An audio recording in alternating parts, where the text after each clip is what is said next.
And here it is, a little bit of Jeffrey Lacasses extended version, never before seen footage. Missing pieces of his March 2015 interview, brought to you by True Crime Metrix.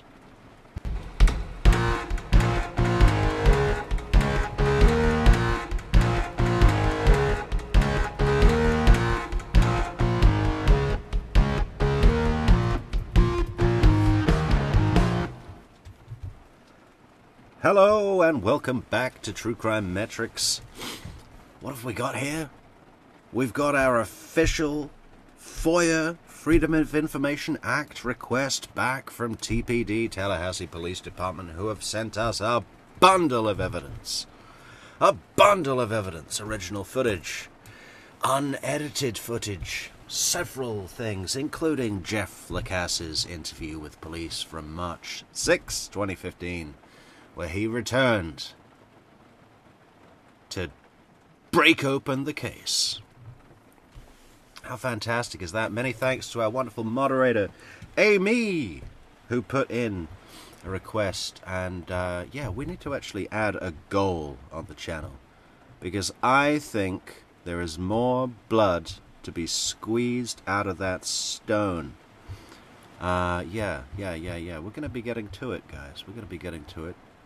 Yeah, let's create a goal on the channel, because I think we need to go back to TPD and say, listen, TPD, the content, we love it, we want more, send us more. You want money, we'll send money. Like, how do we get more? So let's create a goal on the channel, guys. But yeah, we're going to be working through the whole thing. I know that we covered Jeff Lacasses' interview recently on the channel. And several other times before, because it is that good. But this is the very first time, anywhere on the internet, I believe, at least that I've seen, that we're going to see certain elements, but we're going to have to work through the whole interview for context. It's only 2 hours something long, so it's not that bad. It's not that bad. We'll get there. We'll work through together. But when we get to the portions, I went through it partially earlier, and I couldn't believe what it was like to hear brand new segments of Jeff's interview that I'd never, ever heard before. After all the years of following this case, covering this case, whatever, there's just, there's something that happens when you hear something that you've never heard before. And it's great. It's fantastic. Let's get to it. I got to do a couple of things in the background. I want to put the link on Facebook. I want to put the link on Instagram. We've already got it on Twitter and Discord. Links in the descriptions to our social networks, guys, by the way. Okay, let's have a look at Mr. Jeff.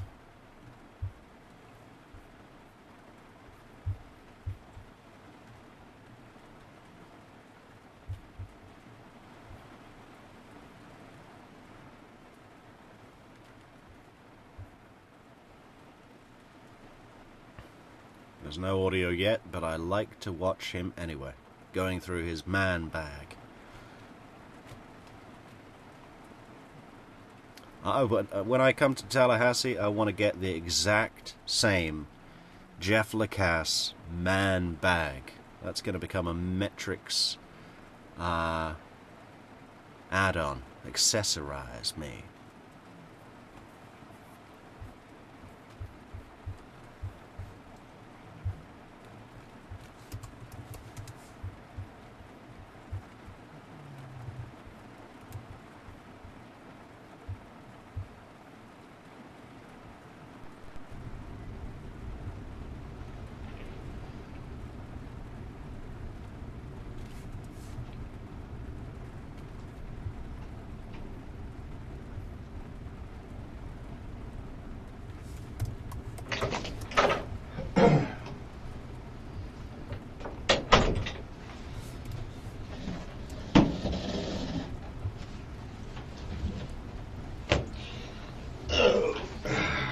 So just for context, for anyone who doesn't know, for anybody that's been living under a Tallahassee rock in the mud for the last 10 years, Jeff Lacasses is the boyfriend of Wendi, well, the ex-boyfriend of Wendi Adelson,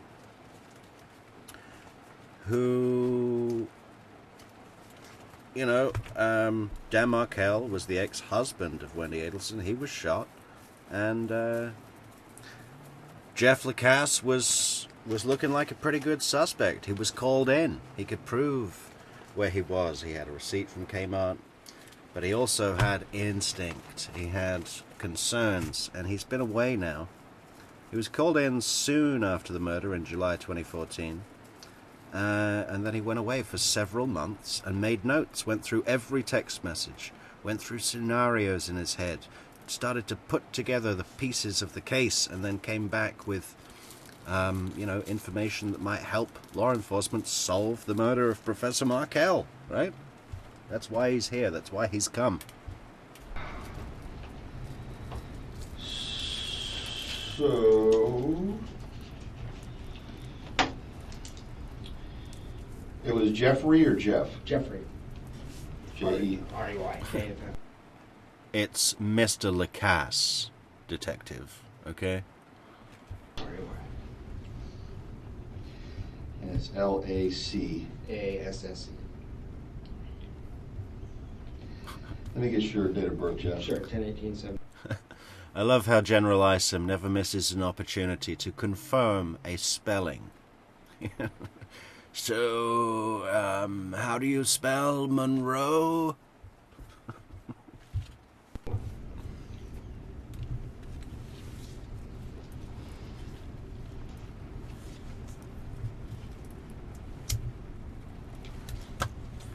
There's this one portion of the interview, I don't know if it's something we've heard before or something never before seen, but General Isom gets Charlie and Danny confused and then starts saying, so Wendi said she wanted to blow Charlie's head off? Or someone to blow Charlie's head off? And Jeff is like, you mean Charlie or Danny? God bless him. God bless him.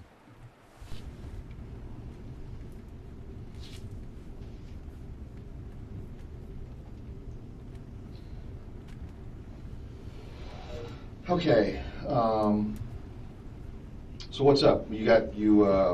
Corey said, and we talked on the phone a little bit, that you wanted to. And you can start at the very beginning, however you want to do it. I got some notes. Do you mind that? No, absolutely not. I don't want to forget stuff, so I've been writing stuff down last few months. So I thought we might end up with well, here's the thing, and just to give you the broad overview quickly. I felt like when I first talked to the investigator, Hale, I was shattered. I mean, imagine I receive violent crime all the time. So he saw a lot of noise, and a lot of the stuff I told him, but I don't know how it came across. The last couple of meetings we had, he seemed to think I was a disgruntled ex-boyfriend and got my heart broken, and that was why I was upset. And there was some truth to that. I was upset. But over time, got some clarity on some things. So, I guess I'll just give you my overall impression. I just want to tell you things I saw with my own two eyes that were very suspicious to me that I didn't feel what I heard. Or maybe they were heard and not seen as well, I don't know. But just so you get the context for it, as far as the relationship stuff, that sucked. But, you know, the last 3 or 4 months I moved on with my life, you know. Actually, her moving away was the best thing that ever happened to me in terms of my personal life. It was a bad relationship. So this isn't any animosity towards her for being an unfaithful girlfriend. This is more deeply concerning stuff, someone getting killed. So I started dating Wendi in fall of 2013. We had mutual friends, because a lot of our friends are in the Jewish community at the School of Social Work. So we both talked to a lot of the same people, you know, throughout the investigation. Your name came up a couple of times. You talked to who? Who'd you talk to? Well, the Gamoris, the Epsteins, the Cohens. There's just a lot of mutual. See, the Demores, the Epsteins, and the Cohens, we can get all of that. We should be able to get all of that. I know that we've only scratched the surface of what we can pull in from Tallahassee Police Department through FOIA requests. If you would like to help True Crime Metrix get more fresh evidence that we've never before seen through the Tallahassee Police Department, We've got a goal on our chat at the top. Help us reach our goal, and you can contribute to these efforts. And that would be fantastic for all of us, right? For all of us. Thank you so much, Neverly Darling, for being the first one in to help us with our goal to get more Freedom of Information Act requests with new evidence interviews. We want to see the Epsteins, the Cohens, the who was it? The DeMauriers. DeMaurier. That's a Canadian cigarette. My dissertation chair, I got my PhD right. My dissertation chair with Markel and Adelson at my mentor's house for Jewish holidays. That's what he meant is the nature of it was kind of a natural thing.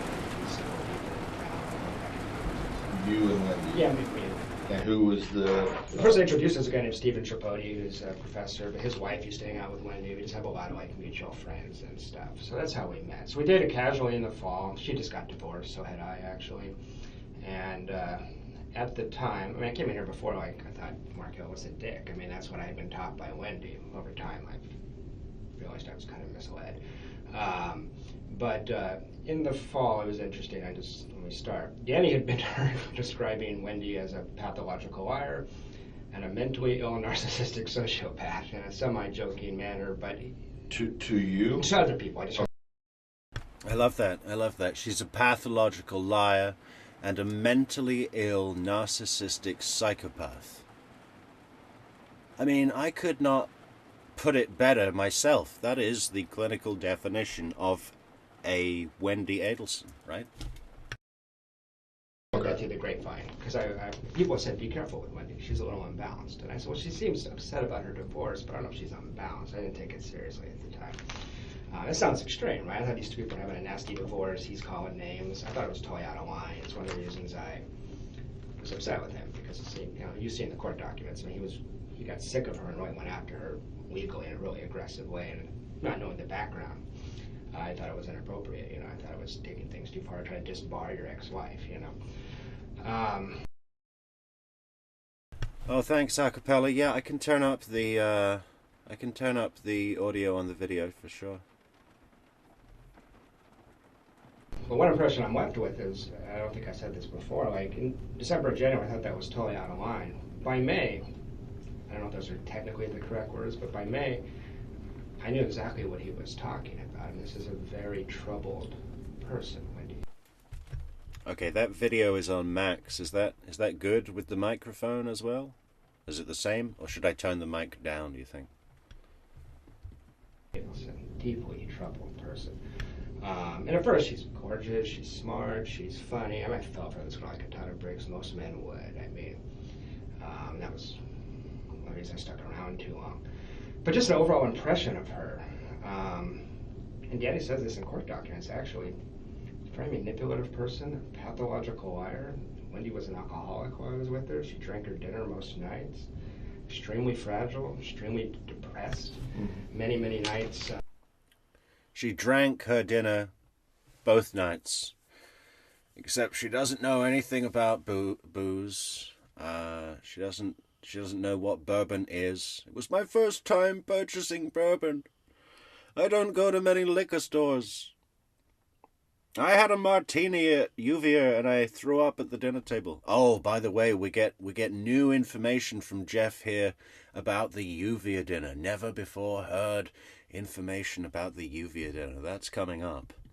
Hated Tallahassee so much that thought we're a bunch of country bumpkins, so we like Tallahassee because she's from.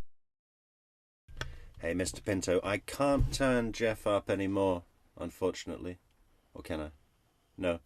But I can turn my mic down, and then you could all turn everything up. Should we try that? Okay. I turned my 1 2 1 2 1 2 1 2. Yeah, I think that's should be okay. Miami, didn't hide that fact, thought it was bizarre. Then I moved here from Phoenix, and the two conversations that we had every single day for 9 months were Danny is an evil monster and Tallahassee is the worst place in the world to live, and I can't believe I got stuck here because of Danny Markel. I mean, she was obsessed with those two concepts. So I got really tired of hearing that, but I heard that every day for 9 months.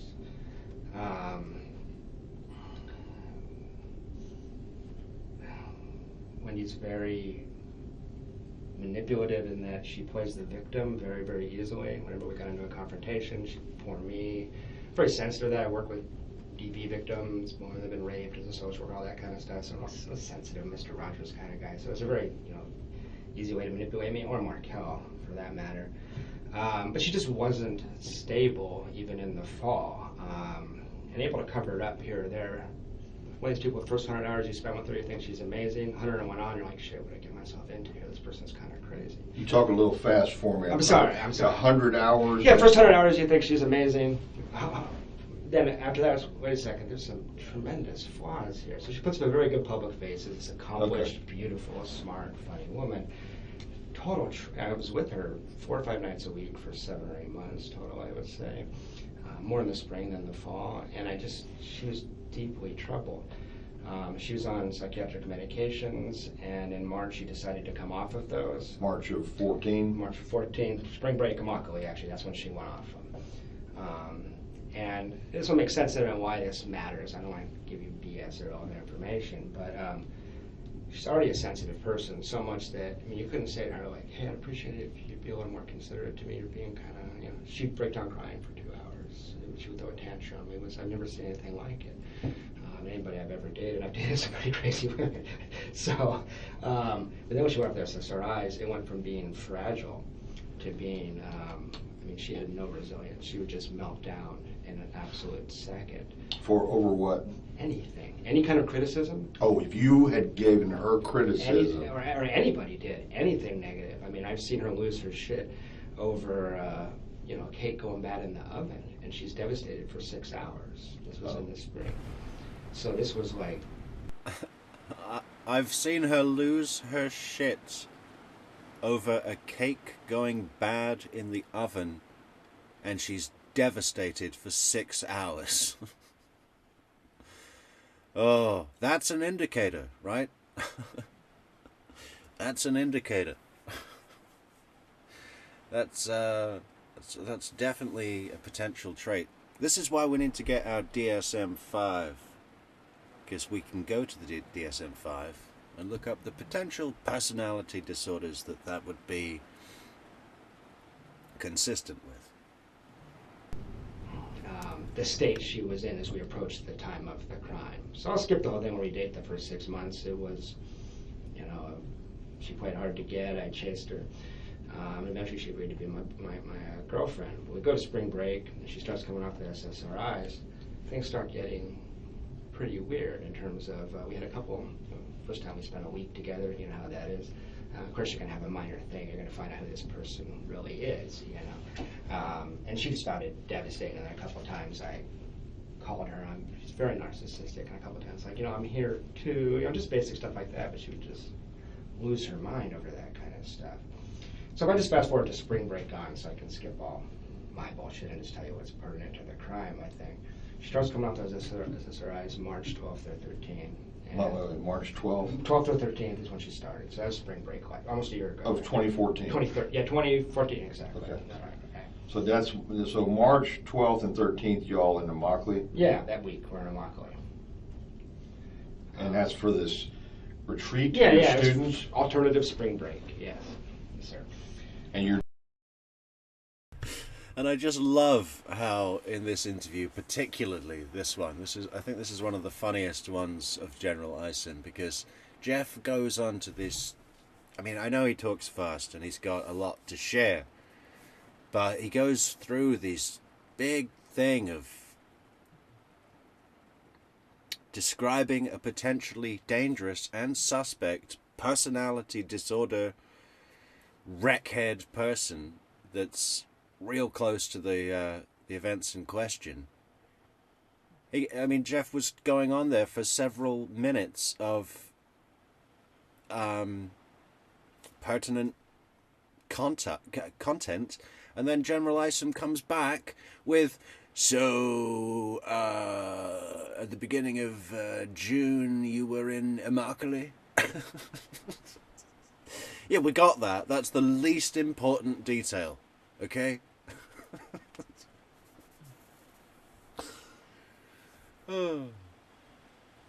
It's like if someone tells you an entire recipe for a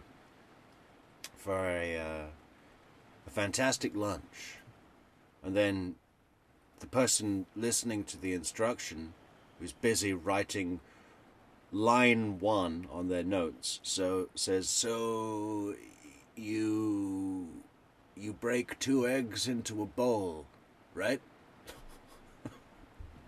You traveled with you took her with you. She took me with her, actually. Yeah, it was her. It's a law school thing, and I just went along to help her out. Oh, I thought it was because you're in social work. Yeah, but it's actually a law thing. They just wanted to bring a social work prof, and I was one, so we went. So.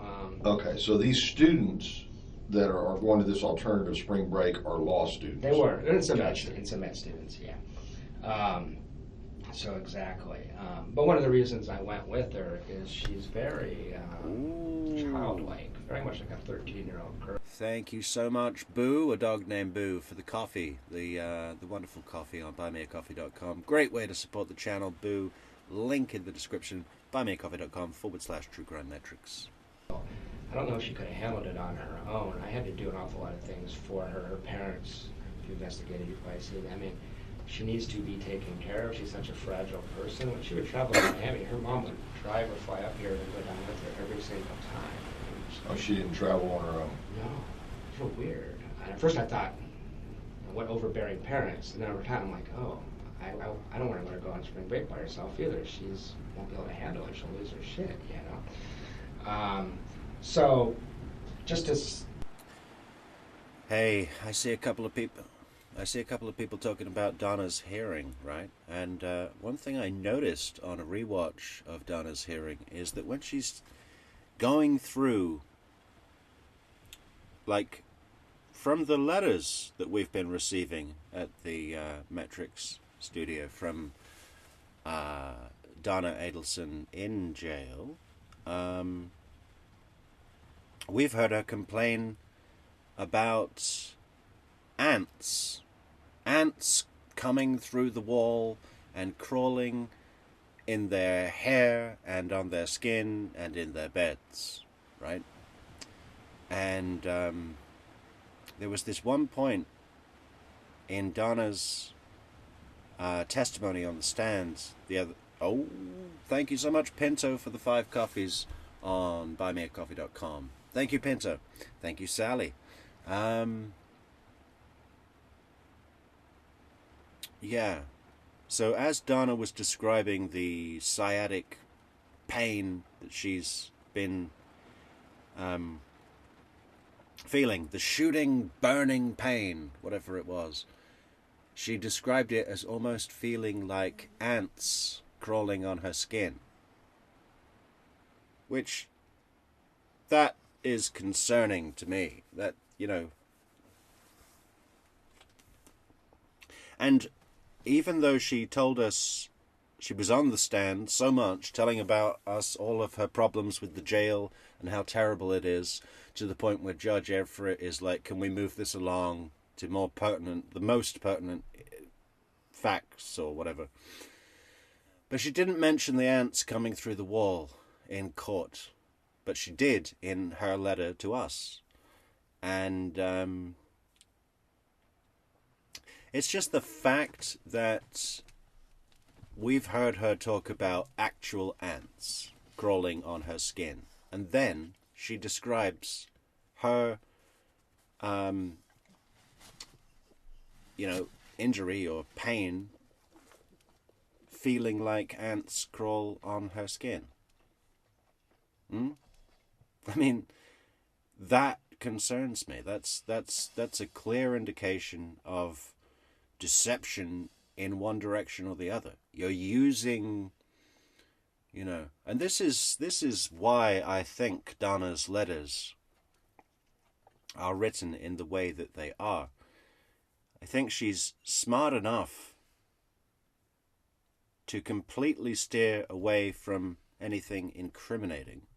But what is Donna's motive for writing anything to us? Well, I think she's using it as an immersive experience to put herself into the chosen reality, right? If you walk the life of your lie and let that lie become your reality, it's easier to be convincing in front of a jury or whatever it is, an interrogation, a cross-examination, whatever it is. If you absorb everything about, you know, the details, how certain things taste, sounds, and all of those things, you have to imagine everything about them. You know? You've seen Reservoir Dogs when Tim Roth has to come up with that story about a dope deal that went bad. And he's an undercover cop, but he's talking to criminals, and the guy who's training him to be a good undercover cop is, listen, you got to know everything. You got to know every little detail about the place. You walk into the bathroom, you got to know if they got that powdered soap that they had in high school. You got to know if some gutless motherfucker went and left diarrhea all up one of the bowls. You got to know every detail about that bathroom. You know? So I think that's why Donna is continuing to write to us. But yeah, the fact that she brings in that feeling of ants crawling on her skin. I mean, yeah, just a little independent indicator that maybe only we have. So February, March. I think she was cheating on me, all kinds of stuff like that. But that's this is that other Daniel guy. Daniel Sack, yeah. Sack. Among others. I think there's I'll get to that in a minute. There's I think a long list, and I don't know how many of them you guys have considered. But hey, thanks so much, Spacey Dove, for the fabulous super chat towards the new digs. Yeah, that could be happening any day now. And, you know, it's pretty much just 3 months today, and we'll be on a plane to Miami. How about that? No, it's definitely going to be better to get into some accommodation for that time. Really focus on this job. You know, we gotta run this now. We gotta be so productive, so efficient. Get to Miami, and then get to Tallahassee. As far as seeing stuff pertinent to the crime, I met her brother Charlie when I was down there in Miami for Immokalee. You may recall that I said I found him to be a very strange person, very aggressive, verbally. Yeah, Patricia Burns puts it well. She says, True Crime Metrix, yeah, I get it. She's pre-enacting her testimony on the public. Yeah. It's all one big dress rehearsal, right? But it really does help. And Donna knows that. Why? Because she's a fucking operator. And I think, I think with all of her faults and her flaws and her not being very good on the phone, we forget that she clearly has very honed skills in deception, manipulation, victim playing, and all of the above that will be assets to her, representing as some invalid old lady, you know. Basically, the defense, Fulford and Zellman, are going to be saying to the jury this. They're going to be saying, listen, do you really want to send a 75-year-old infirmed woman to the prison for the rest of your life? Maybe you have a mother like Mrs. Adelson. Maybe you have a dying gran like Mrs. Adelson. Mrs. Adelson is your gran today. Would you send your gran to prison forever? That's what they're banking on. And Donna's going to be doing every magic trick she can muster to support that message? He takes sex tourism trips to South America to have sex with underage prostitutes.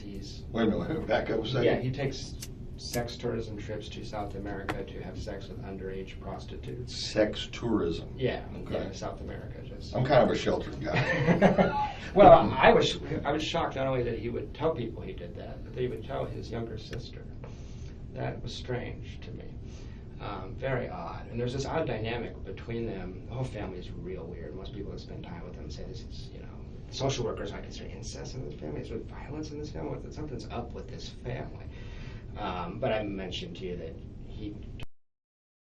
Is there incest in this family? I have wondered. We have wondered here on True Crime Metrix. Is there incest in this family? Has Charlie been banging his sister? Did Robert walk in? Oh, there's more. There's also with the new content that has never been heard before with Jeff Lacasse's interview here. There's more stuff coming about Rob. Stay tuned. Rob, you via dinner. Other things that were going on in the lead up to the murder. It's all coming. Talked in the hot tub about punishing a girl by anally violating her in front of Wendi and I, like bragging about the fact that he'd hurt this girl because she had got him in an uncomfortable situation. So he came off like an offender to me. He came off like a, kind of sociopathic, like this is strange. He just met me. He's telling me this. It was really, really weird. Okay, Yeah, go ahead. I know. I'm just trying to rein you in a little bit ahead, so I can make sure I get it right. Yeah, I do recall something about a hot tub. Yeah. But I think it may have been something I read from Corey Hale's report. It might have been. Yeah, I talked to him. But are you saying you're in the hot tub after the Immokalee exactly. Retreat? Exactly. We went from Immokalee to Miami and hung out with their brother. Okay. For the first time. So you're in Miami at his place, I guess? Exactly. It's very wealthy. He's got a really nice house in Miami Beach area. Miami Beach. Yeah. Okay, so you're there and you're in the hot tub. Yeah. She's in the hot tub. Yeah. And the brother Charlie's in the hot tub. Yeah. Okay. Charlie's talking about punishing girls through anally violating them in front of his sister. It's just. Is it braggadocious? Yeah. Like she got him punched out at a wedding. He had a Korean girlfriend and brought him as the only white guy to 400 Korean people and just him. Some of the men took offense and he got punched out. Charlie did. Yeah. So the way he handled that was to anally violate her and then brag about it the next day. I mean, it was really, really weird. That had happened the day before you all got in the hot tub? No, I misspoke there. It was pretty recent. It wasn't that day, but It was last month, the last couple of weeks, something like that. So he goes to a Korean wedding as the only Anglo. Yeah, exactly. And some men took offense because he was a date for one of the Korean girls that was at the wedding? Exactly. And he got punched. And he probably opened his mouth or something. He says he got sucker punched, but I don't know. Okay, so he gets... And so his way of getting retribution is the girl that brought him to the wedding is to rape her? Well, not rape. It wasn't rape. It was consensual sex. But he was bragging about the fact that he made it hurt a lot and that kind of stuff. Oh, okay. And that was just... And that was anal penetration he's bragging about. And it was 20 minutes after I met him. I got you. So I'm just... Would anybody be comfortable with that situation? Oh, I don't even want to, give a rendition of what that might sound like. Why would anyone do that? Report on something like that to your family members and someone that you've never met. I mean, if it were, what do you call it, locker room banter between a bunch of macho assholes, you could kind of see that. But in front of your baby sis and her professional, professor boyfriend, I mean, is he conscious that that's inappropriate, or does he not know? It's just strange. This is not normal. This is strange. Guys will talk to their guy friends, although I've never said anything like that. I would never want to hurt a woman. It's, right. So it's, so it just struck me as very, very odd. So, fast forward to April, she's coming off the SSRIs, her behavior is... Coming what? Coming off the antidepressants. Okay. So, I study that. That's my areas. I study psychiatric medications. Right. So I just got to be able to explain it. If this ever goes anywhere else, I got to be explained so I understand it and that the lay person can understand. I understand. So yeah, she's coming off psych meds, but she's doing that against my advice. Not with the help of a clinician. You're supposed to go to a doctor and have them help you get off. She did not do that. And she was dropping her dosage very, very rapidly, which is usually recommended to take some time and go slow. She was on a very high dose of Lexapro, like double the normal dose. And so in this time... This is interesting. I'm not sure if this is new or not. I don't remember hearing that before. She was coming off SRIs, antidepressants, and what did he say? That she was on a very high dose of Lexapro, and that she was supposed to go to a doctor to come off it, and didn't. Well, that could certainly form into part of her defense at some later stage, maybe. I imagine her lawyers put a big red circle over that section of the transcript. Period. One of the reasons I stuck around, even though it was so crazy, was I thought it might be a passing thing because I thought she was having withdrawal effects. Some of the physical ones like dizziness and stuff like that. But sometimes people's behavior gets really weird, and that so you give them a break while they're coming off. So I was giving her a break. What is the Lexapro for? It's for depression. She was diagnosed as depressed. And her dad, the dentist, was writing her scripts to what she shouldn't be doing. To help her come down the dosage, because you want to switch to the liquid so you can slowly go down, but she ignored all my advice. I was constantly, you may have seen this in the emails if you looked at it, I was constantly cautioning her, texting her saying you need to go slow, slow, slow. I made her get a therapist. I said, I'm not going to even talk to you about this unless you at least have somebody you're talking to that can monitor your mental health, because I saw she was just spinning out of control. And she wasn't that control to begin with, but it was getting worse. I don't remember hearing that either. Jeff saying, I'm not even going to talk to you about this unless you have someone that you can talk to, a therapist that can monitor your mental health. Is that new? It's kind of difficult to know what's new. There's some stuff that's really obviously new, and that's more later on, but yeah, interesting stuff. Her drinking was really increasing in April, and she had times where she's just losing her mind. I mean, with the kids in the house, drinking a bottle and a half of wine by herself, falling down in the bathroom, bruises. I flew to a trip to Chicago. When I came back, I had to go right from the airport to the house because she was just doing so poorly. So she was just not well. Falling down in the bathroom drunk with bruises when she's the only one looking after the kids, huh? Jeff had to come straight from the airport to the house.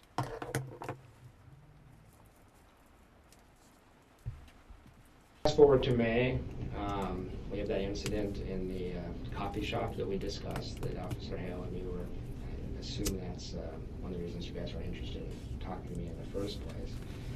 But just to remind you, I just walked into All Saints Coffee, and there's my girlfriend with another guy. There's no stalking, and she knew that.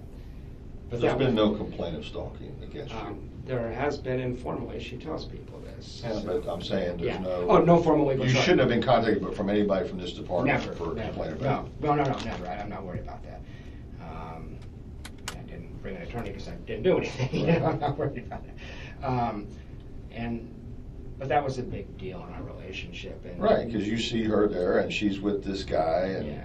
And you don't know who the guy is. Maybe I got that wrong. You knew that she was seeing a guy? That's one of the things that concerned me, is that she would bring him up from time to time. And there was other signs. I mean, there's, I think, 5 to 10 other men. I was in denial about it in this time period. That's not a crime, obviously. Yeah, Tay. Hi, Tay.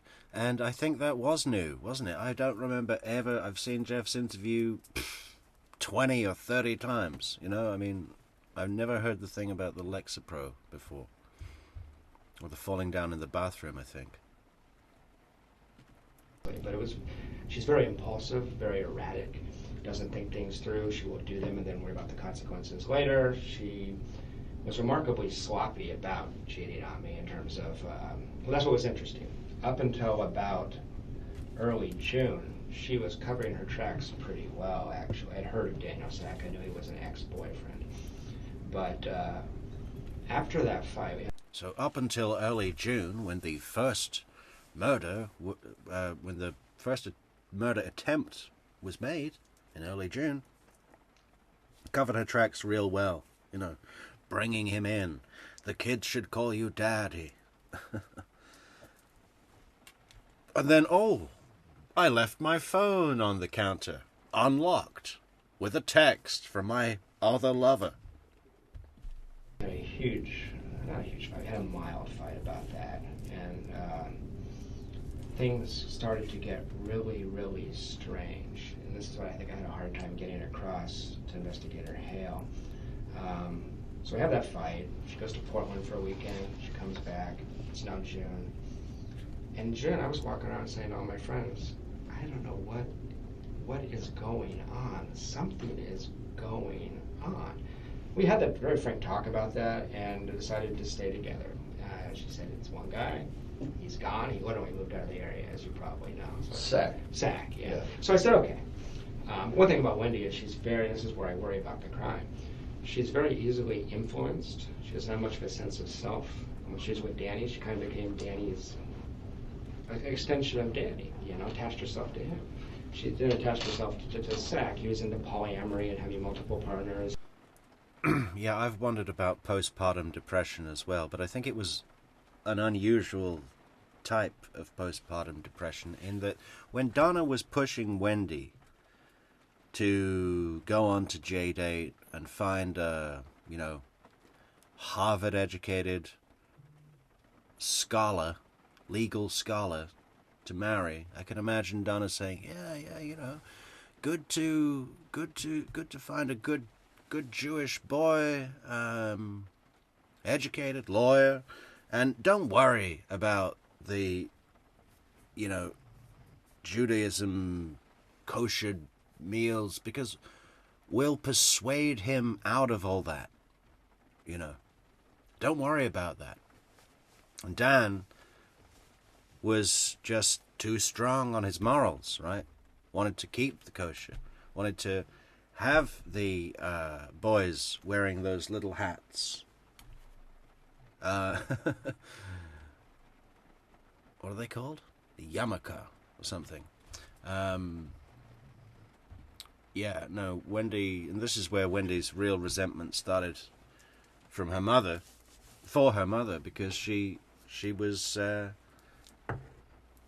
misled into this trapping situation. Tallahassee, 2 kids, husband that you don't love and that doesn't interest you whatsoever, and that now insists on you being the thing exactly that you don't want, which is, you know, to be some outsider to situations. You know, you take your children to a birthday party and they can't eat the pizza or the cheeseburgers or whatever, and you say, oh no, we've brought some carrot batons for our boys to eat.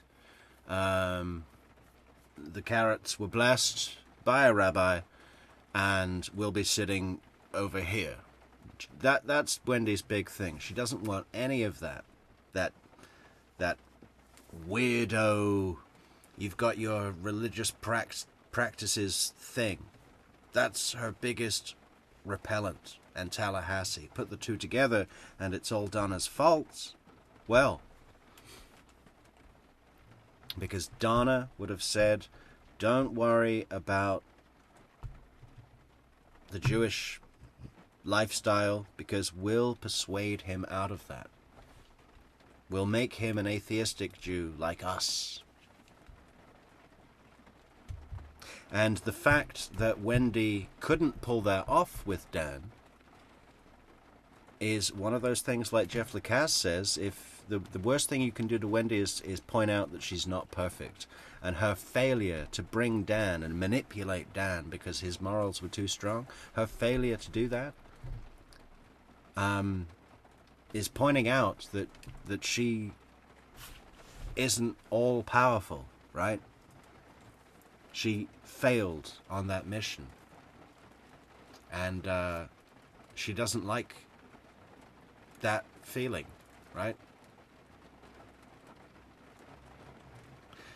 So the perfect plan, when you resent your mother for getting you with a guy that you don't like and that got you stuck in a place that you hate, the best plan is to trick your mother into murdering your ex, and then have your mother go down for the killing. And as the Charlie brother, Golden Charlie, was all up in her shit as well, planning about Dave, scheming about Dave, telling her not to buy this house, telling her what job to take, you know, being an extension of Donna. Because he did that, he goes down too. And she's pleased. Charlie, Donna, down, Dan, dead, Wendi, happy. That's the equation. That's the thing broken down. What did we just say? Donna, Charlie, down, Dan, dead, Wendi, happy. Okay, that's got to be written down. That's got to be written down. There must be a merch product there. What was it? Donna, Charlie, down, Dan, dead, Wendi, happy, and free, but mostly happy and free. She's bisexual. I mean, so she started doing all this crazy stuff. Zach was encouraging her, from what she said, to have sex with lots of people, not just him. I worry about her, so I'm just seeing her, and doesn't want to be controlled, but she does want to be controlled. I mean, she into a lot of sex stuff and things where she wants to be told what to do, and one of the things I worry about is that somebody came up with this idea and she went along with it because she doesn't know how to say no, she hates confrontation, things like that. So in June, I was walking around saying to my friends, I don't know what's going on. It's just uncanny to think back on it now. So I don't know what's going on, but something's gonna happen. Like, it feels like there's drum beats. It feels like we're moving towards something. It's really, really strange. I don't know what's going on. One of the strange things that happened was we had a trip to California scheduled to see my parents the week that Danny was killed. And in early June, she rescheduled that trip. And I said, what's the problem with the trip? She says, well, I'm worried. Okay, we just received a brand new letter from Donna. I'm going to put a poll in the comments to see if we should pause this video to read that letter here now. We'll get stuck in the airport and we won't be back on Friday. I have to pick up the kids from school. And I said, but we're coming back Thursday night. It's not winter. I'm not going. If in the winter, I would understand. There's no way we're going to get. And we can rent a car. We have babies. That's strange. I said, fine. Cancel the trip. And that was going to be in early June? The trip was going to be the week that Danny was killed. Oh, okay. That was the trip? 11th to 19th was supposed to be the trip. There's a poll, guys. We'll give it 5 minutes, and then we'll see the result.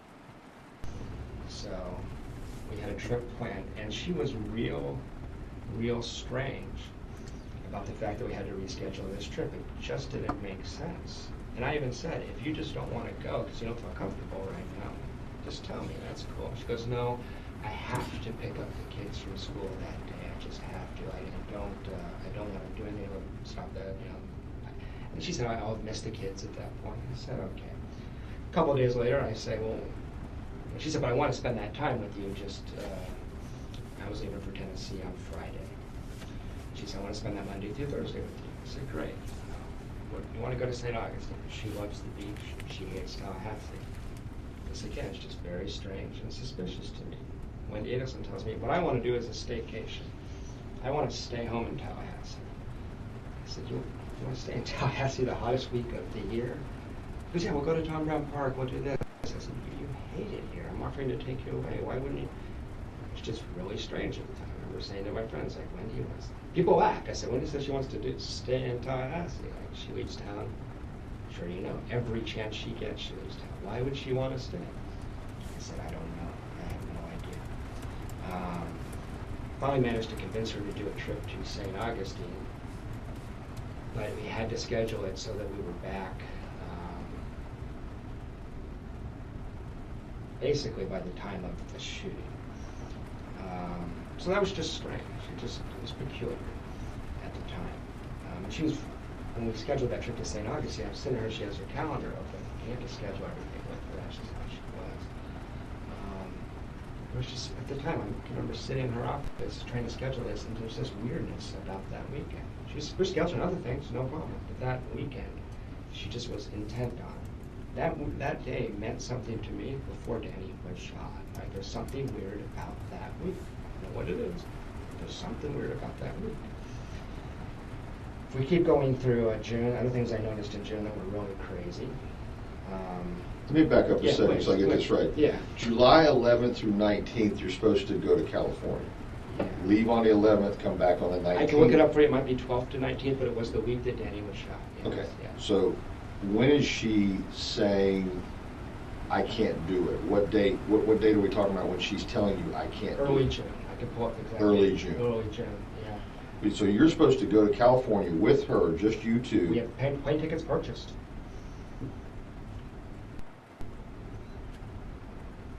And she sat me down, I think it was June 5th or 7th. I will find out for you if you would like. Yeah. And she just said, I can't do that, and it just didn't make sense. It just didn't make any sense. So she'd already said that date was that window of She said, this is the 1 week I have to go see your parents. And I 11th said, through the 19th. But that was in May we booked them. Then we have the flight. I find out about Danielle's sack. And afterwards she says, I feel comfortable with that. She just had an appointment with her therapist, and she said, my main concern is I want to be able to see the kids on that day. The day that Danny was shot. We had people volunteering to babysit if they needed to, if we were delayed. We weren't going to be delayed. And she insisted it was not because she didn't want to go with me. She wanted to spend that week with me. She just wanted to spend that week with me in Tallahassee. She did not want to leave Tallahassee that week. Okay. And I mean, there's 3 different times. There's that time, then there's the staycation thing where I'm like, what are you talking about? That's bizarre. And then there was when we scheduled the trip to St. Augustine. If I fast forward a little bit, we had the trip in St. Augustine planned until July 15th or 16th, and she canceled that the last second. So 3 different times she canceled plans with me in the 2 or 3 day period where Danny was shot. What you're leading to is this is highly suspicious that she needs to be here on the 18th of July. Yeah, just anecdotally, subjectively, whatever it's worth, it was really weird. It was really strange. I know this woman. I know her really well. And there was something at the time. I was saying to my friends, what's going on? It's just really, really strange. It's just really... She'd never done anything like this before? No, she had canceled and recanceled, and she did that all the time. Completely disorganized person. But it usually made sense. It usually had a reason. And usually the reason was something about court with Danny, or parents wanted to come down to South Florida. Every other time but this, I understood. Okay, it's a pretty clear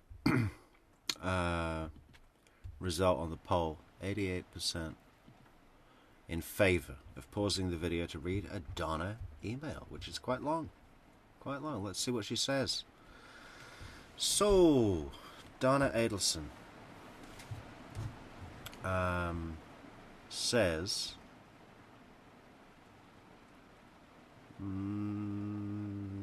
where do we start this?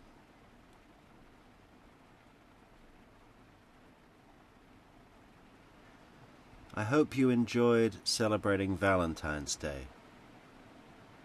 Our family never made a big deal about the holiday. We exchanged cards, and occasionally there were flowers. We always felt we didn't need a holiday to remind us how much we love each other. But Hallmark and and the outside world commercialism somehow touches everyone. Well, that's just what it says in the card, right? I mean, how do you wish someone happy Valentine's and then follow it up instantly with, our family never made a big deal about the holiday. We exchanged cards, and occasionally there were flowers. We always felt we didn't need a holiday to remind us how much we love each other. But Hallmark and the outside world, commercialism, and including you, the person I'm writing to, somehow touches everyone. And you. I was not aware that my bond motion was being discussed on court TV. It was very difficult for me to even make my attorneys aware of all the things that have been going on here. I try to be strong and put up with all of it, but I guess my age is showing. The woman who twisted my arm behind my back and blackmailed me for more of the same, that's another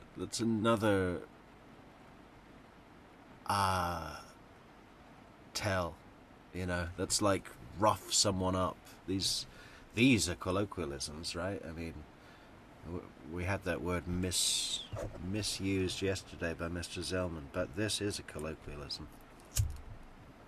The way they talk. Blackmailed me for more of the same. That's, again, what is the other thing that's what she said, Katie said? Sitting very pretty. These are things that Donna says, right? And if you can identify things that Donna says and the kind of vernacular that she uses, you can find them in her lies, in her descriptions of what other people have said to her. It's so easy when you have that. Think what AI could do. The woman who twisted my arm behind my back and blackmailed me for more of the same if I didn't submit to her demands was awful. I always had to scan the pod to look to see where she was before I could get up to use the bathroom. But it didn't matter, because even if the proverbial she loves to do this as well, coast was clear,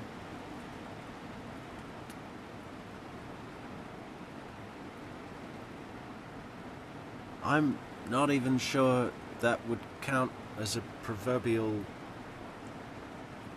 But it didn't matter, because even if the proverbial coast was clear, okay, like, you can just say even if the coast was clear. We know you're not talking about an actual coast, like a coastline that you're sailing towards in Charlie's boat, that's got an illegal amount of people, and you're worried about the harbour master coming out and boarding and counting your life jackets. You don't need to say that, proverbial. Even if the proverbial coast was clear, she or one of her minions, another one that she likes, would follow me in there. There are no cameras in the bathroom, and the officers don't monitor it, so it's an easy place for nefarious activities to occur.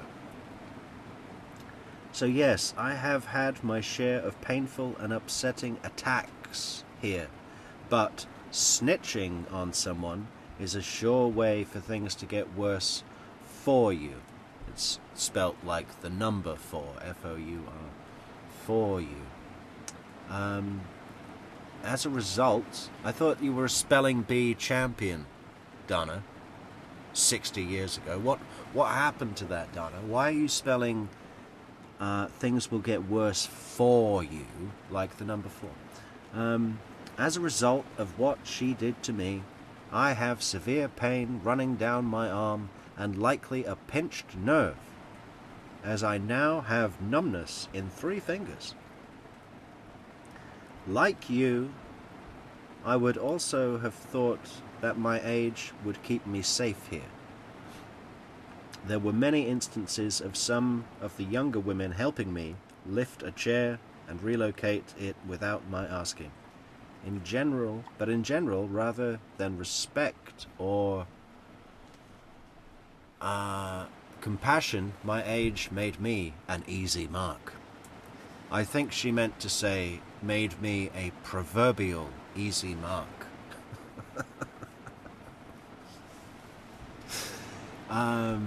Please don't think you were thoughtless in any way by sharing my personal struggles.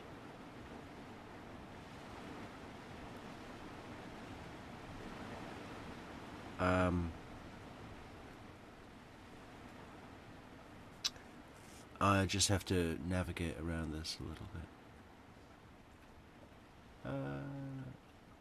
Everyone has their share of issues, and your issues are real. If anything, I'm grateful with all you deal with and still find the time to write to me. You're a good person, and I hope my nightmare is over to one day meet you in person. Well, I want to get in on that. For sure. How fucking amazing would that be? You know, if she got off, and I got an invitation to her house, I'd go. I'd 100% go. I wouldn't refuse to go because she's guilty or got off or whatever. That'd be great.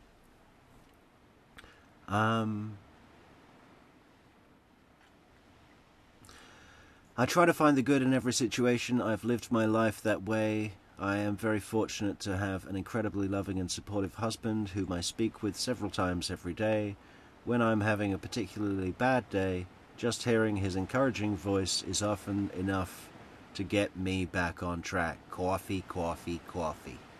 Donna, coffee now, Donna. He's told me to stop counting the days until my trial and just focus on today. I try to do that. I counted down the days until September 17th, 2024, and as you know, the judge halted my trial that day and removed my legal team.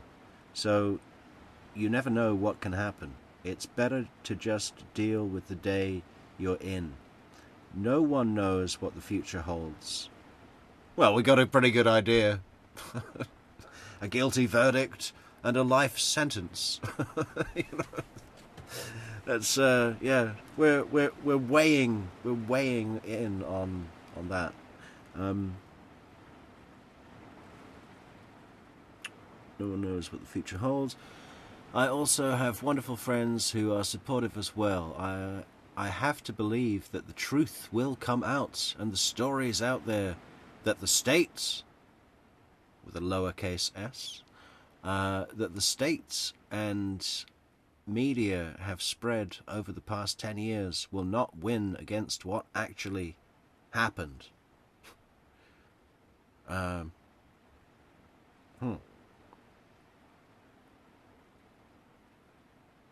Thank you for thinking of sending me a book. However, we are not allowed to have books to read. Isn't that awful?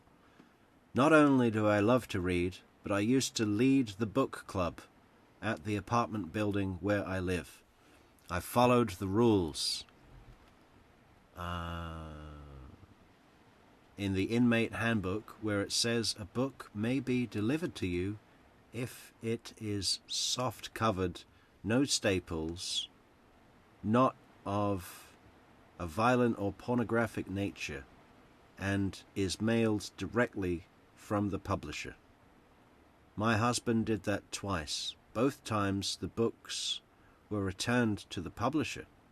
When I asked why that happened, I was told that that's an error in the inmate handbook. No inmate can have books. It truly would be wonderful to have something to read to take my mind off the boredom of life here. Well, I'm sure you've got a lot of discovery to go through, Donna. You know, you've got all the transcripts of the wiretaps to read. But unfortunately, that's not allowed. But I wrote down the title and author, and I will attempt to get it in mid-June, when hopefully I am back home with my family. Yeah, wow. Yeah.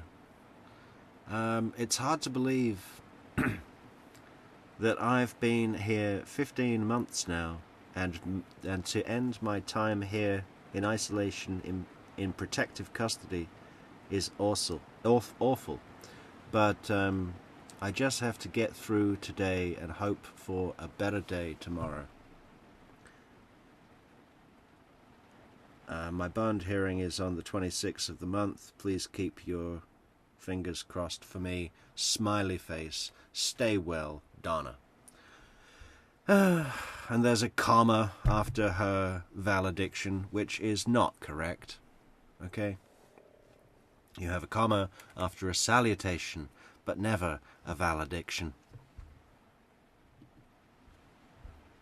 That's a fairly common mistake. A lot of people do that, and it's fine, I suppose. Does it really matter? This time I was completely puzzled. It didn't make sense.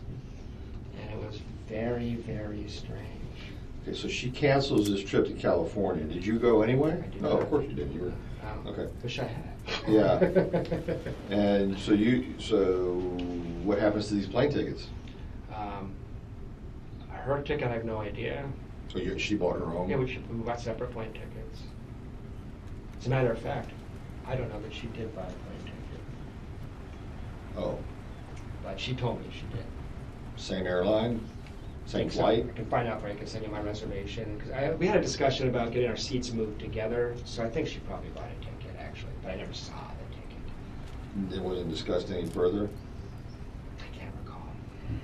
Okay, so that's the first thing. In early June, she says, Jeff, I got to be back on that Friday the 18th. Exactly. To pick up the kids. I guess that's going to be the first of her week with the kids, maybe? Yeah, she gets the kids back after having, because they went to 7-day schedule in the summer. Right. And she said, I'll miss the kids. I said, we'll be back. I said, if you don't want to go, just tell me I don't want to go. No, I want to go. I just got to be back for the kids. There was a special... Okay, why not adjust the flight or just the... Well, she had the kids the previous week. This was her one free week. She's also booked all summer. Well, the 18th is a Friday. Yeah, it is. Okay, so, going backwards, the 11th should have been a Thursday, I'm thinking.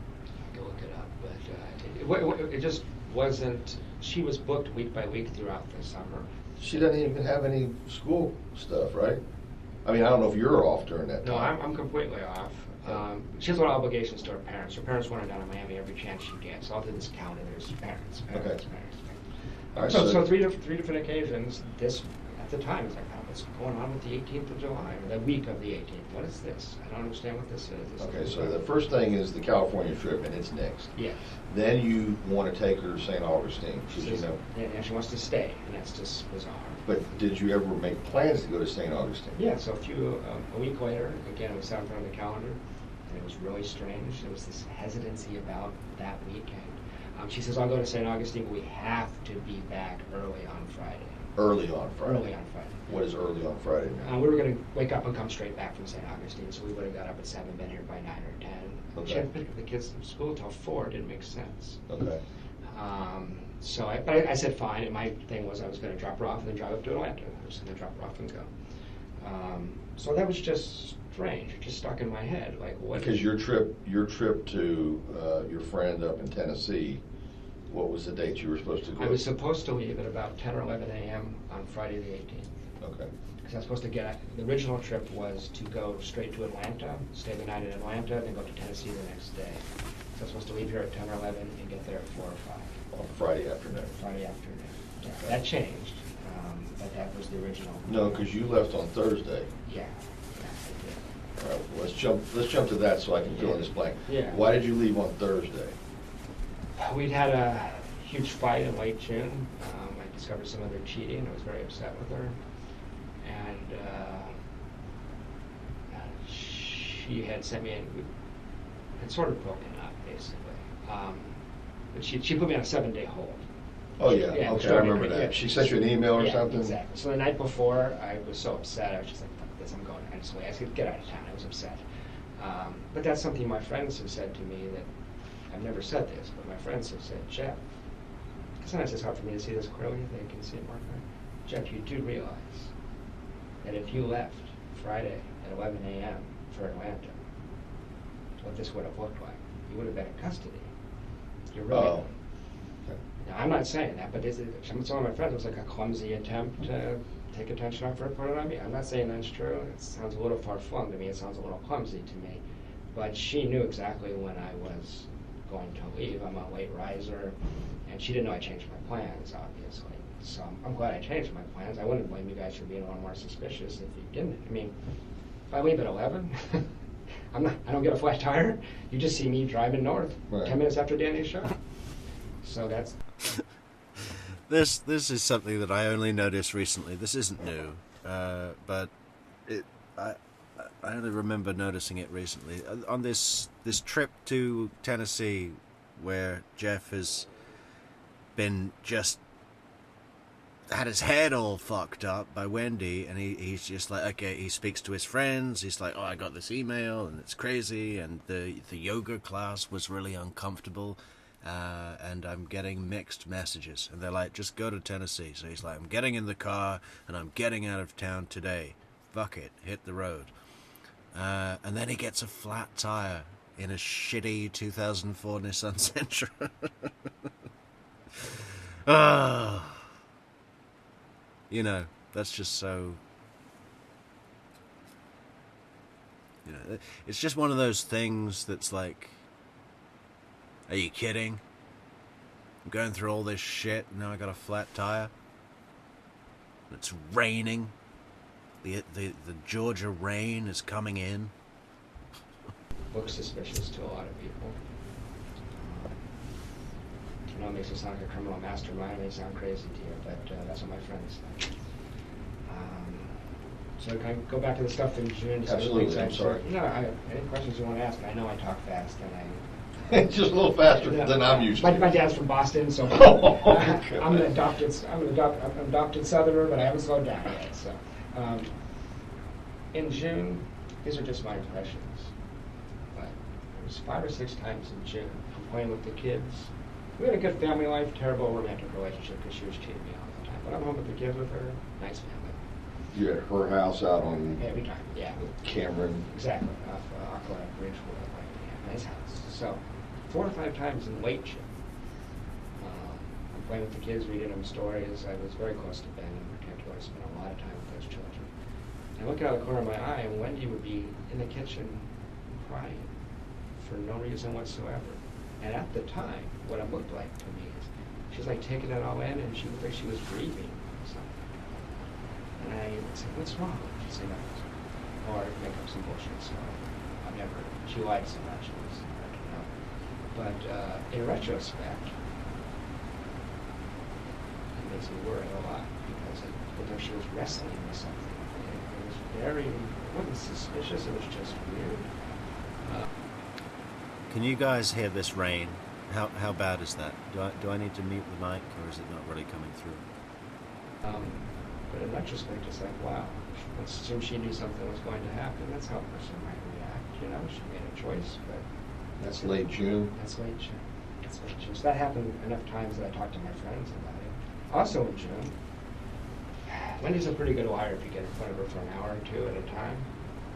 And again, he's put that in court documents. It's not a secret that she lies a lot. It's how she navigates the world. But she has a problem with her lying in that I found out she cheated on me with Daniel Sack because she kind of accidentally told me by talking about him all the time, and she just sloppy. So longitudinally, she couldn't keep the story straight. Yeah, I can turn the mic down. 4 hours, 8 hours at a time. Okay. over a month saying, well, what about that thing? The stories start, but she talks constantly. She's very extroverted, very narcissistic, very focused on herself, very self-involved. And what she was talking about in June,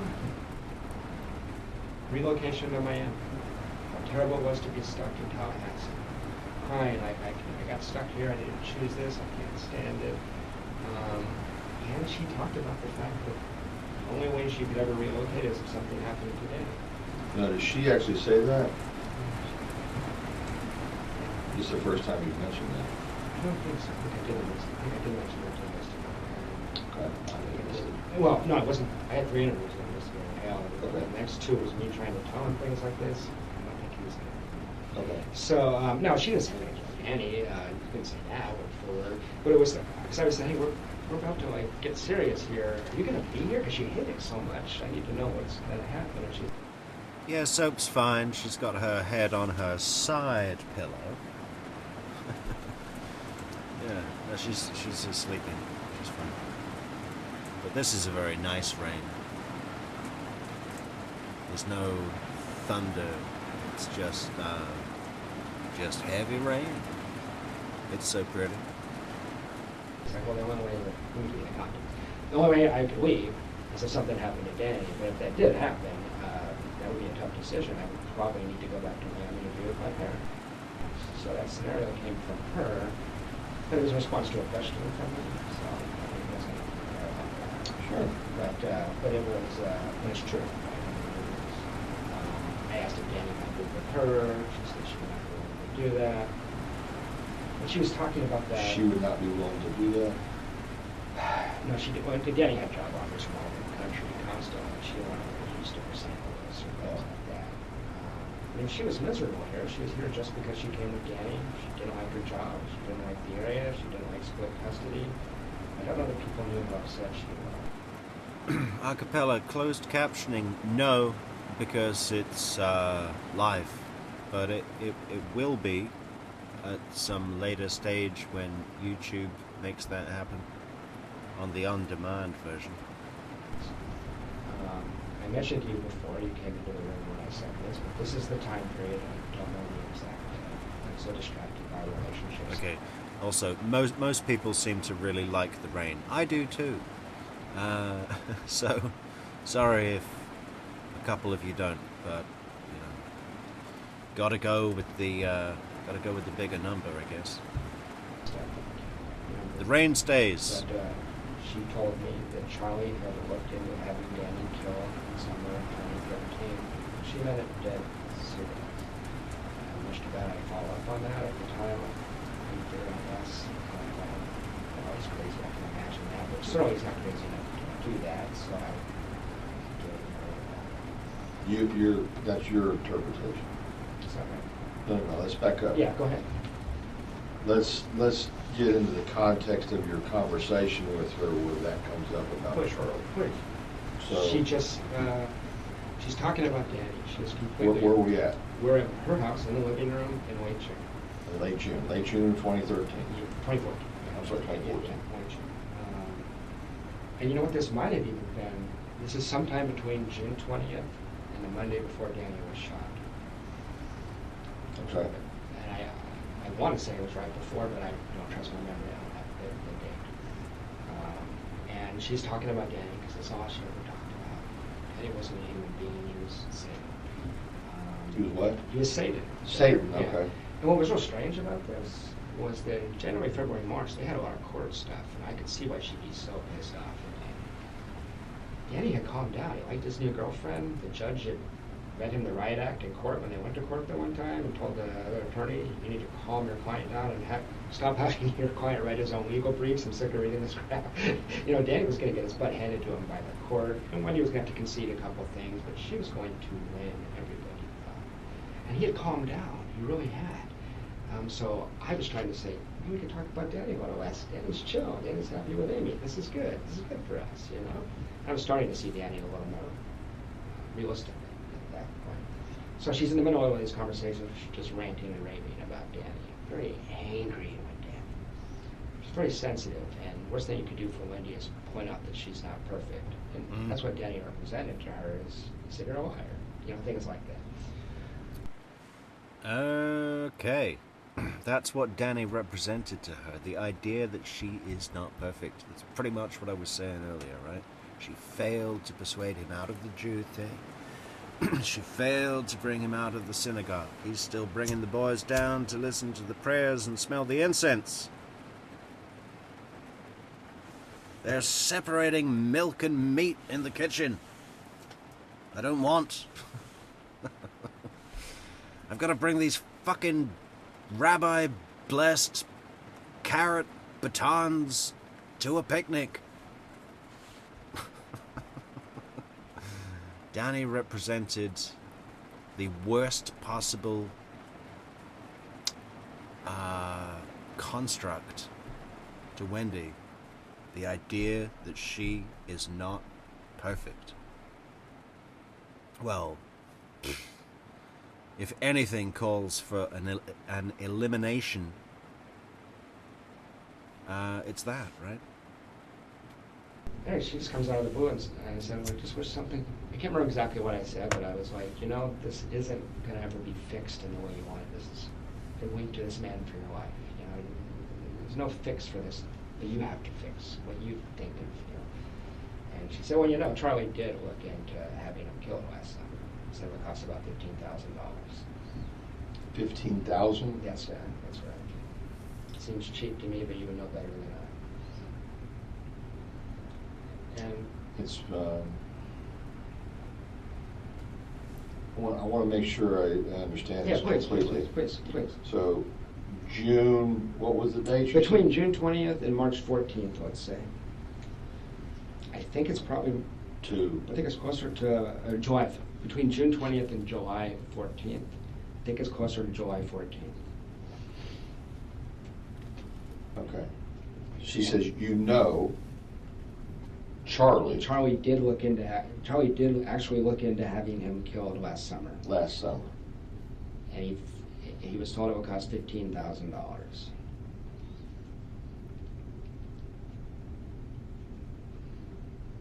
And one of Charlie's This is just paraphrased, but I want to make sure I understand. Yeah. Charlie did look into having Danny killed last summer. It would cost about $15,000. And that's not exactly word for word, but that's pretty close to what she said.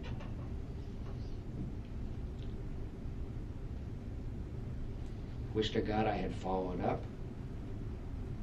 But how do you respond to that? What do you say? What did you say? I changed the subject to us. I was interested in working our relationship out. Did she ever bring that up again? No. Never again. But what worries me is that the speech pattern, I'm not trying to play FBI profiler here, but it's kind of similar to when she would say, you know, Daniel Sack and I had coffee yesterday. No, Jeff, please, play FBI profiler. You've done really well. You should be given a badge, okay? You were like, something's up with this week. There's this drum. We're moving towards this date. Something about this date. I just love that he felt that. And, his subsequent analysis is freakishly accurate. You know, I'm sure many of us think of ourselves as pretty astute in sensing situations. But this guy's on another level, right? I don't think I could do as well as he did. Yeah, no way. Jeff should be an FBI profiler. An honorary. I mean, you know, he should get a job with TPD, at least. At 6, that's what that means. That's how she lied. Yes, that is a fantastic way to support the channel. buymeacoffee.com/TrueCrimeMetrix. Link in the description, link in the chat. Also, Riding Shotgun had a good idea moments ago that our brand new, never before seen exclusive interviews concerning this case, you know, Where's one of the images? I'll show you one of the images.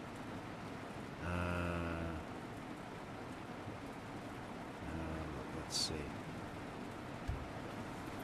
Let's see.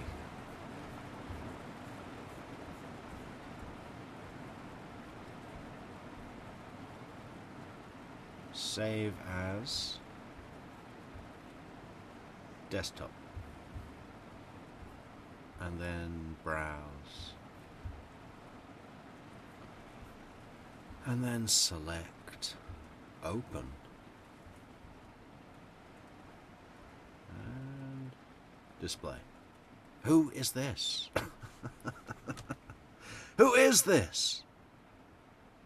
I listened to some of it earlier. I think it might be Shardrick Noble's lady friend that was driving around with him when he met up with Lewis and Sigfredo. Right? Possibly. So yeah, we do have brand new. Has anyone seen this? Has anyone seen this woman before on the internet anywhere? Because I have not, and I have been all over this case for 6 years. Yeah, so maybe we should put those on Patreon and start giving the Patreon members something. Bringing in more Patreon members. Link in the description to become a Patreon member today. And there are benefits, fantastic benefits. Maybe exclusive content and other benefits. Check it out. Yeah, and also more requests we got to put into TPD. We do have a goal at the top of the stream where you can help us get more Freedom of Information Act requests from the Tallahassee Police Department for more never before seen content, right? We've heard Jeff say it. Who was it? The DeMauriers, the Epsteins, and the there was another couple, I presume. Surely those guys have been interviewed by TPD as well. We need those videos. We've got to speak to the police department. Yeah, help us out with our goal at the top of the chat.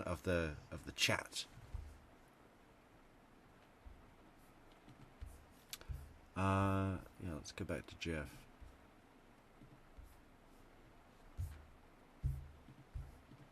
So the fact that she would leak a little bit of that. Sorry. Thank you so much, Amy, for the gifted 5 True Crime Metrix fabulous memberships to A Dog Named Boo, Molly, Tay, Manny Manalo, and Kiwi Vanderman. Fantastic stuff. Welcome team. It scares. Which is kind of like, I told you half a truth instead of half a lie. That's how she lies. That's exactly. I'm sure you've got that on anyway. So it doesn't have the impulse control just to say. I've said this before, but man, when I heard General Isom say that, we make fun of General Isom and his toffee-covered ties and taco stains. There was a point in time where we called him Desk Lunch. That was just his name, Desk Lunch. You know, the mud pie competitions, the spelling of Monroe, you know, he's just nice to rip on, but it's all with total love. But this piece that he comes out with there, every so often there's a nugget. There's a golden nugget.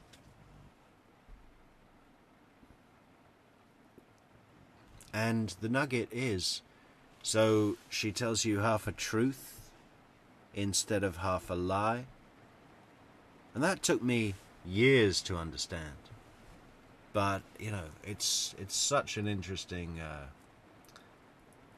way to put it. You know, that really is a tactic. And it's dangerous. Nothing in high-stress situations, but gives you this half-assed version. Yeah. So I thought about that a lot. But you do remember the amount is 15,000? I do remember that. No further than that, nothing else? There was nothing else. I wish I followed up. I beat myself up about this. Oh, you didn't. What am I going to do, call you guys and say my girlfriend said something crazy? I don't know, you know. No. The thing that worried me about Charlie is he has a very close friend and goes on these trips with him who's ex-special forces and is known for being kind of deranged, and I thought that guy was done by somebody who knew what they were doing, so I told you guys that already. What's his name, though? I never got a name. I don't know. I assumed you guys investigated it. I don't know. He's a tatted up, known affectionately as a deranged guy. Guy just didn't come back the same like some of these guys do, unfortunately. But he's a close friend of Charlie's? It's on his Facebook page. That's what I told investigator Hale. Okay. When I heard the crime occurred, about 12 hours I was shocked, and then as I'm driving up I-75, in my head I was like, holy shit, Charlie did it. And he got that guy, I can't remember his name, to do it. You're saying this guy is on Charlie's Facebook page, or was? Was. I don't know if he is. Okay. These are really smart people. I wouldn't be Facebook friends with them anymore if any of this is true. Other thing that happened in June, our relationship isn't doing well. All of a sudden, from nowhere, you know, like a 5-year-old kid will try to manipulate you in a very transparent way, and it's like obvious what they're doing. She started doing that kind of stuff. I got the sense we weren't going to make it. It was obvious to me, and I never going to trust her again. All of a sudden, she throws me the world, and I thought at the time, I said to my friends, I've been very careful not to develop like a hindsight bias. I've checked back in with my friends. What did I say? They said, you said in June it felt like Wendi was stringing you along for some reason, and you couldn't figure out why didn't she just break up with you? She's like, this ain't gonna work, you know. So all of a sudden, she's telling me I should move in. Move in with her? Yeah, she's talking about moving in. And I wanted a family so bad. She knew that. She manipulated me with the kids constantly. She said the kids should start calling you daddy. I'm going to talk to my mom and dad, and I'm not Jewish. That was the whole thing. I'm going to get proof by the parents. I'm going to give you the passwords. I'm going to give to all my computer accounts. She started acting like this was going to be a permanent thing. This thing of, I'm going to give you the proof to the passwords to my account. So what is that? That's no good. That's no good. That's no good. Like,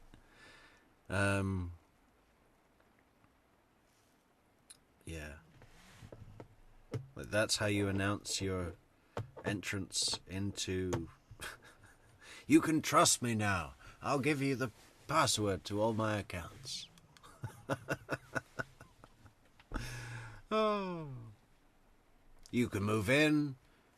You'll have all the passwords and access to my accounts. And the kids should call you Daddy. Password Daddy. I'm sorry. Yeah, that's okay. I can give you a second. I have to respond to this I understand. right now. I understand.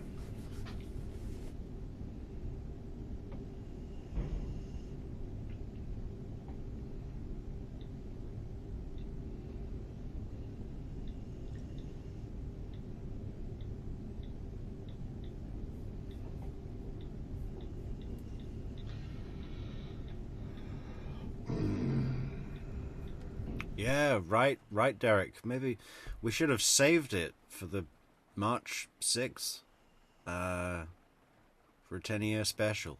A decade of Jeff. And what a glorious decade it's been.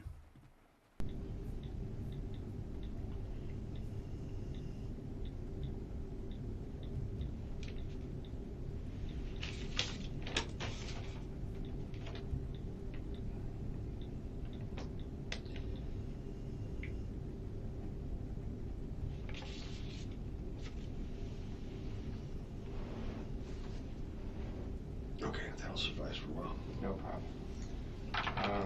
So just at the time, I felt like I was being manipulated. I couldn't figure out why she'd want to keep me around. It was really strange. Just all of a sudden, here's the world. Just all of a sudden being over the top sweet. I hate to say it, Jeff, I'm confused about this timeline here. Yeah, Maybe we should try to get that. Yeah, okay, go ahead.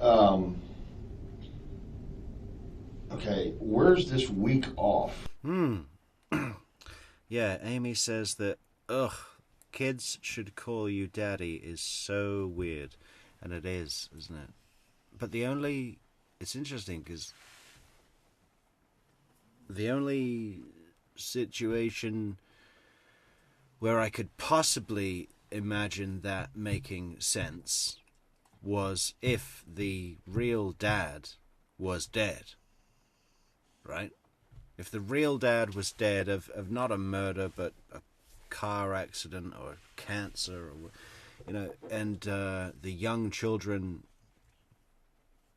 possibly it could be decided that it would be best for them to call you daddy or dad, for their developmental needs or whatever. Possibly that could make sense.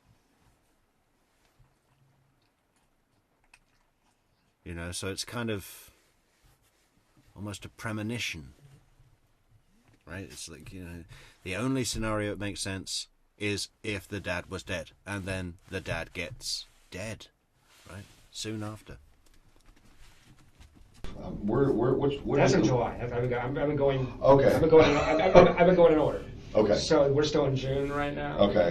So we're in, but this comment from late June of the 20th through the July 14th is before or after what you're telling me now? I can't remember exactly. It's my fault. No, it's okay. No, it's not a fault. I can't remember. I want to be as honest and accurate as I can. Sure. I think that's the Monday before he was shot, but I can't be certain. So this would be preceding that. Preceding. Okay. Preceding that. Yeah. Okay. Yeah. So it just felt strange. These are just my impressions, but it's like, what is going on? To give you an example, I would just be kissing Wendi, and all of a sudden she's like, like a porn star. I've been with a lot of women. Women don't behave like it's just. And we've been together 9 months. I've never seen this before. It's like brand new behavior. Yeah, brand new behavior. I'm going. What's going on? All of a sudden, she wants me to. It just didn't make any sense. It was just really strange, erratic behavior. She wants you to what, though? Well, I was threatening to leave at this point. Okay. So, and I guess if I'm putting on my cop show hat, I'm wondering if it would have looked weird if you break up with your boyfriend and then a week later someone gets shot. You know what I mean? I don't know. So, get to mid to late June. She went down to South Florida. She came back. I could tell she had cheated on me. I was very upset. It's very obvious. And we went to Gainesville, June 27th. She accompanied me down there for a work trip. Okay. 27th? Yeah, that weekend together.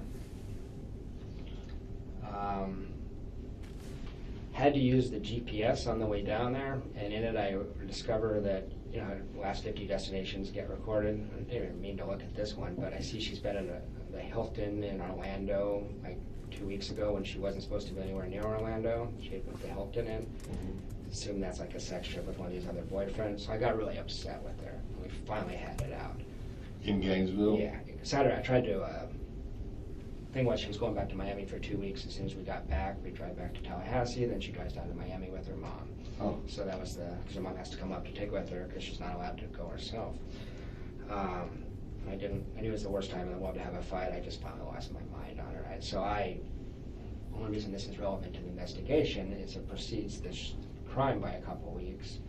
I did not touch her. I did not call her names, but I lost my shit on her. I told her exactly how upset I was. I chewed her ass.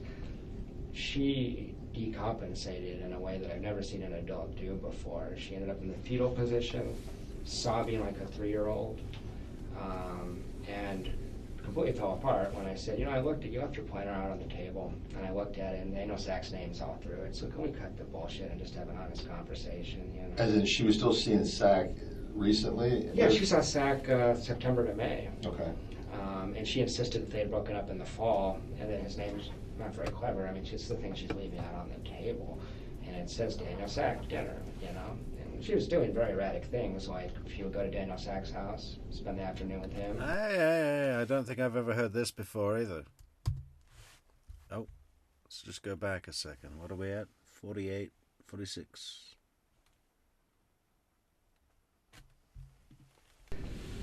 She decompensated in a way that I've never seen an adult do before. She ended up in the fetal position, Yeah, we've had sobbing this. like a 3-year-old. But the next bit. And The next bit about something being on the calendar about Daniel Sack. completely fell apart when I said, you know, I looked at, you left your planner out on the table, and I looked at it, and they know Sack's name's all through it. So can we cut the bullshit and just have an honest conversation? You know? As in, she was still seeing Sack recently? Yeah, she saw Sack September to May. Okay. And she insisted that they had broken up in the fall, and that his name's not very clever. I mean, it's the thing she's leaving out on the table. And it says Daniel Sack dinner, you know? And she was doing very erratic things, like she would go to Daniel Sack's house, spend the afternoon with him, have sex with him, come see me, have sex with me. I had to go get a full STI workup. I'm putting my stuff someplace that another man's been 45 minutes earlier. She can see. What? So I was really upset, as you can. What the hell? So she's cucking him. She... Man, what? Like, she's coming home with, how do we say this?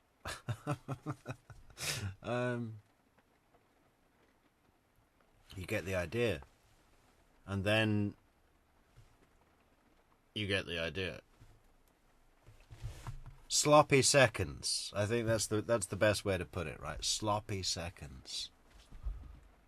Decompensated in a way that I've never seen an adult do before. She ended up in the fetal position, sobbing like a 3-year-old, and completely fell apart when I said, you know, I looked at, you left your planner out on the table, and I looked at it, and they know Sack's name's all through it. So can we cut the bullshit and just have an honest conversation? You know? As in, she was still seeing Sack recently? Yeah, she saw Sack September to May. Okay.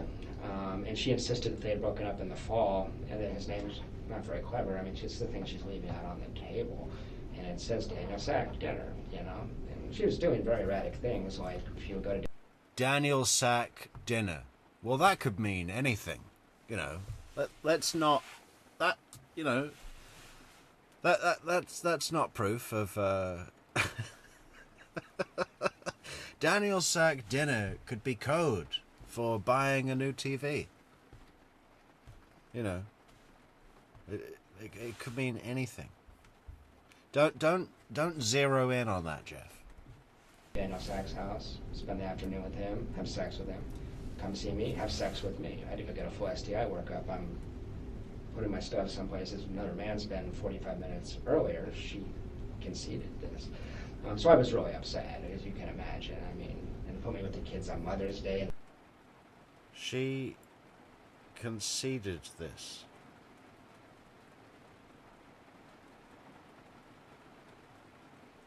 Meaning admitted to. I concede. Yeah, that's... You know, it gets pretty late for me sometimes, and I lose words. Concede is to admit to, right? What is the opposite of concede? Well, concede is more like to give way to, right? Let's look it up. Concede. Admit or agree that something is true after first denying or resisting it. Ah, okay. It's like eventually admitting. So it is the perfect word. Thank you, Jeff. And thank you, Google, for telling us the dictionary definition.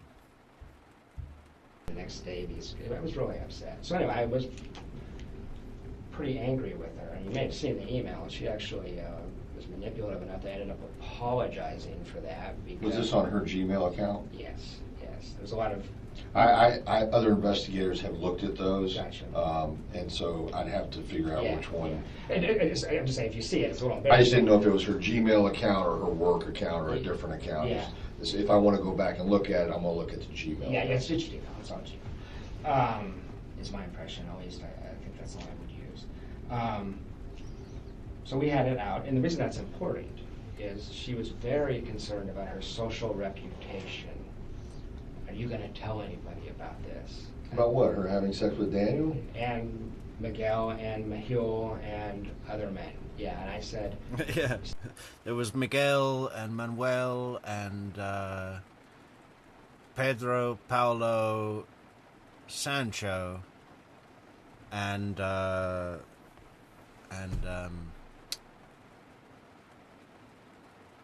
Roberto. All pool guys. Miami pool cleaners, just cleaning the filter all day long, cleaning the filter.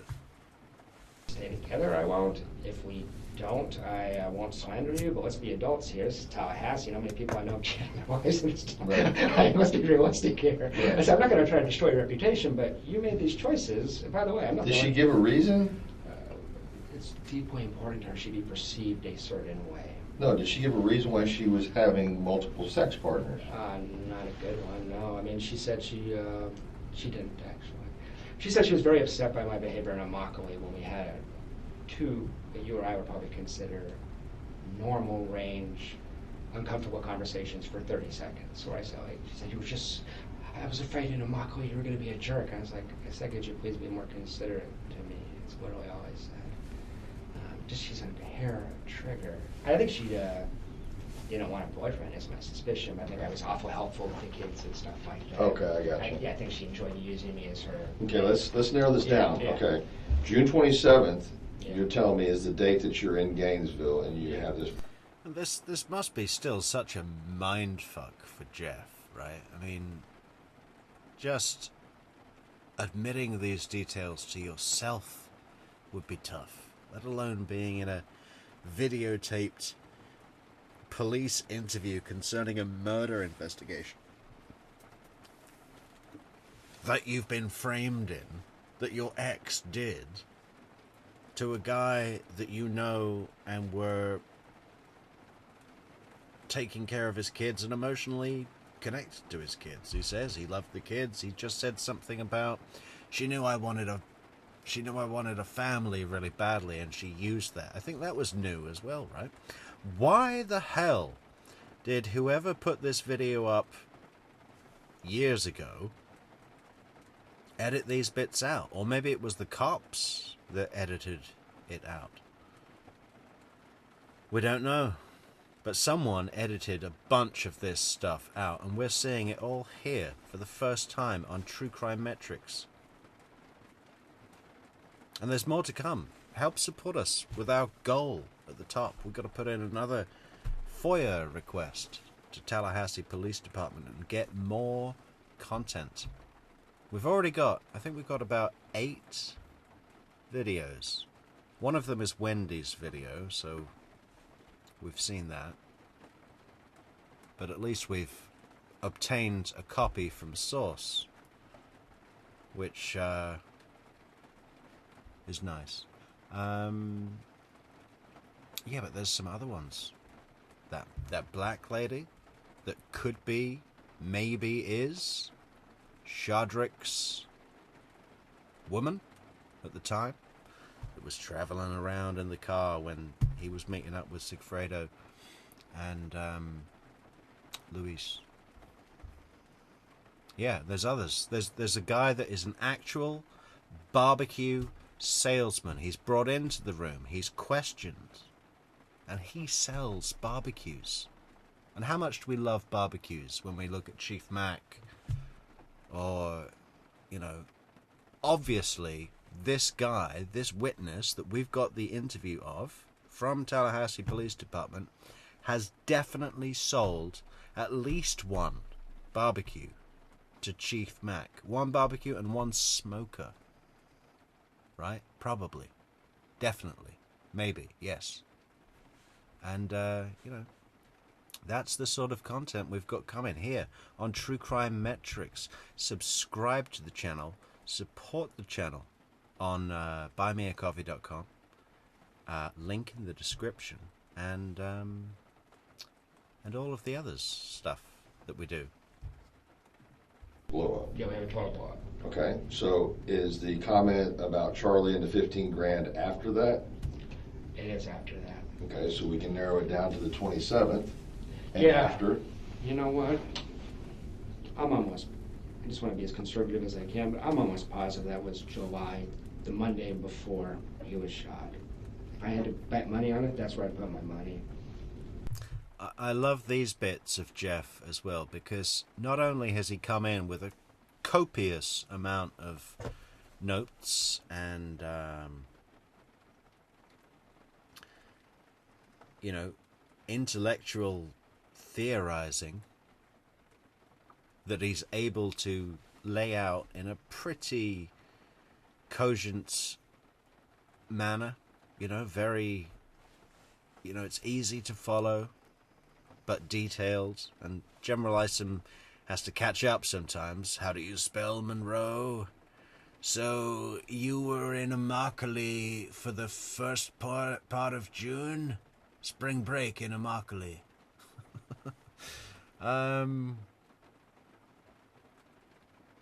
But also Jeff comes up with these things on his foot, you know, on his on the fly, on the just in this. It's almost like they're brainstorming for a business idea, you know, like, and they're going through the sort of things that you can only do with a back and forth of another person, right? It's important. Okay. Oh, thank you, Ride-In Shotgun. And Molly for the super chats. And our goal at the top. Halfway there, guys. Halfway there. How long have we got left? 1 hour and 17 minutes to reach our goal. You know what I don't know? I don't know with the goals. Like, if we get 5 out of 10 and then the goal ends and we haven't got to the 10, I don't know if they count or come in or get donated. I'm not sure. And I tried to research it. I was like, okay, Google, jobs in Wisconsin. No. I was like, okay, Google, if you have a YouTube goal on a live stream and you don't, like, meet the goal, do you still get the money?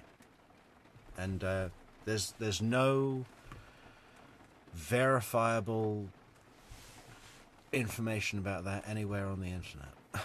So please do help us reach our goal. Halfway there. 1 hour and 16 minutes to go.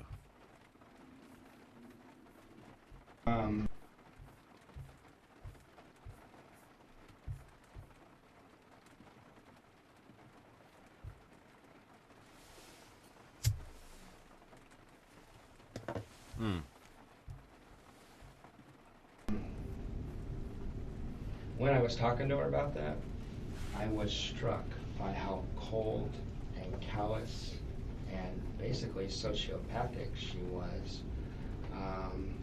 Here I am, I was crying, I was very upset, and I said, you know, you're not a sociopath, you must feel bad about this on a certain level. And she goes, I don't know if I'm a sociopath, I don't feel bad about any of this. And she was laughing and describing some of the experiences she'd had with other men, actually. She was making it clear they were very enjoyable and stuff like that. I'd never seen that.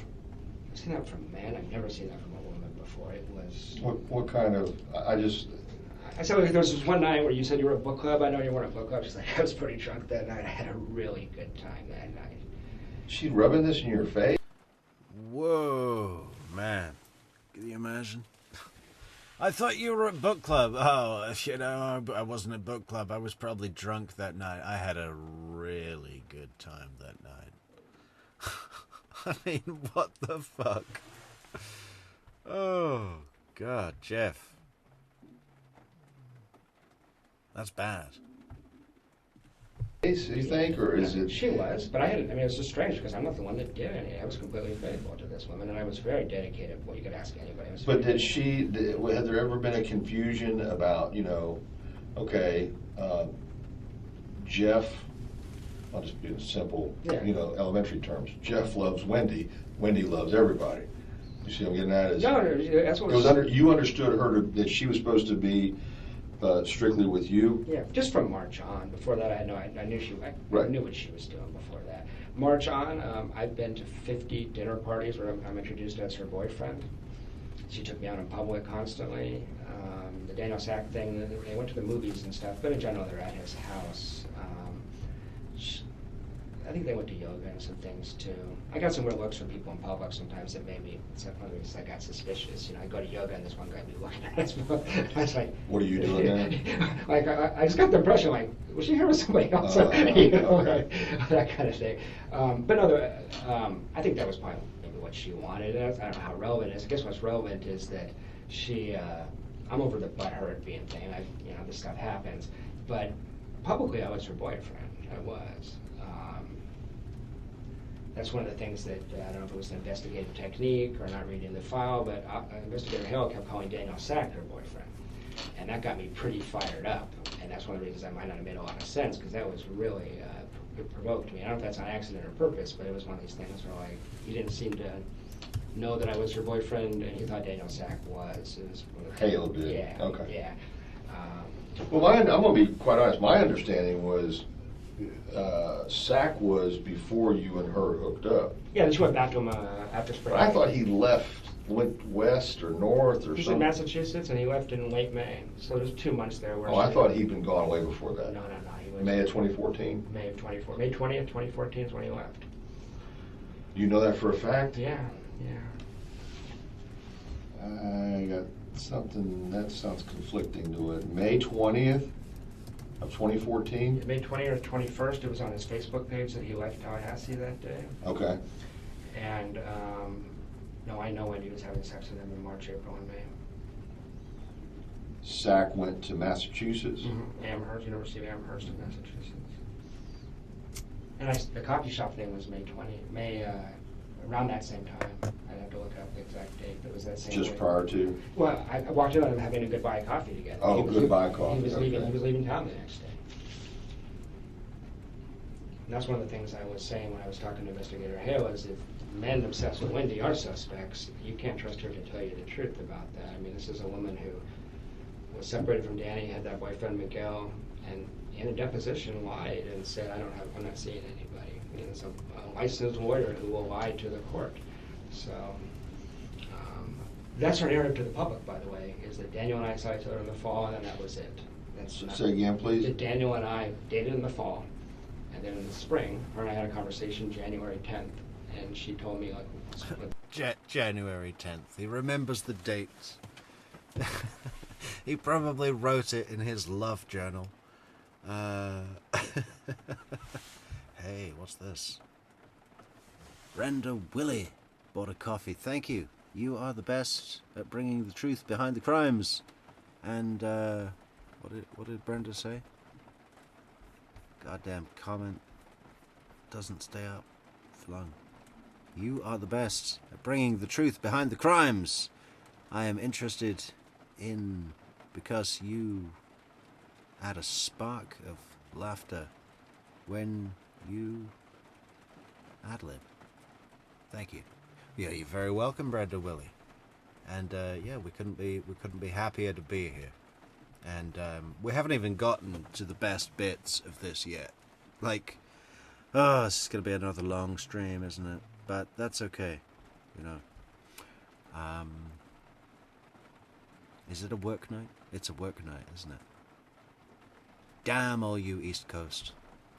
I've just got to keep tweaking this. If I keep trying every day to get a little bit earlier, I think it would be great to start at 7 o'clock Eastern. You know, 7 till midnight. I mean, that's long. It's a lot of hours. Maybe we should do shorter streams. 3 hours, 2 hours. Yeah, but man, there's some great stuff yet to come. It's just mixed in with stuff that we've seen before, you know. It kind of keeps you on your toes, because for me, sometimes I've seen the interview so many times, it's like I almost zone out a little. And I'm looking at the comments, and then I think, hey, is that something new? And it is. And it's very revealing.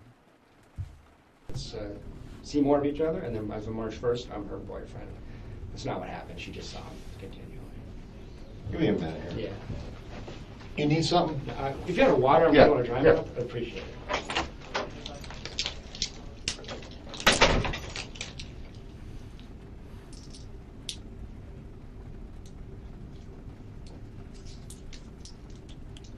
Gum in a man pouch. A man bag. Gum in a man bag. One day I want to be like Jeff and have gum in a man bag, ready to go, you know.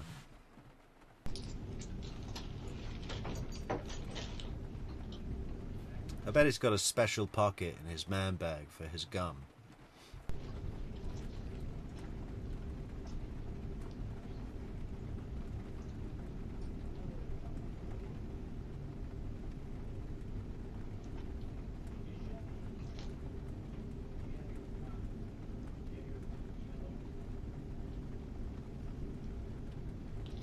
I think it's the third interview riding shotgun. He came in initially and spoke with... Who did the first one? Was it Isom?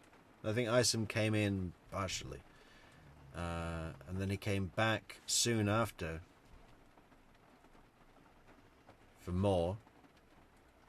And then much later in March, after the July.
It's fat. It's just look at him. Look at the way he's processing.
Oh wow, look at that.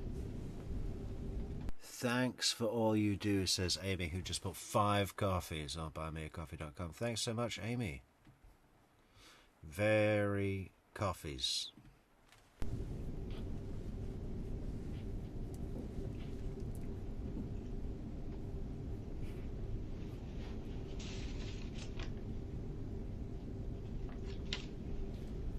Absolutely. Absolutely, Mary. Jeff is going to be a witness at Donna's trial. No doubt about it.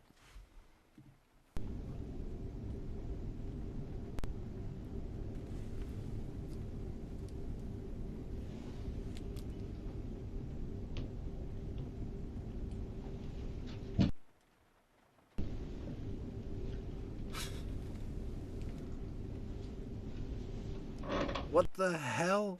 What the hell did he just do? Did he just take something out of his mouth and throw it on the floor? Jeff. Table manners.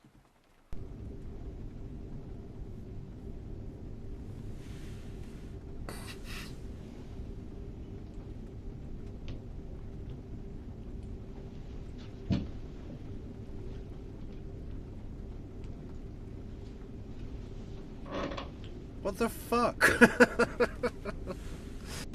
You don't do that in a public building? Any building. Or maybe there's a trash can and he's really confident.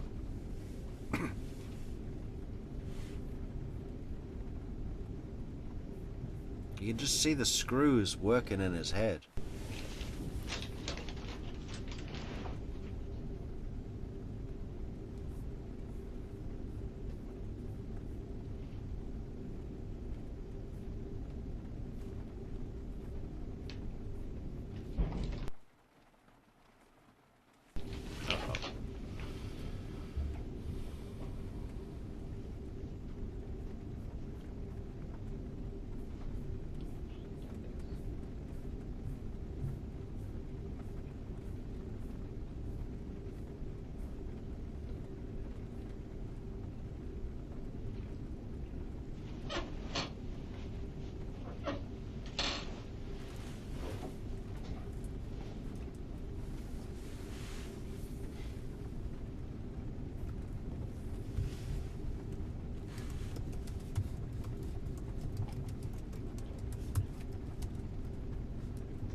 I didn't quite pick that up.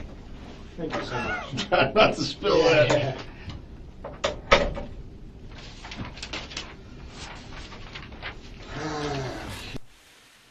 Fucking hell, Isom, you don't have any bottles of water? You know, there should be like a big refrigerator with bottles of water for witnesses, right? Like, you bring me this little cup that you've overfilled and are now struggling to carry. You got to think things through, Isom. You leave about half an inch, third of an inch, you know, of space, so that as you walk and carry the cup of liquid, you know, it can swish around a little bit with the kinetic movement of your being, you know. You don't fill it to the brim and then try and carry it down a hallway, carrying paperwork, opening doors, maybe doing the clicky thing with your badge, the RFID thing, on access points. It's a fucking nightmare. Half an inch of space. You could have made the whole experience a lot easier on yourself. We're just trying to help you, General Isom. Okay.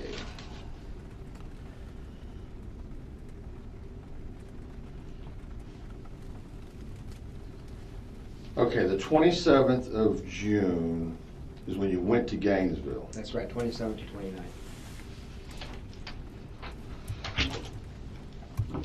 27th through 29th, you're in Gainesville. Mhm. You see the planner. You see Sack's name everywhere. Well, I seen it earlier in the month, but I confronted her on that in Gainesville. Okay. And oh, you at a hotel or something?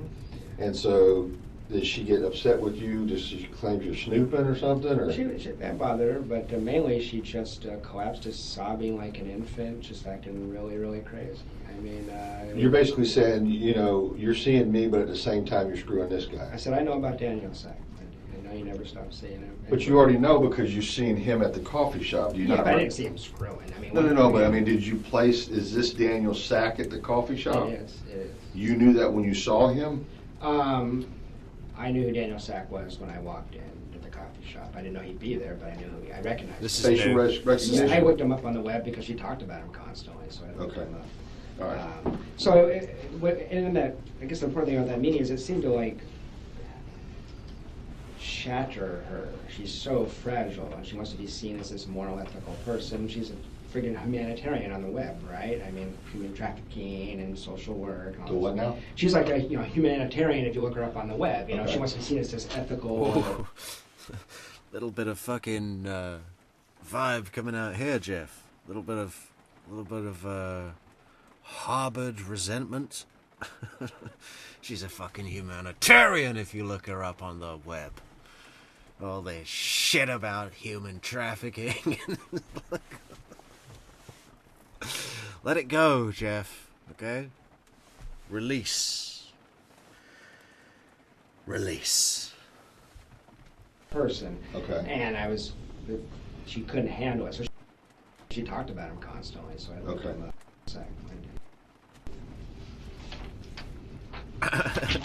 Touching the head. Stress relief. Big arm movement. Touch the head. Huge, big arm movement. Stress relief. Relieve my stress now. I'm reliving trauma. Ah.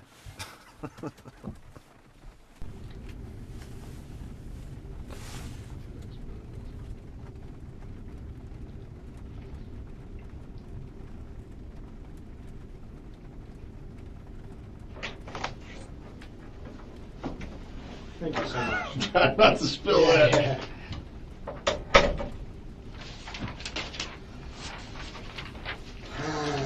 Okay.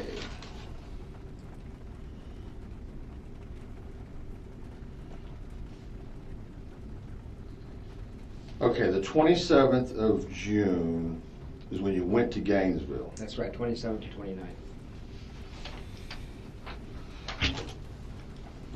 All right, 27th through 29th, you're in Gainesville. Mhm. You see the planner. You see Sack's name everywhere. Well, I seen it earlier in the month, but I confronted her on that in Gainesville. Okay. And oh, you at a hotel or something? And so, did she get upset with you? Does she claim you're snooping or something? Or That bothered her, but mainly she just collapsed, just sobbing like an infant, just acting really, really crazy. I mean, you're basically saying, you know, you're seeing me, but at the same time you're screwing this I guy. said, I know about Daniel Sack. I know you never stop seeing him. But you already know because you've seen him at the coffee shop. Do you Yeah, not? but I didn't see him screwing. I mean, No. But I mean, did you place? Oh is my this gosh. Daniel Sack at the coffee shop? It is, Check it out. is. You knew that when you saw it? Check it out. We missed the chat. What happened in the chat? We got some great thing in the chat. Oh look, Cosmic Kitten put $20 into the super sticker. Thank you, Cosmic Kitten. Towards our goal, fantastic goal. And Piebird as well. Thank you, Piebird.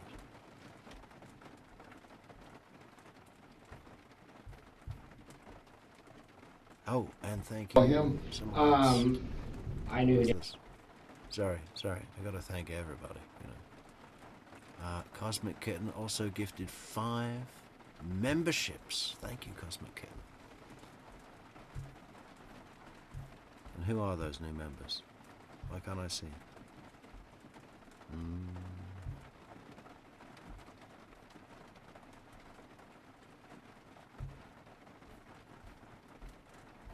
Well, oh there. Willie B, KLK. Oh, welcome back, KLK. How you doing, KLK? Sorry about my absence from the airways during December. Yeah, I hope you can forgive me. Observation Station, Lisa Bailey, and Evan Elizabeth Duke. Fantastic. Welcome, team. And what did Neverly Darling just send me? Is my logo in front of Jeff's head? Oh, no. Can you move your logo from the middle of the screen? Yes. Sure. We'll put it way over here. Or down here. Or over here. Up here.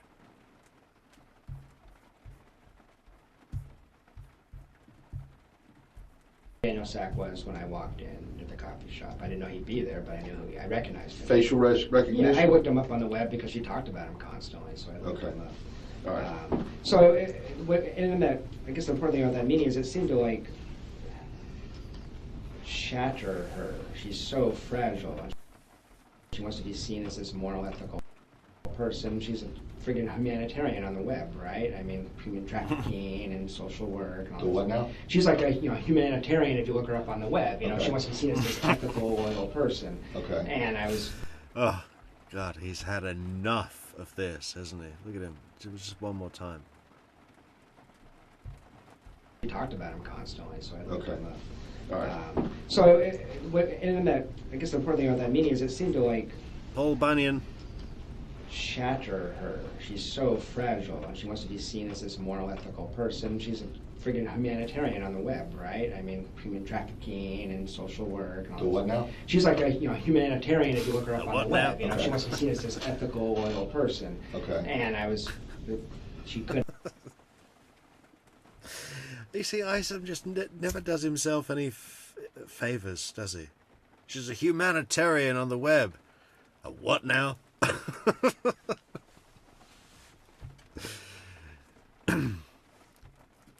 Handle it. So she like lost her shit in a way I just want to say I've never seen. She sobbed. The next morning she sobbed all the way from Gainesville to Tallahassee, and I was upset, but it was.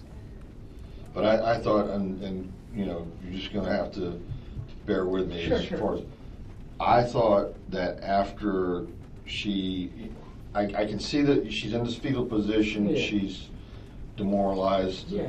whatever, and then I thought she snaps right out of it and says, I had a great time. That's what concerns me. Is I used to work in a psych hospital. I've seen this kind of stuff before. It's a good question. She was vacillating between. It was crazy. 1 minute confessing, literally telling me I wanted to sexually experiment with people. I wasn't ready. This kind of stuff. The next minute, I never did that. I mean, it was like insane. Contradicting what she just said.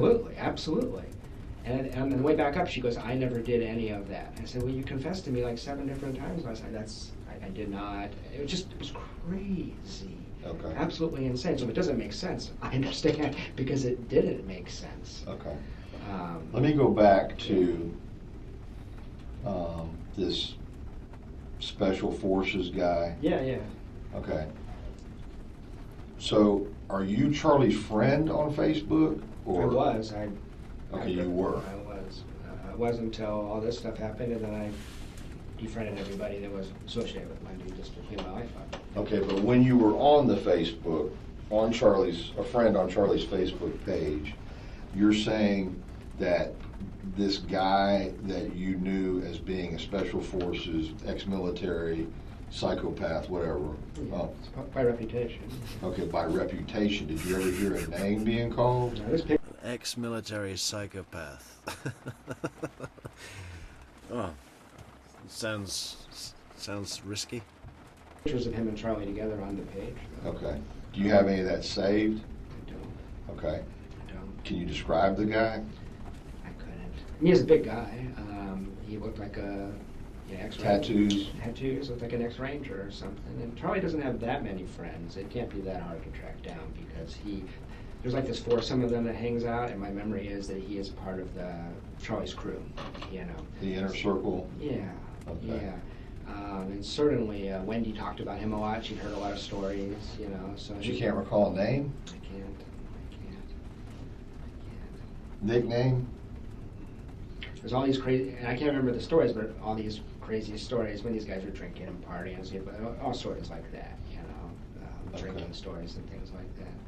Okay, was there any other, so this was... Albert, there's a bunch of new stuff, and there's bigger chunks at the, a little later on.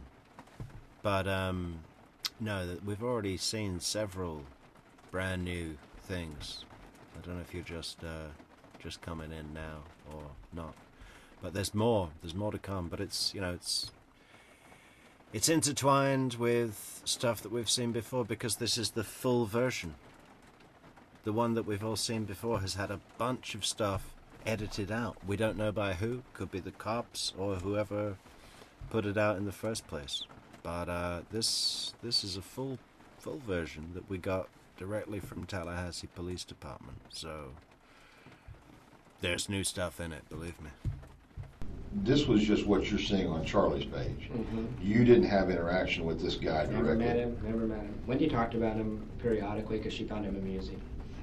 She'd met him a few times. And what was? He's crazy. I mean, you know, but in a fun way. It wasn't like negative. And I mean, if Charlie arranged a killing of Dan Markel, I don't know that it would be that guy. He was just the first guy that popped into my head. Like, well, that's got to be something I was looked at. I mean, you know. So you're basically putting this guy's face as someone who would carry out the wishes of Charlie. Yeah, because these guys are close friends, is my impression through Wendi. Also, this show looked like somebody who had done this before. This guy's reputation is that he was doing building-to-building combat in Fallujah or whatever, so it wouldn't be a new thing. So that's why it popped into my head. Okay, was there any, you know, and we're just talking, but was there anything that would lead you to believe that this person had committed something like this before? No, not at all. So it wasn't...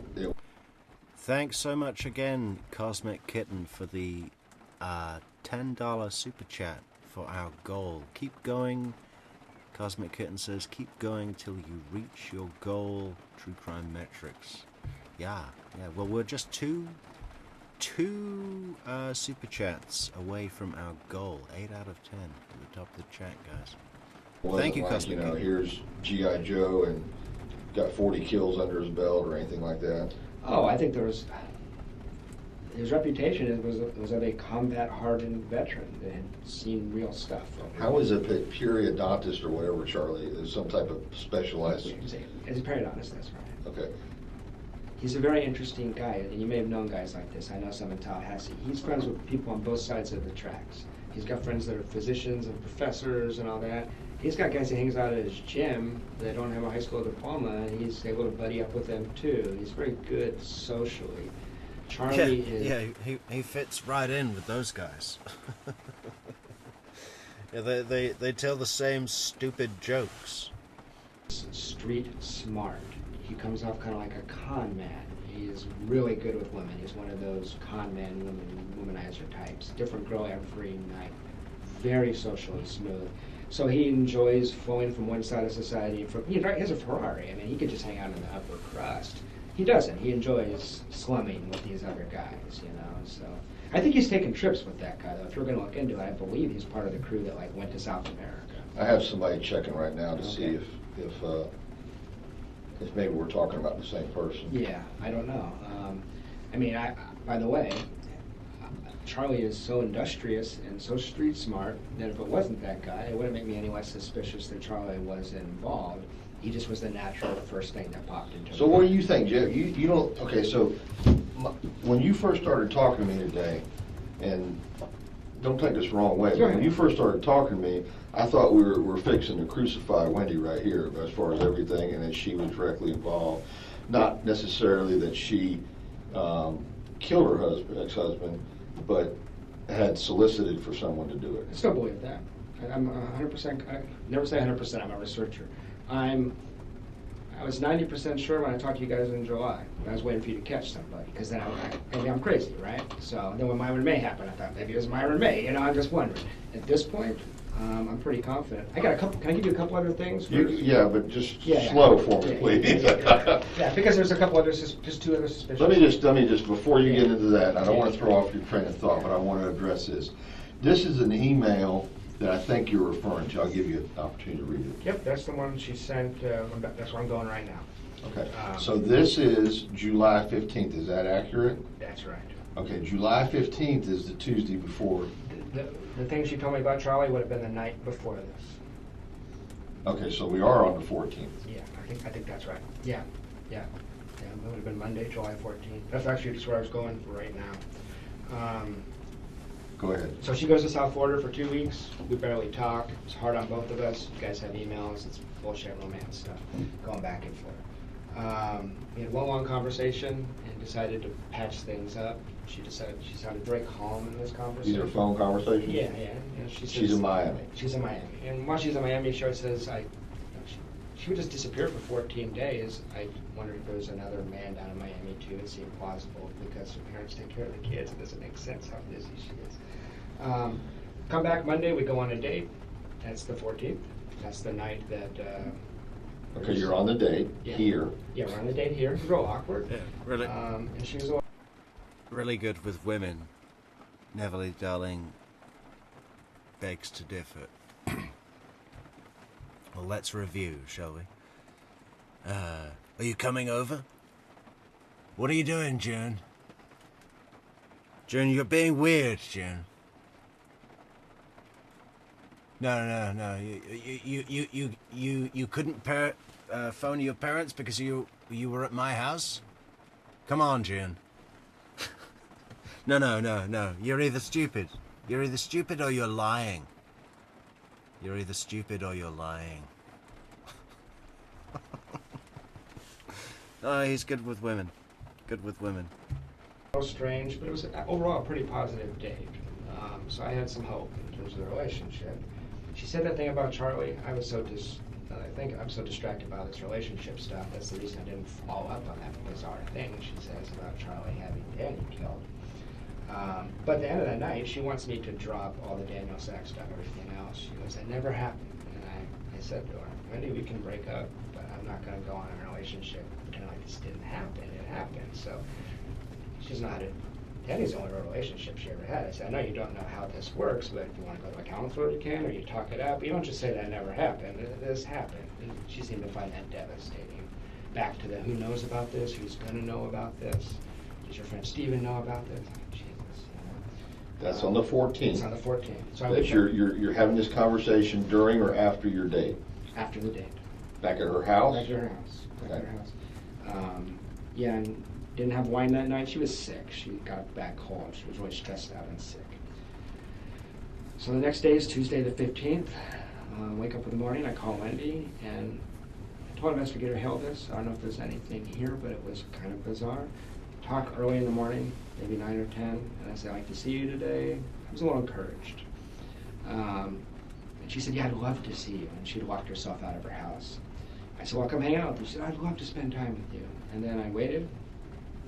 3 hours later, I get a phone call, and she's like, actually, I got into the house. Let's not do the afternoon. Let's just go to yoga together. So where? Yoga. Okay. So we went to yoga together. It was awkward as hell. What now? What now? His yoga or your yoga? I'm not judging.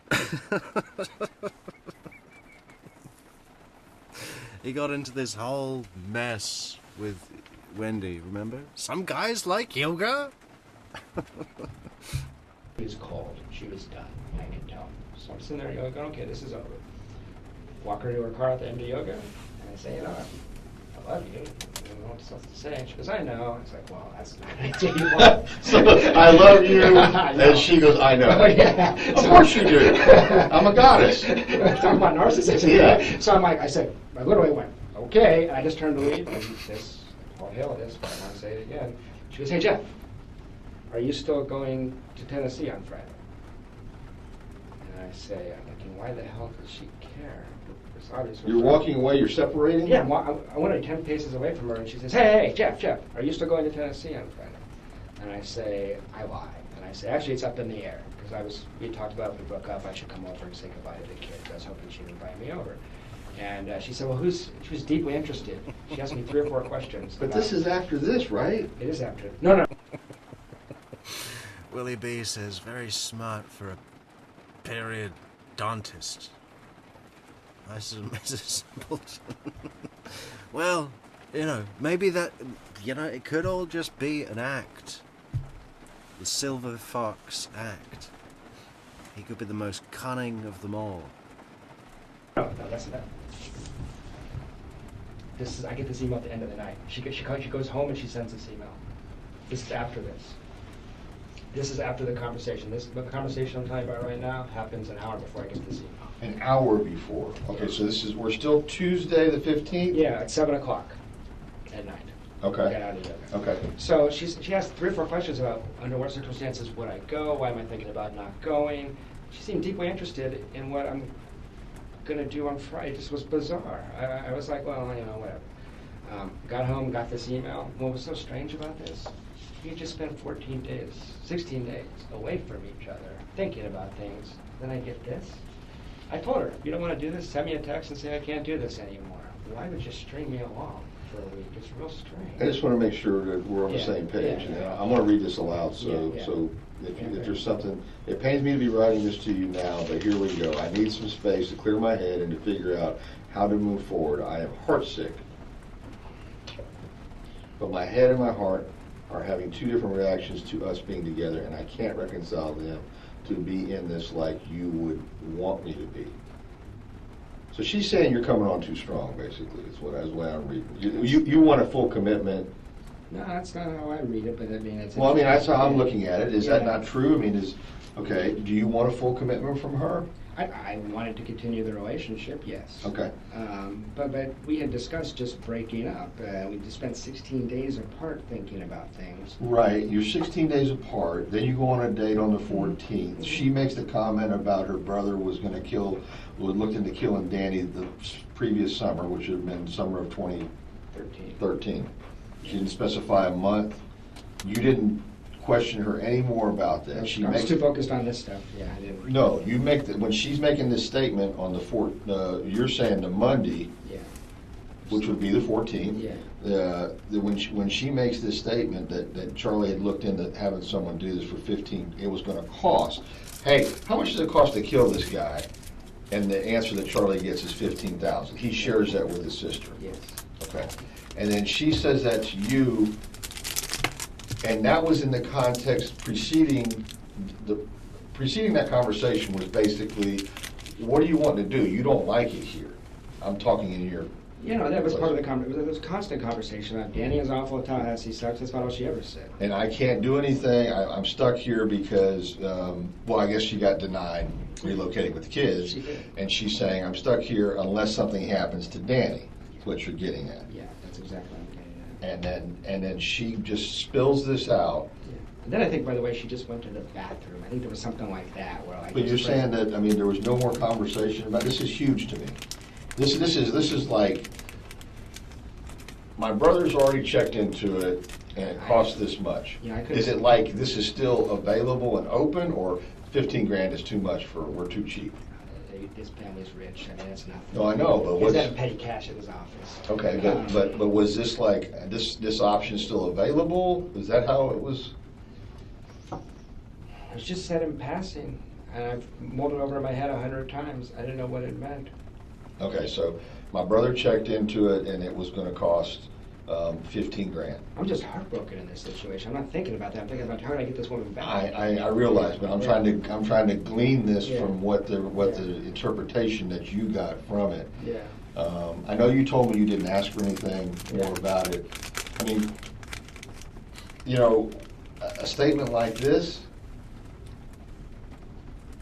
Don't take this the wrong way, but if I was in your shoes, I'd be like.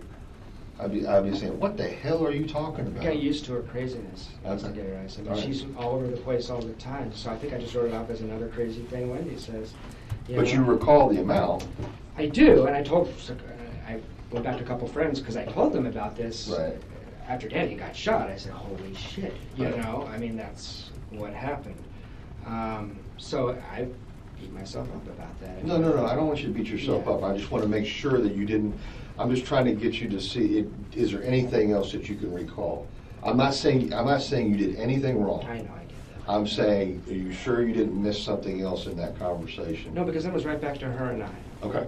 All right. Since you're going to be here, and that's not going to happen, you know, that. So this comment is made in passing as she's traipsing off to the Something bathroom. like, yeah, or the bedroom or something. Comes back out, it's all, And okay. I say, I had a good time last night, or something like that, you Okay. know, it was that kind of thing. So she sends me this email, and I don't know if it's coming up, I didn't know what to make of it. I've sent it to some of my friends who know her pretty well. It said, she's crazy is what they said. I mean, why wouldn't she just break up with you? It doesn't even make sense. I should have broke up with her. But we've been apart 16 days. She wants another week. But recall that when she left Danny, she just moved out while it was gone. So confrontation isn't her thing, you know. So maybe that's why. So Wednesday goes. That would be really strange, wouldn't it? If your girlfriend, maybe girlfriend, got back after 16 days, and the first thing she says is, "I think we should have a week apart. Don't contact me for a week." It's good to be back, and don't contact me for a week. Goes by. There's Thursday. Thursday, she. You're still up in the air about leaving. You told her, I don't know for sure if I'm leaving Friday or not. That's right.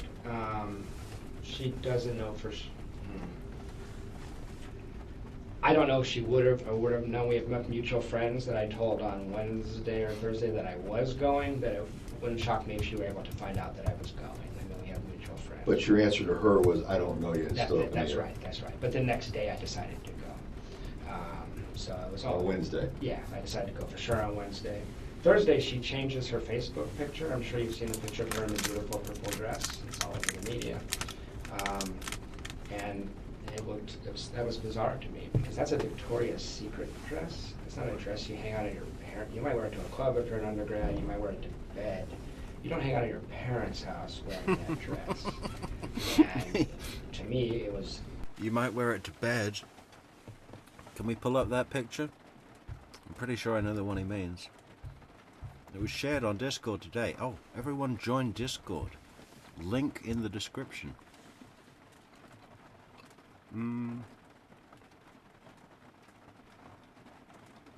Yeah, Discord's free. It's just a community. Fantastic community. Where's the picture? Wendi Adelson dress. Ugh. Yeah, here it is. So save image. Desktop.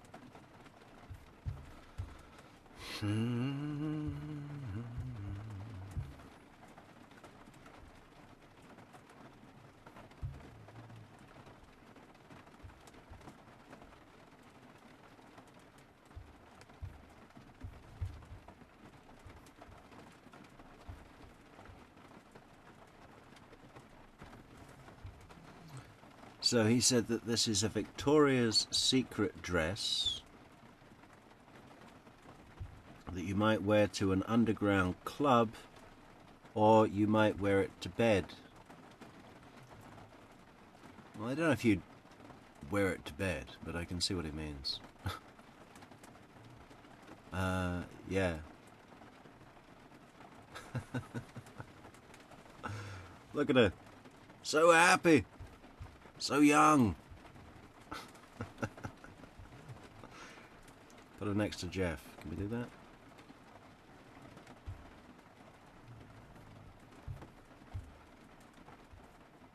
Okay. We're going to hide you now, Wendi.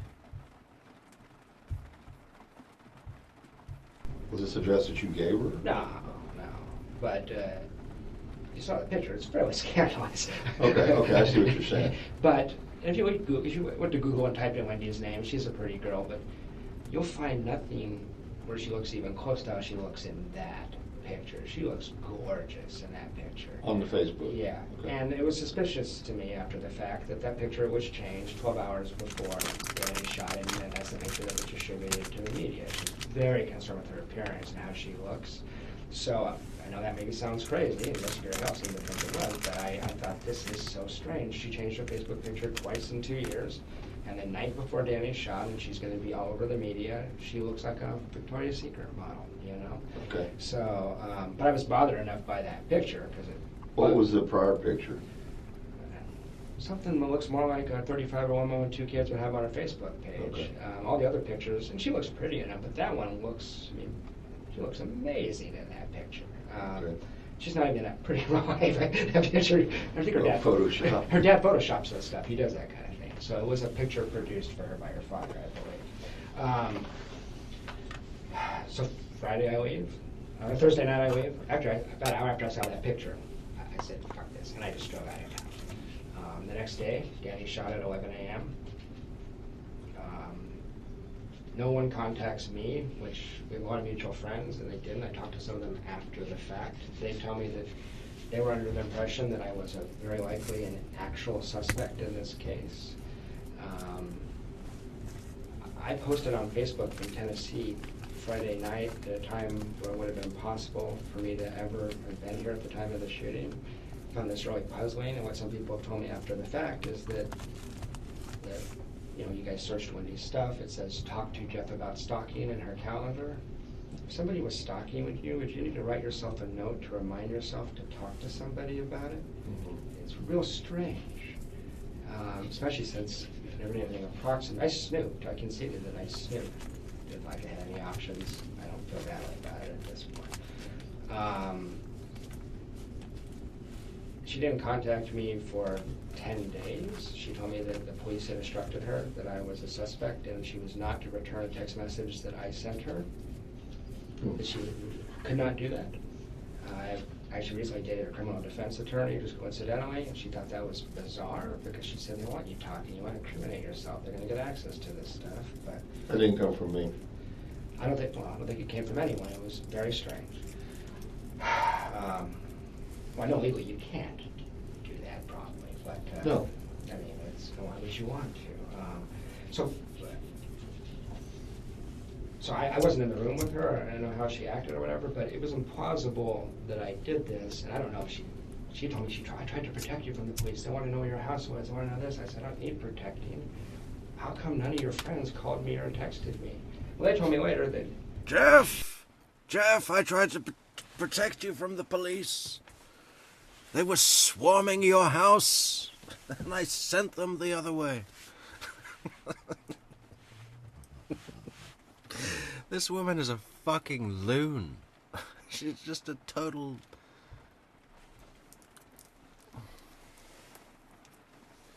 Nothing can ever be trusted about her.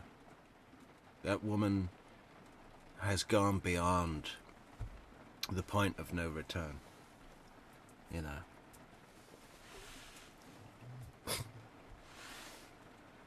Scary. She seemed to be concerned that I actually did this. Why would you do it? I know. Why would I do it? Well, what did she say? Well, crime of passion. We're breaking up and Jeff's upset. Why would I go kill Danny because I'm upset with Wendi? And by the way, as soon as I heard he's dead, I said, that's it for us. She's back in Miami. That's it. I knew.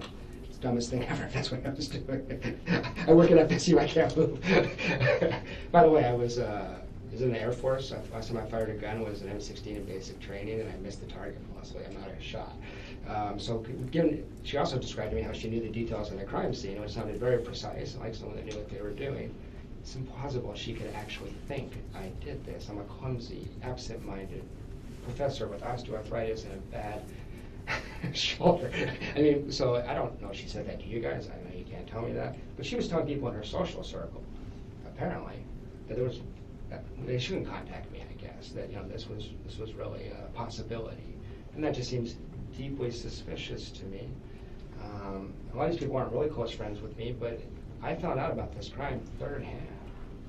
And that just struck me as incredibly strange. And suspicious, very suspicious. I just got a couple other things and then I'll answer your questions you have. I talked to Hale and I talked to you. One of the things that we might want to go over in a minute is when I talked to Officer Hale, I know you guys are under pressure. It was a crisis situation, as you were saying. But I was given a list of the men that I knew Wendi had been involved in to some degree. And a lot of times it was just suspicion of sexual involvement. I didn't know, but clearly she talked to them about a lot, so it'd be worth looking at. And Officer Hill, or Investigator Hill, was very polite and kind to me, even given the situation. Just simply wasn't interested in the long list of names.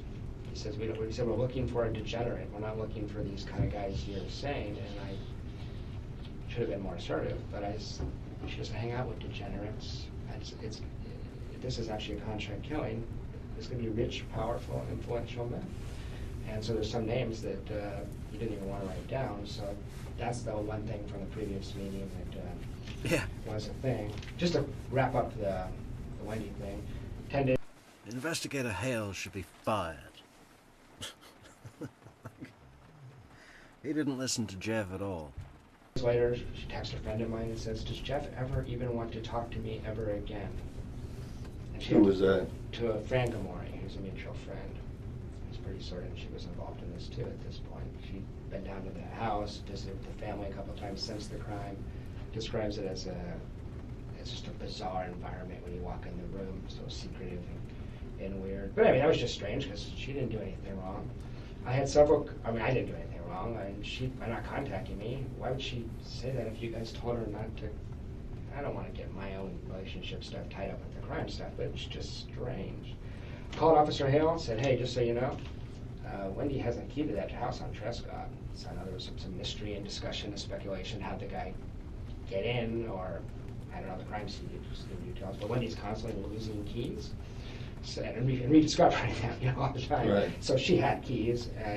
He didn't call me back on that, and I don't know if it was helpful or not. And then here's just a list of strange things that she said after the crime.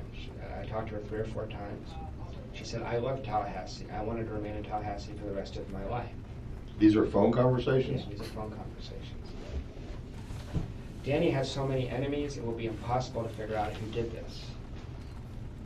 He's a pretty beloved man, and he was an abrasive guy, but that's a strange thing to say. Danny has so many enemies, it would be hard to figure out who did this.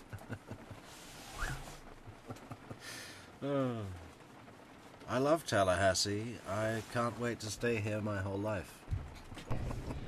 I've never heard any sympathy from her one time about Danny. She still seems enraged, obsessed, and defiant about Danny.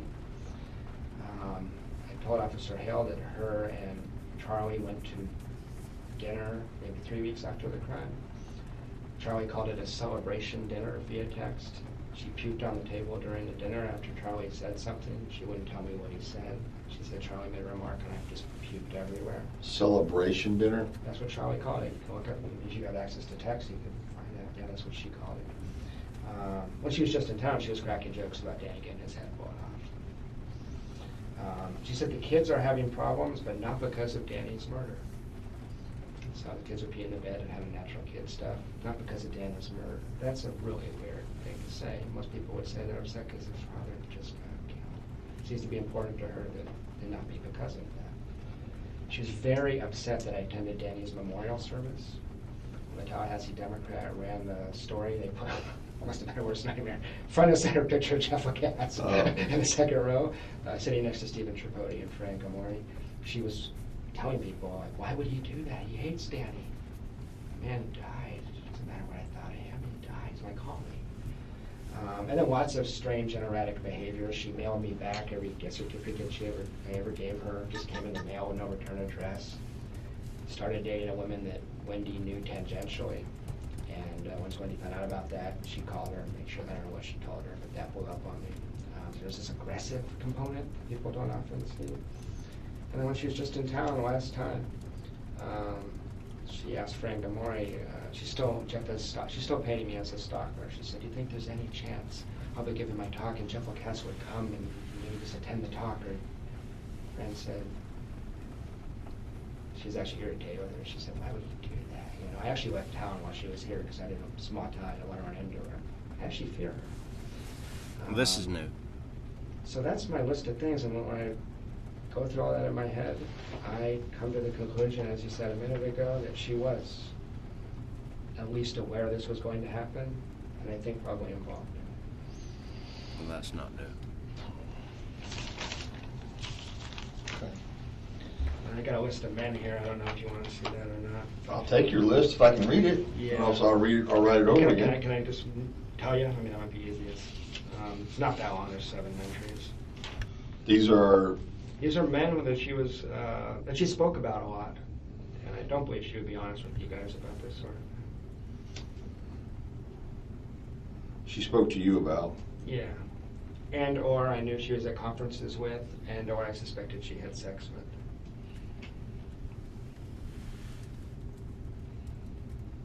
I still suspect her and Charlie did this, but I know you guys have to look at everything. Go ahead. Yeah, well, there's Daniel Sack, there's Mehul Patel. Hold on a second. Yeah. SAC? Yeah. SAC. So the new bits that we're seeing of the interview, I think they're all things so far and ongoing that paint Wendi in a extra bad light. Why is that? Why is that? You know, who made those edits and why are they protecting Wendi? Okay, right. Yeah, just like it sounds. Mehul Patel. Patel. There's Miguel Edmondson. Edmondson. Yeah, it's like Edmondsson. There's 2 guys named Trey, different guys. One's in Destin as a real estate. God, ice him, man. Do yourself a favor. Edmondson. So that'd be E-D-M.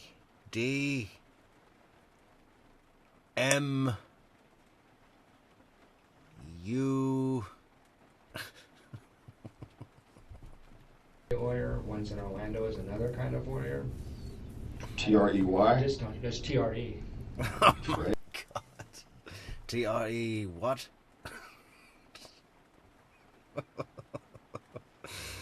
Oh.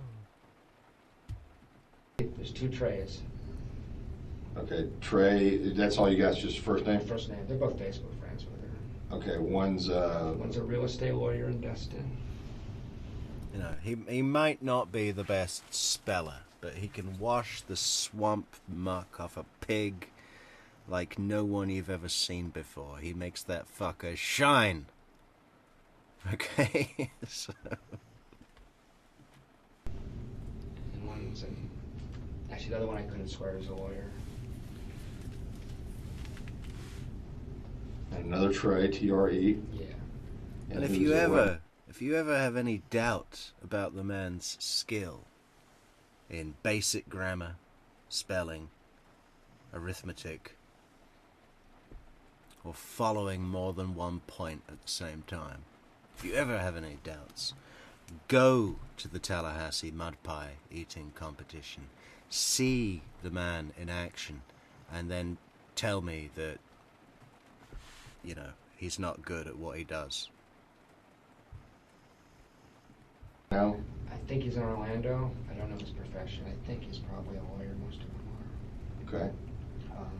There's a person I only know as a gastroenterologist, a GI doc in Miami that I believe she was seen in early July. He was at her house an awful lot right after the crime. Here?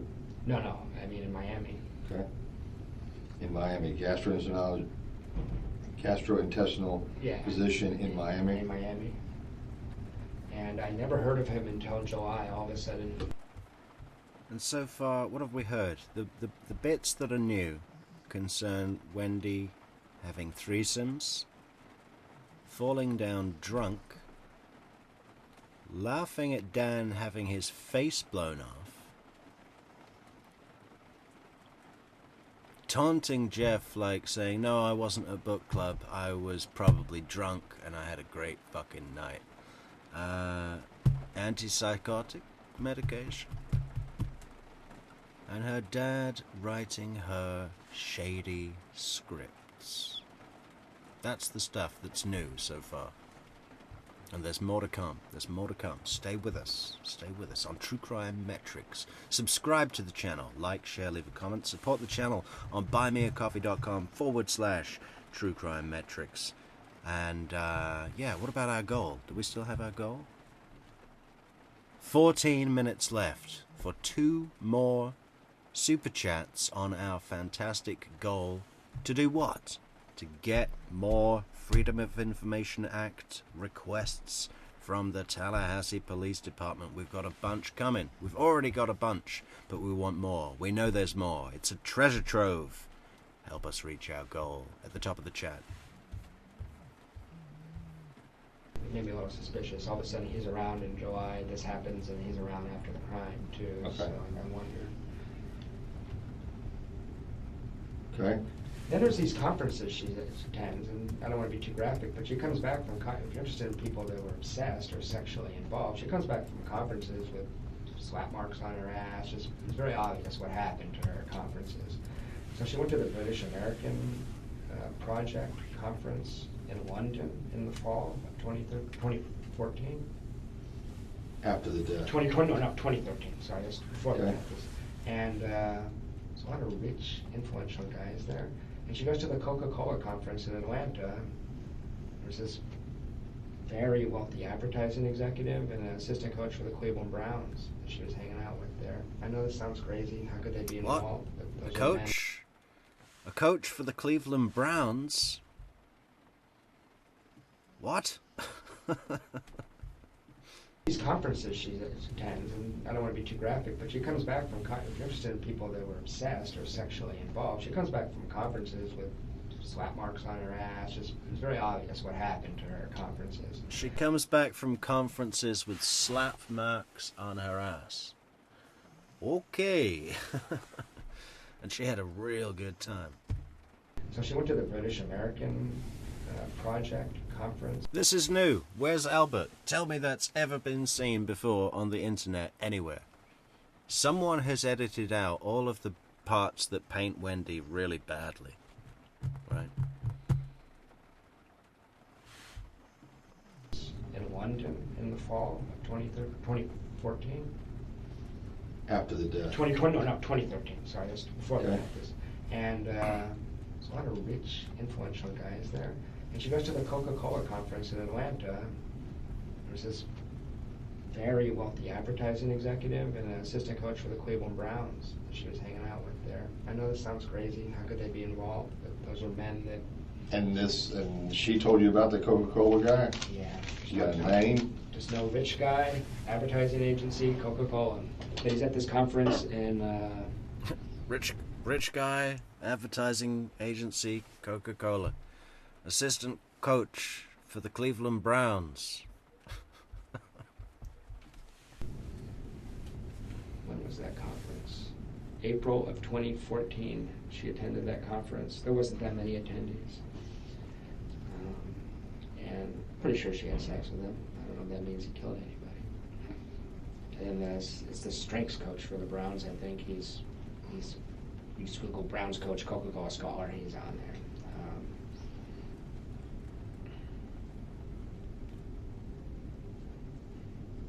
The guy that's the Coca-Cola executive is also the strength coach? No, it's called Coca-Cola Scholars. It's a program, Okay. a conference. So there's 2 guys there. And Wendi had talked to me about having sex with multiple guys on multiple days, so I don't think you can say, well, she was at the conference, she was with Mehul, so she didn't have sex with this guy, So she was bragging about that at one point. Okay, so I got Daniel, Mehul Patel, Miguel Edmondson, 2 Treys, a GI doc in Miami, and at a Coca-Cola conference there was an executive and a strength coach for the Cleveland Browns. Yeah, an advertising executive. It's actually from the biggest advertising agency in California or something like that. He's a really heavy hitter. He's a really wealthy man. The reason I mention that is you couldn't talk to Wendi for 10 minutes and not ever talk about her situation with Dan Markel. So I know one of the theories might be that someone took it upon themselves to do this and that I'm crazy and none of this is true. I don't believe that's true. I just want to give you every bit of I'm with you. information. No, I'm with you. I believe very strongly that she had something to do with it. There's too many coincidences here, and this is just the stuff where I felt like 100% confident I could tell you this is true. I had a lot of impressions. There's a lot of other stuff I could babble about all day long.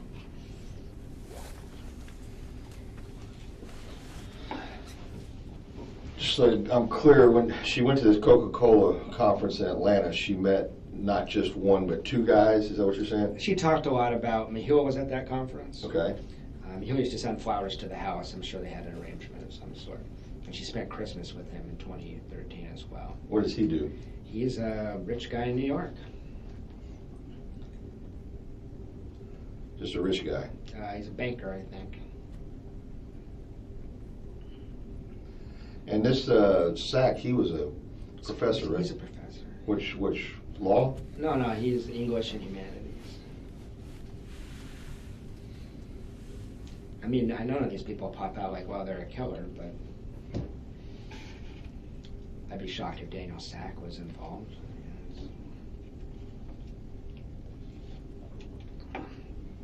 Daniel Sack never wanted to meet her kids, got nothing to do with her divorce or her family stuff. I can't imagine. What about Miguel? Miguel hated, I told investigator how this, Miguel hated Danny. She showed me texts about how much Miguel hated Danny. Miguel and her dated right before me, his relationship preceding us. They only broke up because he moved to D.C. for his... Miguel hated hearing about Danny. I mean, she was driving everyone nuts with this. ...job and could not be here. And she often talked about the fact that she could be with Miguel if she lived in Miami. What does Miguel do? Works for ExxonMobil. He's a CPA. CPA? He's a heavy hitter in Exxon. So Miguel Edmondson is a CPA for ExxonMobil. Mm-hmm. Relocated to D.C. Mm-hmm. Albert, yeah, it's from Tallahassee Police Department, the video. Man, my handwriting is getting atrocious. Well, you do this all day long, and then you pick up one of these, and it doesn't work good. Yeah, it's all school. Okay.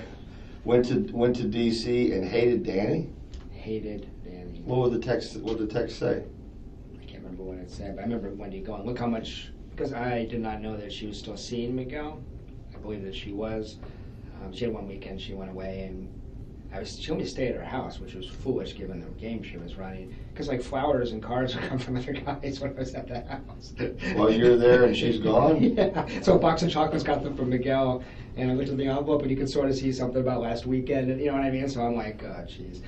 So I think her relationship with Miguel was ongoing. Yeah, someone just said in comments, I can't remember who, that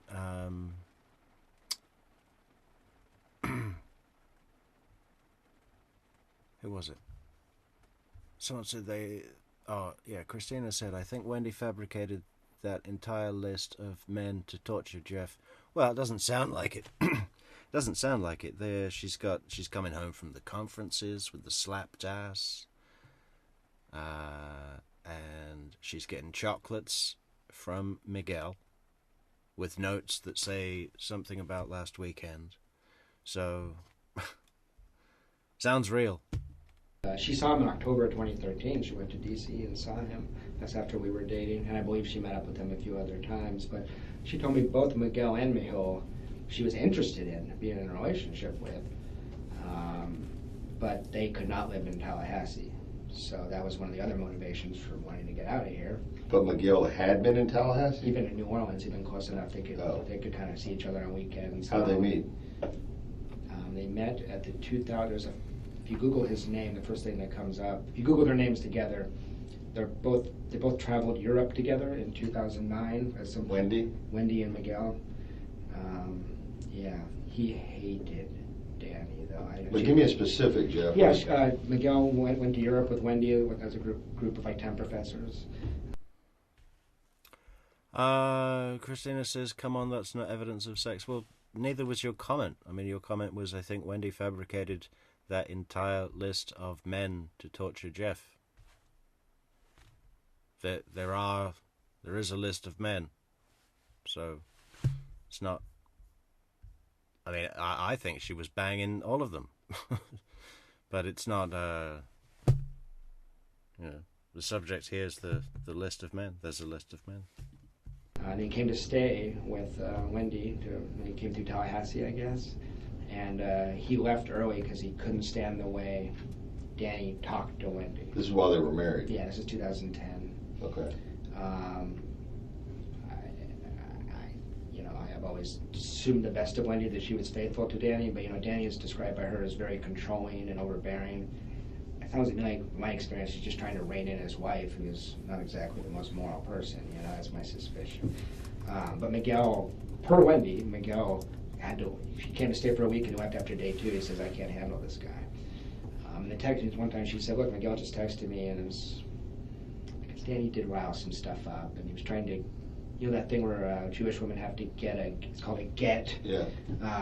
Danny asked for one, like, in July, and it was about that she should say, look at this, we'll go Miguel. It was something like, fuck Danny, or just something like that. I hate that guy, something like that. Okay. Back to, I'm curious about this episode where she vomits. Me too. Okay. Here we go. She texted you that directly? No, she called me. She called you? She called me and described it. When was this episode? Do you remember? I can find out for you, but I don't remember. It was not too long after the crime. It was the celebration dinner. And what was the celebration for? That Danny was gone. That's how Charlie talks about Danny. But I mean, you don't hear that firsthand. She tells me that. She says we went out for what Charlie called a celebration dinner. Because Danny's gone. Hip hip hooray. Did he say, "Look what"? Hip hip hooray. I'm assuming he didn't say, "You're welcome, sis." Nothing like that. No, but they had a celebration dinner, and what caused her? It sounds like something out of a movie, right? Someone does something they wish they hadn't. Someone makes a remark, they vomit. Okay. That's what it sounded like. But she puked on the table at a 5-star restaurant. Okay. Or at least a 4-star restaurant. And she texted that. She called me and told me that. She called you. Yeah, she did. We were still talking at that point. Okay. When I started dating that girl, and that was it for us. We didn't talk after that. She was very hurt.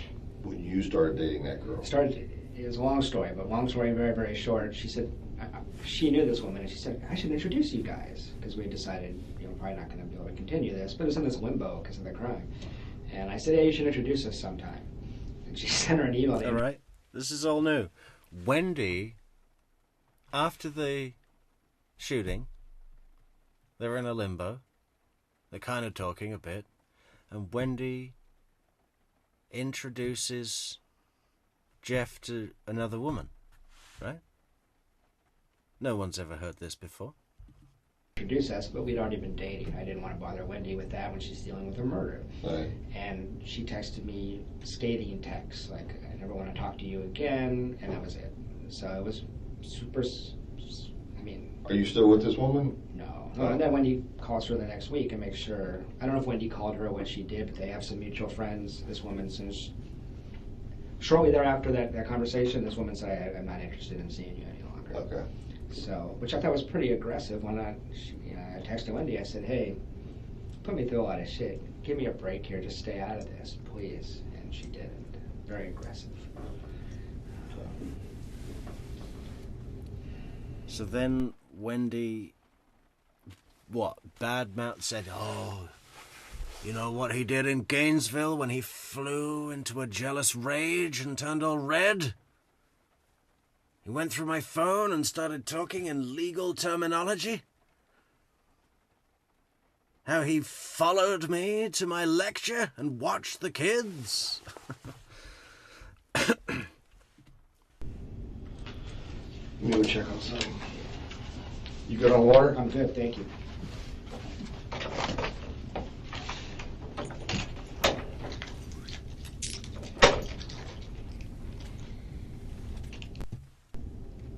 Yeah, you good on water? You good on... You want another fucking paper cup of tepid police station tap water? Or are you good? Are you good on water? Or would you like another cup of police station tepid room temperature chlorine water?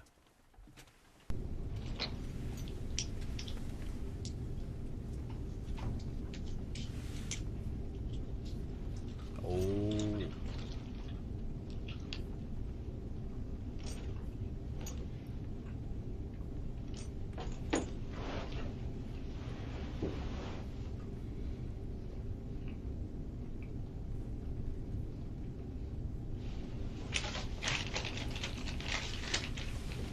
Thank you, Molly, for the super chat. Thank you, Molly.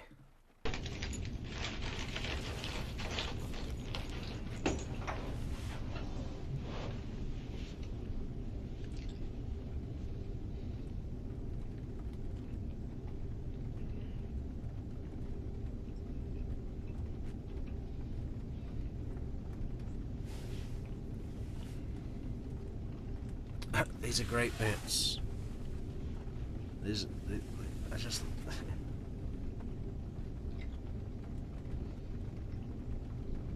He's reeling, isn't he?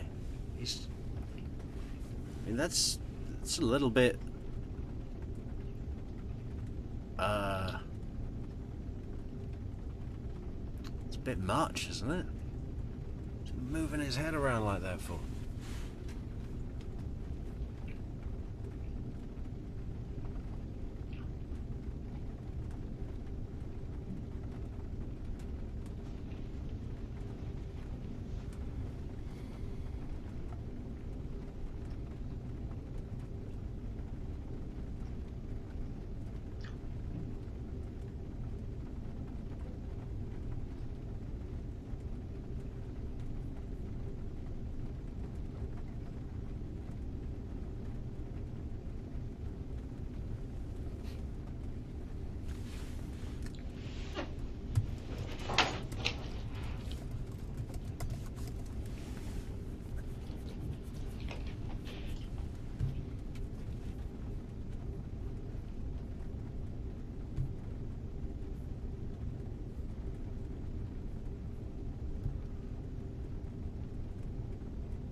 Yeah, the celebrations dinner's been brought up in all trials, Albert. Every single one. And in the previously released version of this interview with Jeff. But it went into more detail here. Albert doesn't believe this is new. There's been loads of new stuff about Wendi, especially. What was it? Let's go over it again. Threesomes, falling down drunk, laughing at Dan having his face blown off, saying she was drunk but had a great fucking night, antipsychotics, and her dad writing shady scripts. Ass slap marks on return from the conference. Trysts with the assistant coach to the Cleveland Browns and the Coca-Cola advertising executive. All of that's new, Albert. All of that is brand new. Hot off the press, the Metrix press.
Still trying to get that photograph. I don't know if it's still going to be on his Facebook page or not. I just want to see if, I just want to confirm this is the individual. I think I'd recognize it if I saw it. At least it was the same photograph I saw. Yeah. photograph I recall was 4 guys like this. Okay. Okay. All right, I got the men that you're talking about. She made, well, first of all, does she still have the same phone number? She switched her phone 3 or 4 days after the shooting because she thought you guys had bugged it. Okay. All right, do you have the new number? I don't. I think she has the same number. She has a different phone. She just wants a different handset? Which is silly because you don't need to put a bug on a phone physically. Right. I mean, it's funny. Why would she be concerned about people bugging her phone, or the police bugging her phone, I guess is what she's specifically concerned about? She's real concerned about that. She told me that. Did you ask why? No, I knew I immediately thought she did this, and so she told me 50 times, Jeff, I had nothing to do with this. See you later, Cosmic Kitten. Silent. Thank you so much, Let it be silent. Cosmic Kitten, for the fantastic support and everything else, and the great comments, Cosmic Kitten. Catch you later. Because I didn't want to go there. I didn't want to play my hand. I've never said anything to her. I just wanted to listen. I was hoping she might give me something interesting, and I would come tell you guys. Because she's erratic enough, I thought she might say something stupid. She must have said 50 times, I had nothing to do with this. And you saw her statement in the press. She's worried for the safety of her and her children. No one's suggesting a serial killer looking for Jewish lawyers, you know? I mean, this was pretty targeted, so... Yeah, you think, she's concerned for her children's safety. Wendi plays the victim so well. To me, it looked like classic Wendi. Everybody else felt bad for her. I thought, holy crap, she did this. She plays the victim instantly. She's great at it. You said something a minute ago, and I didn't want to interrupt you, Yeah. but I know it was about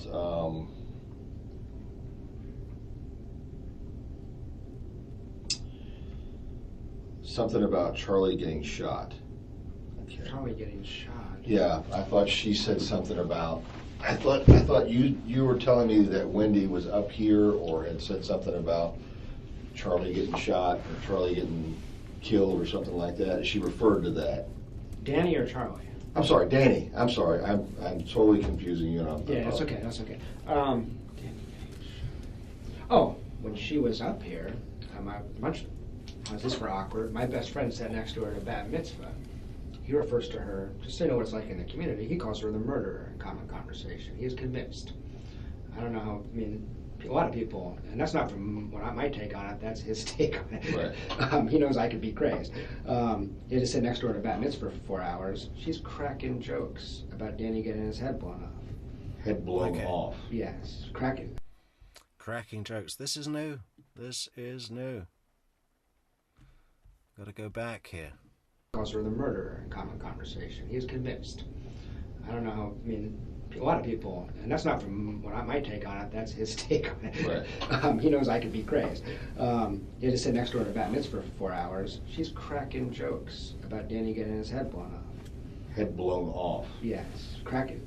And I can't remember the exact joke, but that was how he put it, at least. And he said he looked at her and said, "Wendy, that's totally inappropriate." Where was this at? So it was the Andrew Epstein's daughter's bar. What would be the reason? Well, it seems that an effort was made by whoever edited it to redact the most character-damaging things to Wendi Adelson. Right? It seems to me that this is the first time some of this information has ever been released into the public in 10 years. It was recorded 10 years ago. I've never seen it before. I don't know anyone else that has ever seen it before. I've never heard any of the stuff here. Well, some of it we've heard referenced, but not from this perspective in this interview. And there are some things that are brand new. I've never heard about Wendi sitting at a bar mitzvah, cracking jokes about Danny getting his head blown off. Apart from on that one clip, right? That one clip that was on a segment of 48 hours, but it was like a 2-second clip of just that sentence. Cracking jokes about Danny getting his head blown off. That's how we knew that there was more content out there. That's why we had to track it down. Can we get an amen for True Crime Metrix? Yeah. Bar mitzvah.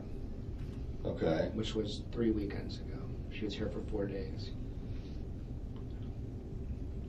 And in the morning when she was here, it was a church ceremony in the morning, the party at night.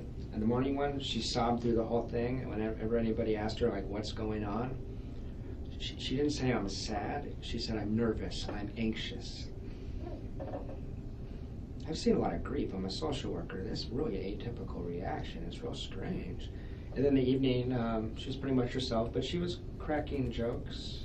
She told some of my friends that she's changing their names to Adelson. She still hates Danny more than you would ever think.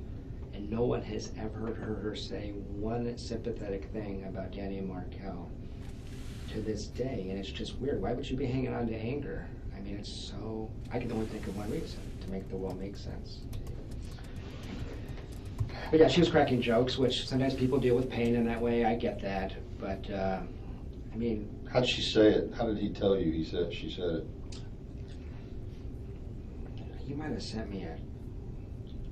Oh, here's what she said.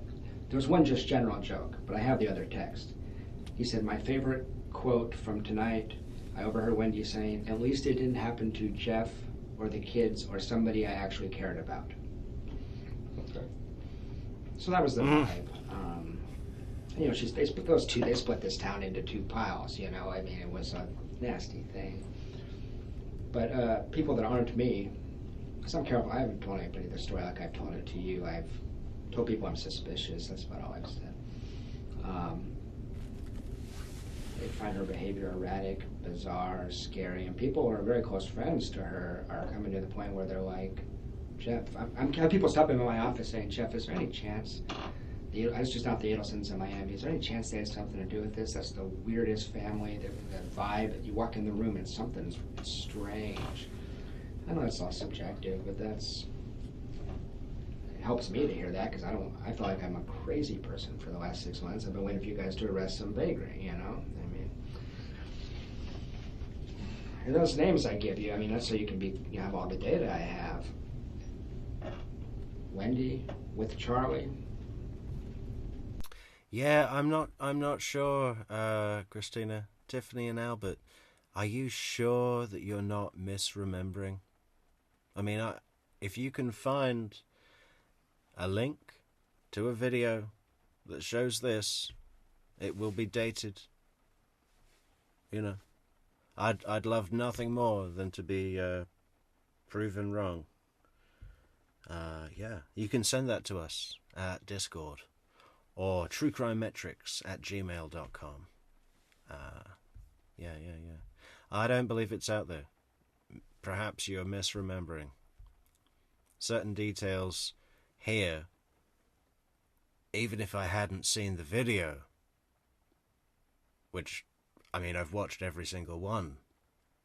A lot. I mean, that's my job. But even if somehow I hadn't seen the video, I would have heard it discussed. I would have heard these elements, these points discussed. So I really don't think this has ever been seen before. I don't know who pulls the trigger, but there's a very strange relationship between those two.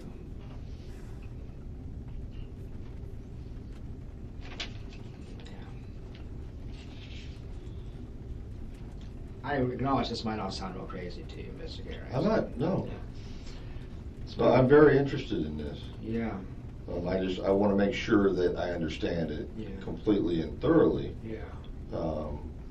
And I can see that it's been weighing on you heavily. Well, it has, because it sounds crazy to people, obviously. Although I told a couple of people the whole story like I told it to you start to finish, and no one else has said I'm crazy. My therapist said, one thing I forgot to tell you. I had to go get a damn therapist. It was so crazy. So I to try to manage her, I tried to get some advice on relationships. And in April, of 20. This bit we've heard, Albert. You know, so it's mixed in. So sometimes, you know, it's this was happening to me earlier. I'd kind of be so used to hearing the bits that I'd heard before that when it got to a new bit, my brain didn't realize. And I had to say, oh my God, is that a new bit? And go back.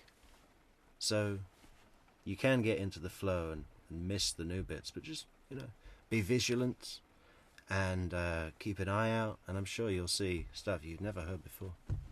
2014, he tells me, look, he's real blunt. I gotta be honest with you. There's two possibilities. One is she's just getting over a divorce and drinking too much, and she'll settle down over time, maybe live happily ever after. Second option, she sounds an awful lot like a sociopath to me. That's an objective person. Right. And I said, sociopath? I said, yeah, high functioning, but she doesn't seem to have a conscience. And I said, oh, Jesus, what I got myself into, because I was in love with her and I wasn't going to leave at that point. But that's the kind of feedback I've gotten when I tell people what she's actually like. Okay. I prefer that you guys catch somebody else, obviously. Right. When's the last time you talked to her or had any conversation? I could find it for you. It would have been in around August 20th. Oh, that long ago. Yeah. She cut off all contact because I didn't tell her I was dating. It was just bizarre. That was the time, it was about the time of commencement, summer semester commencement. That was another thing as far as narcissism and a crazy person. You know what Wendi was mostly upset about? And she told me this. The fact that she had to cancel her commencement speech because Danny was shot. Her attorney said it's a bad idea to get yourself in front of the media like that. Inside Edition will show up. You can't do it. She was devastated.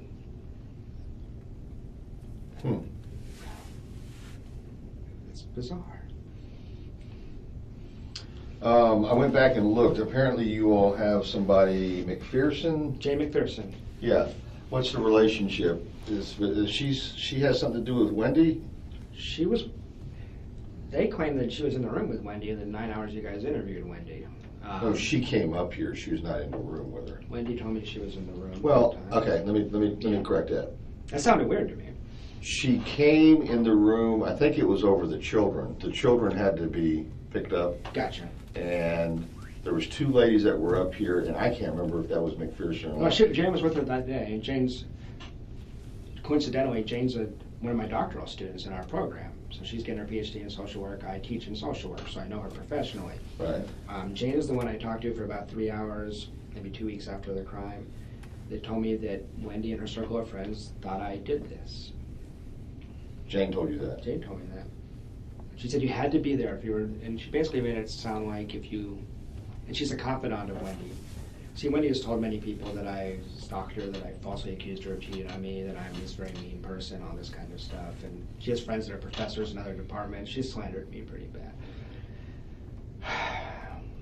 So I just haven't responded to any of that. But I go to conferences and get weird looks from people. Anyway, Jane is the one that I was so puzzled because I'm a pretty gentle guy. I was always a really good father to those kids, essentially. And I didn't understand how anybody could think that, and I don't believe that Wendi could have possibly believed, like, why in the world would I go shoot Danny? Did I want to choke the shit out of her? Yes, but I would never touch a woman, and I've been in a fist fight. You said, you just got through saying what I want to choke the shit out of her. Yeah, her, not Danny. Right. There was a few times where I took a time out. I teach anger management classes. You know? Yeah, I can just imagine Jeff, you know, after he's finished mopping the kitchen floor, walking and, you know, like, and then there's a doorbell, right? And it's another box of chocolates from Miguel. And he accepts them calmly, patiently, thanks the delivery person, and then just puts them on the table, walks over to the couch, picks up a sofa cushion, takes it out onto the back terrace, puts it up to his face, and screams into the pillow.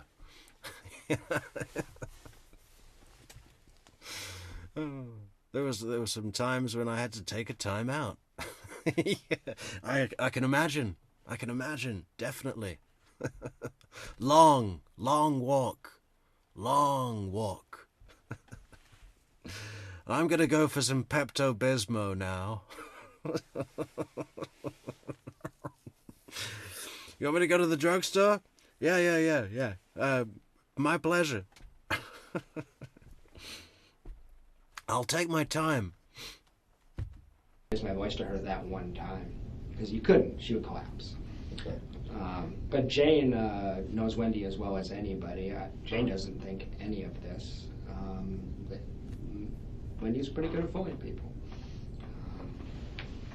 Although some of this information is publicly available, I should add. Like, she's a Truman Scholar. If you go on the web and look at her statement, she says, "I hate Tallahassee. You're a bunch of country bumpkins." That's basically what she says.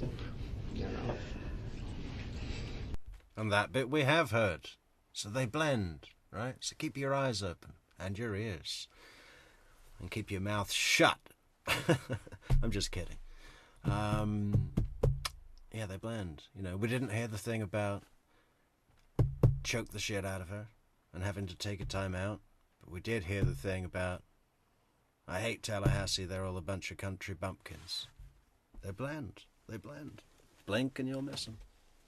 But they're all interwoven. It's a whole new thing. It's a whole new picture. Brought to you here on True Crime Metrix.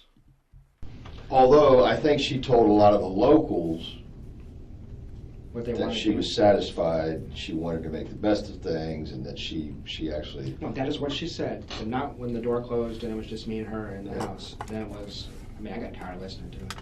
I think it's a great place. I deliberately moved back here. I couldn't went anywhere. I mean, so... But it wasn't for her. And she made that clear to you, is what you're saying. On a daily basis. You couldn't pull up to the movie theater without hearing about how the movie theater in Miami is better. Okay. She was obsessed with it. You know, her and Danny thought they'd be here a semester. Got stuck here. So... And then and all she'd been wanting to do is get back to South Florida. And she made that quite clear to you. I mean, it was kind of cold, actually. She basically told me, if it's between you and South Florida, I'm going to South Florida. Okay. Like, no I contest. don't think if there's anything else.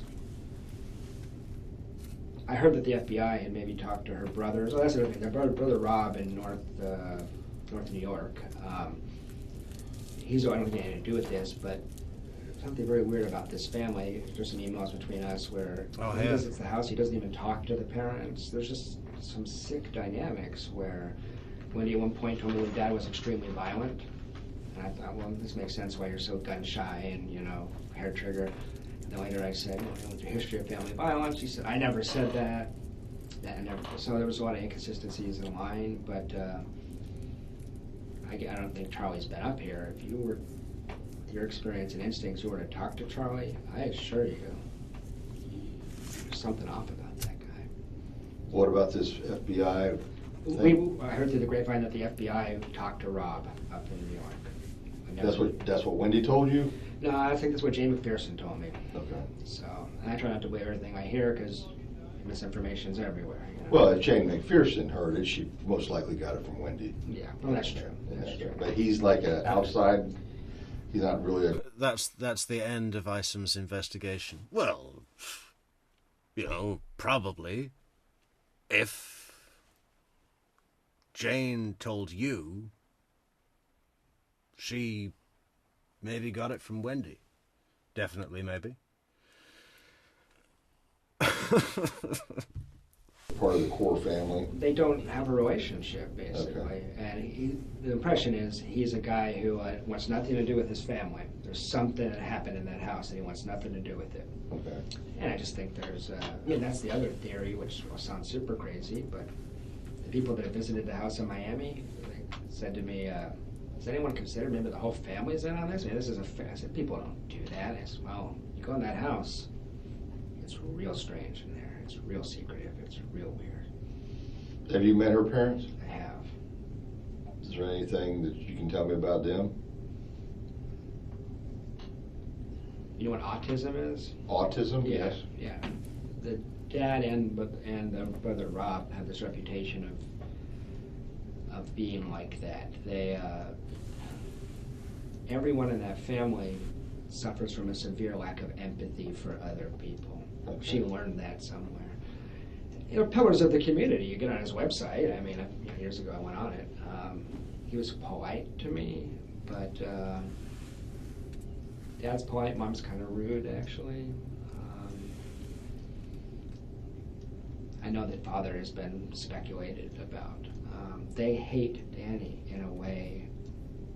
I have a life. I've been through a divorce. I get life. I've never seen this kind of obsession. Like, their hobby is hating Danny. It was like really strange. I mean, and I fell into this because Wendi could convince you of it, and maybe she convinced the parents. But they were going to put you said you looked at some emails, but not others. At one point, Wendi was going to get a restraining order against Danny, which in retrospect is bizarre because he was a good dad.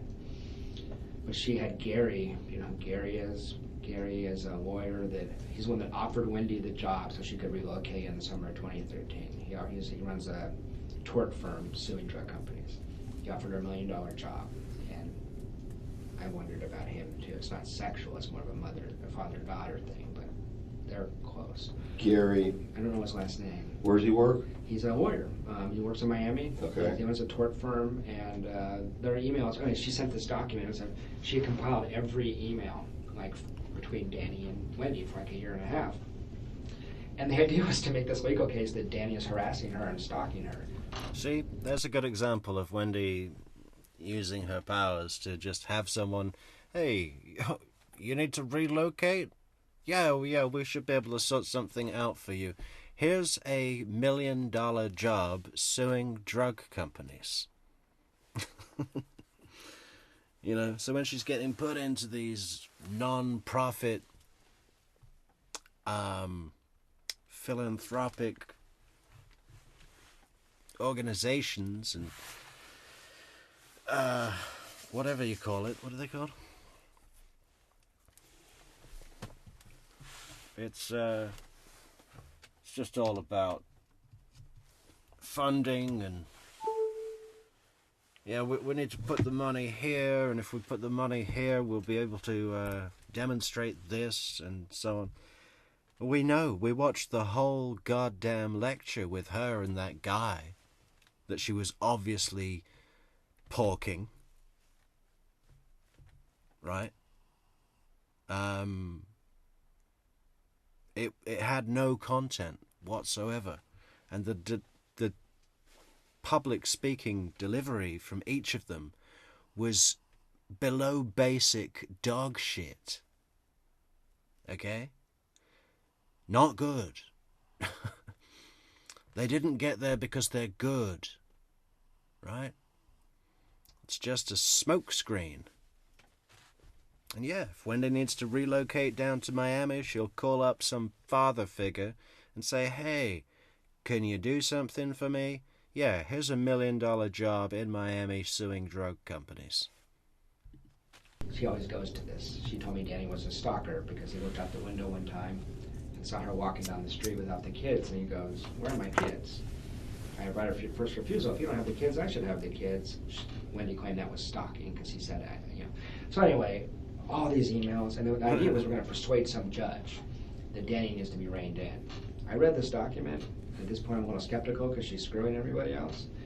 And I said, this is an indictment of Wendi Adelson's character. You read this thing, you get the impression this woman is a total loon. You know, it was interesting because she thought, from her point of view, it showed.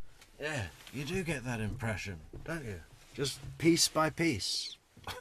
And then each piece, each puzzle piece, forms a picture. And the same picture that's on the box. And the picture that's on the box is a picture of Wendi Adelson.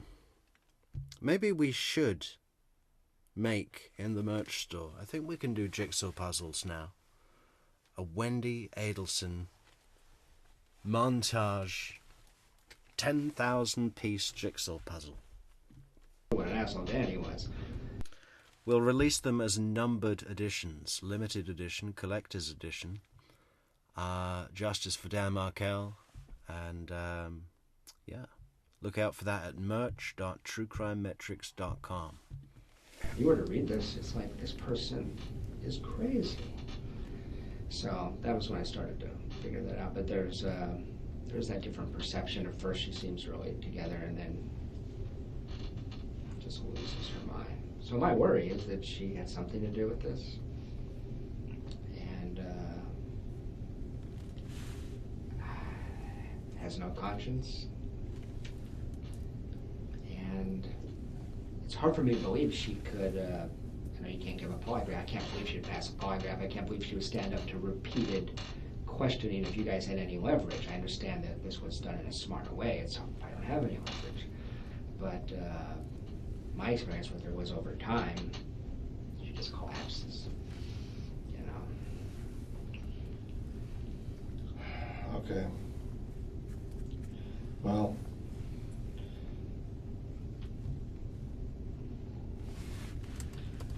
I get I understand that, you know, that you never heard Charlie say anything derogatory about Danny. Oh, are you kidding me? Yes.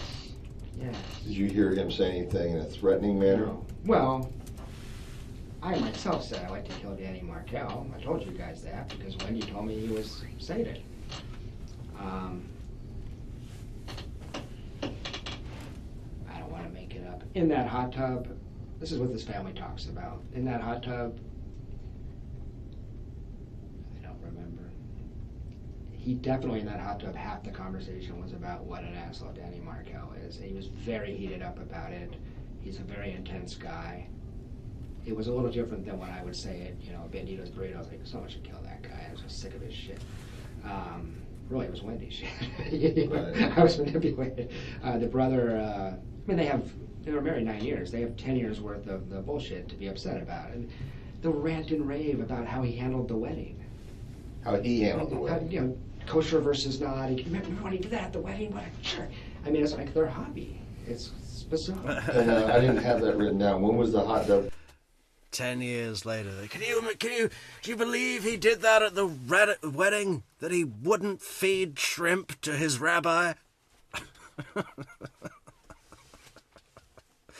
And he made a big fuss about everyone mixing, about the ham quiche. He made a huge big fuss about the ham quiche. The ham and shrimp quiche. Hot tub conversation, that was that right after the March 12th? Yeah, it would have been like March 17th or 18th. It would have been the Sunday at the end of spring break last year.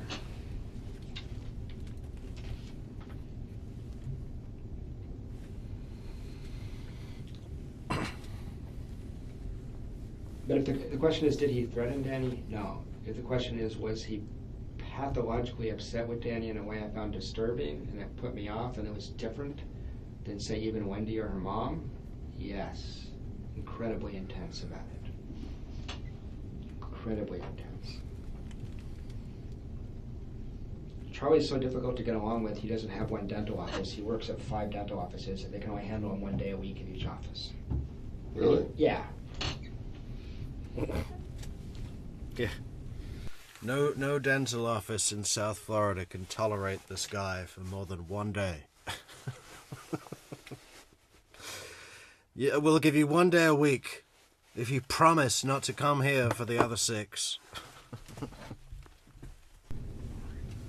And he seems to know this and strategizing. He's figuring out how to make it work for him. But he was a special ed kid, I believe. He was very difficult to get along with.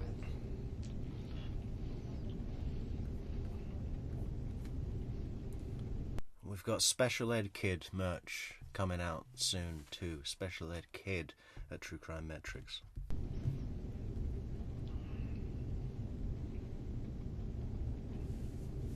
And he is fiercely protective of Wendi.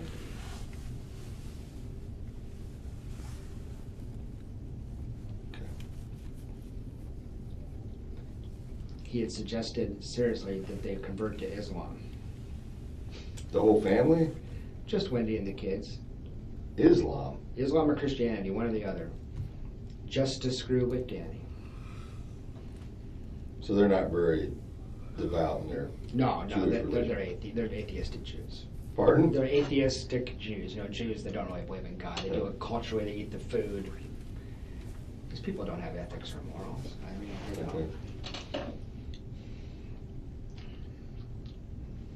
don't. Immediately after the homicide, you came back. I'm with that, and then you reached out to Wendi, or she contacted you.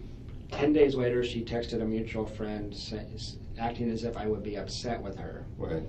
And I said, tell her to call me. She did.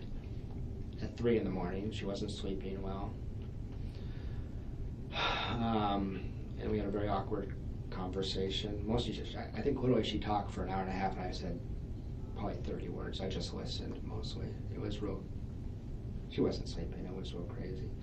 But that's where she told me a lot of things that weren't true. I mean, she was, and that could just be a relationship thing. I mean, she just, I couldn't contact you until Jimmy Judkins talked to you, right. I believe. And I don't know. I thought it was really strange not to, all my friends were texting with her. And she wasn't writing a lot back, but everyone else she acknowledged. One of my concerns, tell me if I'm paranoid, is Wendy's no dummy.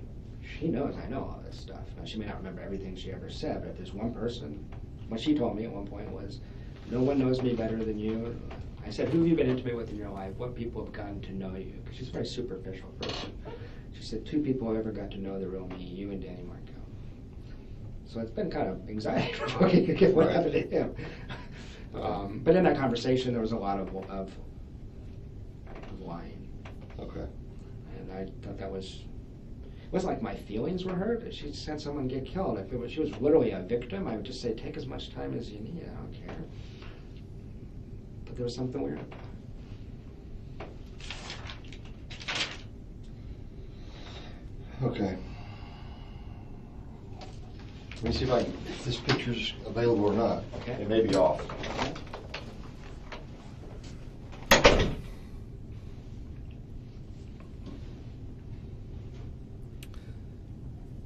Gone for another snack, Isom? Comes back covered in crumbs. Chocolate. Chocolatey thumbs.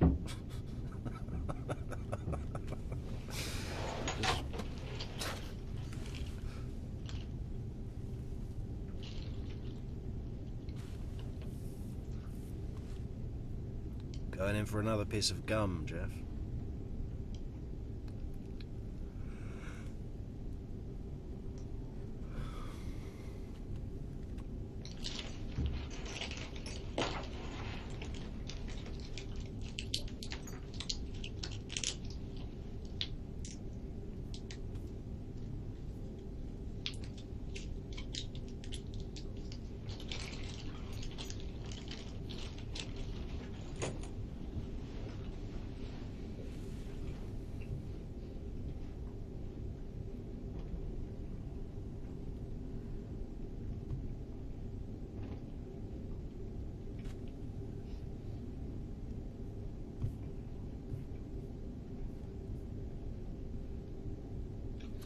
Isom is overwhelmed. He's having a sugar low.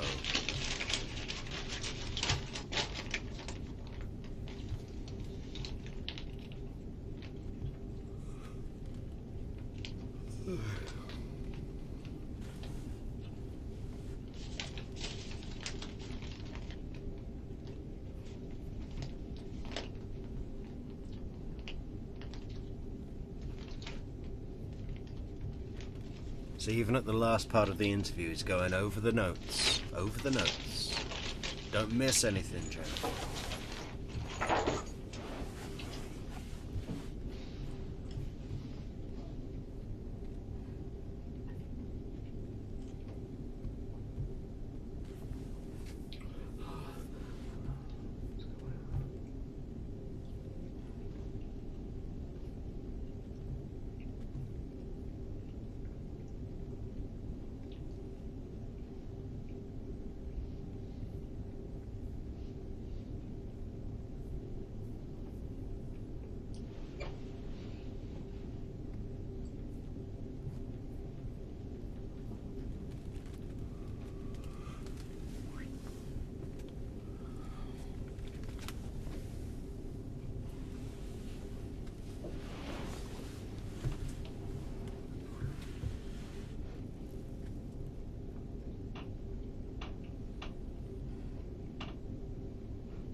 Yeah. Yeah, the more he talked about it, the more he realized it. And he's still realizing things now in this room, in this chair. He's still processing everything and going, wow, I see it all unravel.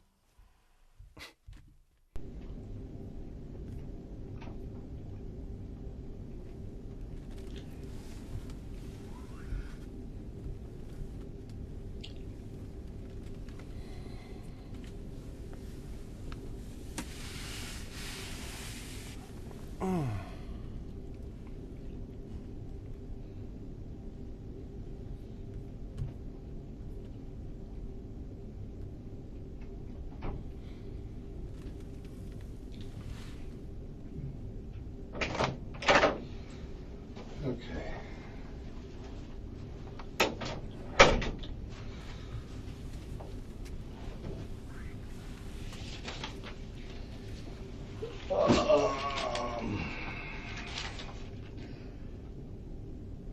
Obviously, if there's something else, you know, we can meet again. I got one other quick thing for you, actually. Absolutely. Wendy was advancing her withdrawal schedule from the antidepressants much more rapidly than was safe, and she stopped. She told me this after the fact.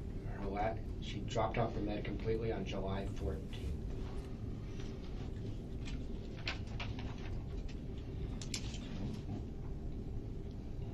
Well, that's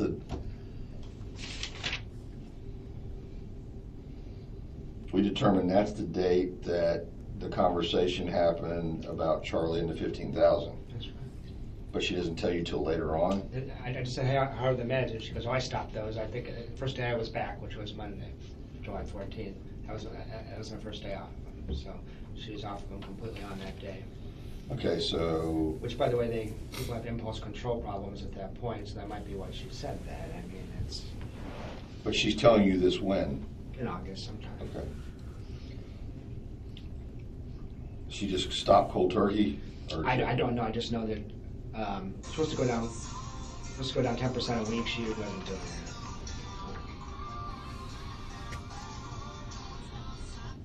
that. Okay. Wow.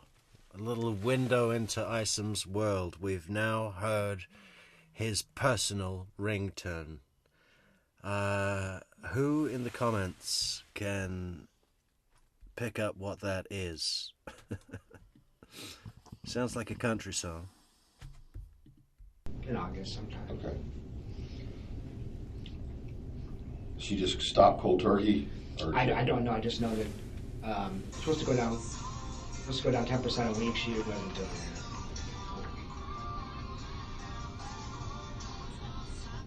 that. Okay. Okay. Something about back roads down south?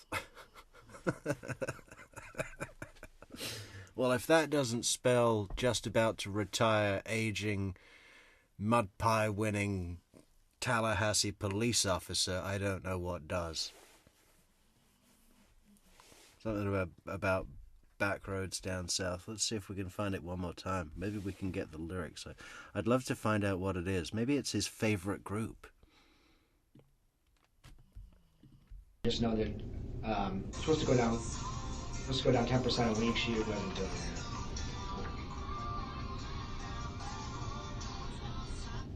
that.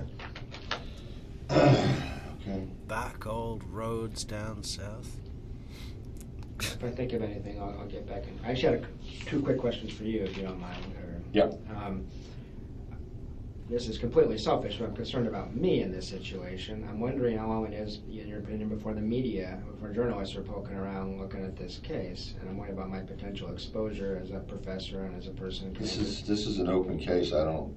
They can ask all they want to. They're not getting anything. Okay. That's for the foreseeable. I mean, I may call you. I mean, at some day you may be called as some type of witness. I would do it in a second. Yeah. Okay, I want to make sure that we're upfront about this. I mean, let's say it goes from here to an arrest to a prosecution. I'm there. And for some reason, you know, your testimony is needed. I would say anything I said today under oath. I would. Okay. So that's easy. All right. But as far as anything prior to, you know, anything that you're telling me, if for some reason that was, you know, leaked to the press or anything like that, then I got an arrest to make of somebody else, no matter who it is. I got you. Okay? I got you. That makes set your mind at ease? Well, mostly. The other question is, I was foolish enough to trade emails with Investigator Hale. Now, those, if the case ever does become closed, those are public information, are they not?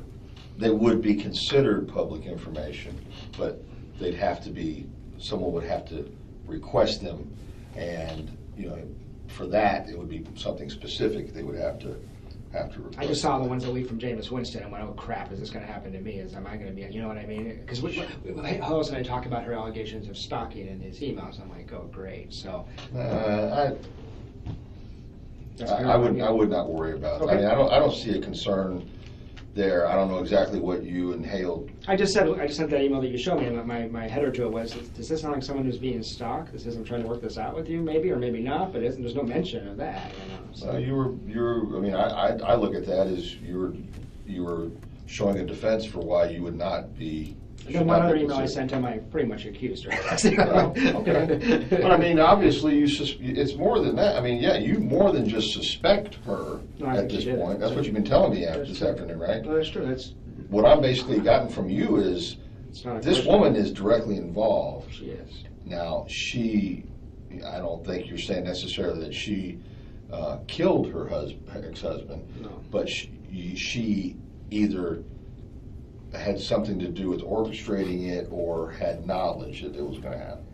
That's the whole point about I have to be back on the 18th, right? No, give you a thumbs up, and then know what's going to happen. There's something weird about that date. So I don't think she doesn't have the skill to orchestrate it, but Charlie does. So that's correct, and But you left on Thursday, and your last conversation with her was on Wednesday. My last conversation with her was on Tuesday. Right, an hour before that email where she says, look, I need a week.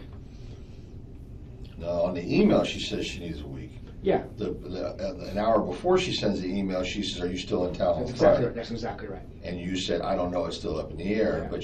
But you did not. She did not ask you to stay in town. No, she did. But like the next day, I see Jay McPherson at work, and maybe there's all kinds of possibilities how she would have found out I was leaving. Do you have any suggestions if I know they're doing a Dateline in the Frost guy. They killed his wife out in Thomasville. And Cruise song by Florida Georgia Line. Okay. Well, I guess we shouldn't play the real song. But maybe we can see the lyrics.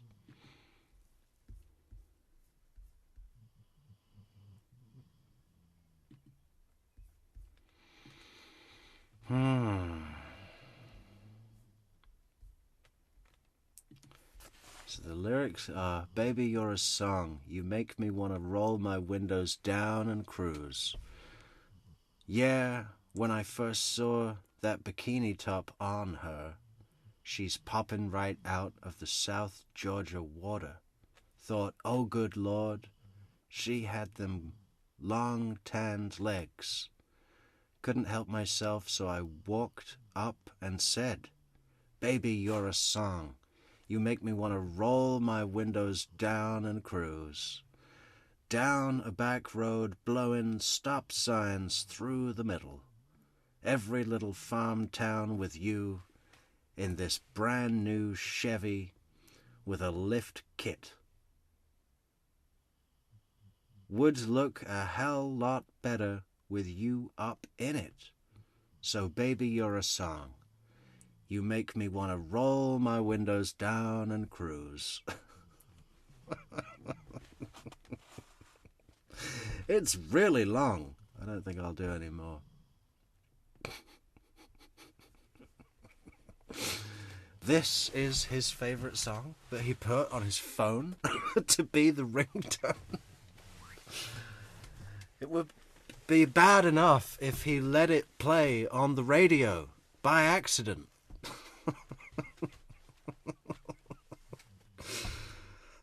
Like, did he have to pay for that?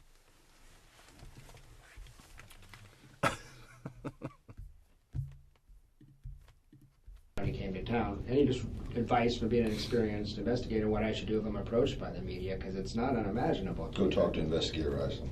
Okay. How simple is that? That's easy. Okay. Yeah, don't have to say yes, no, nothing. You're a U.S. citizen. You don't. There's nothing that. Yes, they have First Amendment in their favor, but that doesn't mean you have to say a thing. No, I appreciate that, but I watched Dateline enough that I can just imagine that me being presented with these pseudo suspects. That's how they do it. You know, they show. Nah. That would be. I don't think they're going to do that. There's a lot of that could be libel. A lot. I mean, I don't have you listed as anything. Yeah. At this point. Good. Okay, so no, you don't. You shouldn't have to worry about that. But if anybody approaches you, I've been in contact with the Tallahassee Police Department. If you feel like it's necessary to put a specific name, throw my name out. Okay. It's a pretty juicy story. You can imagine that. Oh, no, I realize that. It's a great story. Oh, believe me, there is a lot of extra crap around this whole thing that is really not making my job any easier. I'm imagining, yeah. So, but you know, as I've had to express to other people, my only concern is finding out who and why this happened. That's it. Yeah. Yeah. They can talk about that. Yeah, go talk to Investigator Isom. He'll be at the mud pie contest. It's the mud pie contest all weekend.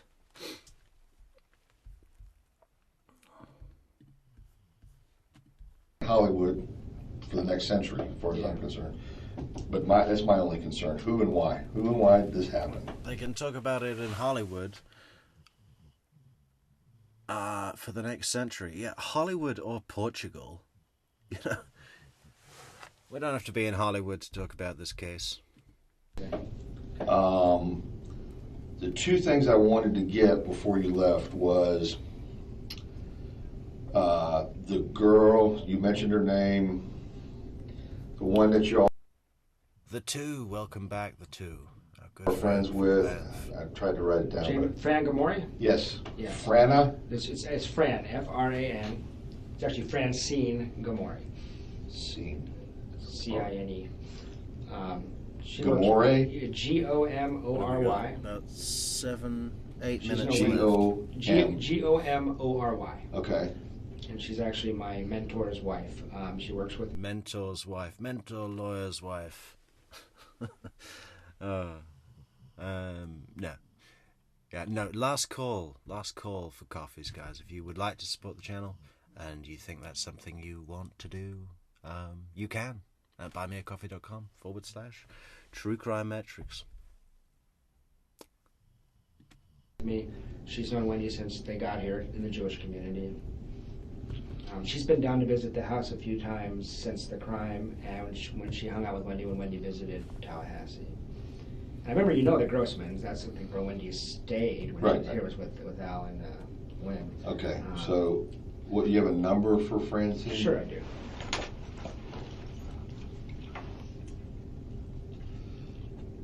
Who's your mentor? Tomi Gamori. Tomi? Yeah, T-O-M-I. It's Hungarian for Tom.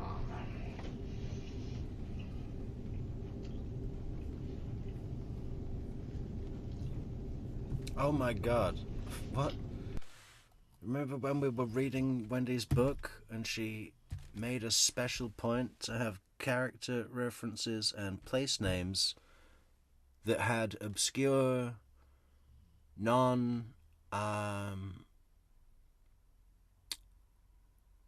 what is that? How would you say it? English, I suppose. Non-English style of pronunciations. All the way through. Now she's got a Hungarian variation friend named Tom, but it's spelt, what was it? T-I-M. Well, that's just Tim, surely. It's Tom and Tim. Those are different names. If the guy from Hungary is called Tom, but he spells it T-I-M, isn't he just called Tim? The house a few times since the crime, and when she hung out with Wendi when Wendi visited Tallahassee. And I remember, the Grossmans. That's something where Wendi stayed when she was here, was with Al and Lynn. Okay, so what, you have a number for Francine? Sure I do.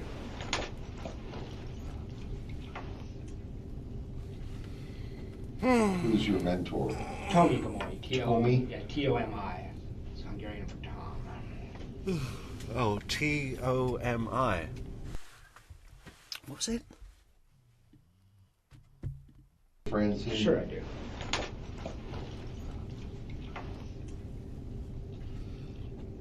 Who's your mentor? Tomi Gamoni. Tomi? Yeah, T-O-M-I. It's Hungarian for Tom. Tomi.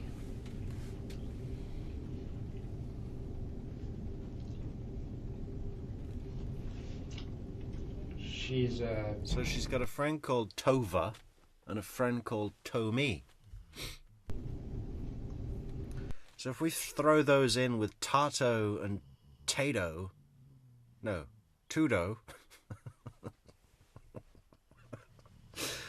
potato tot, potato tot, taco, Tudo, Tova, Tomi.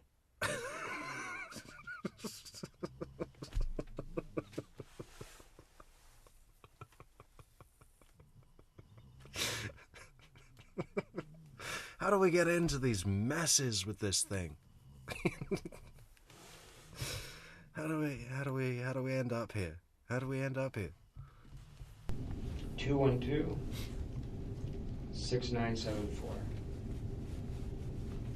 That's an 850? Uh-huh. 212-6974? That's her cell phone, yeah.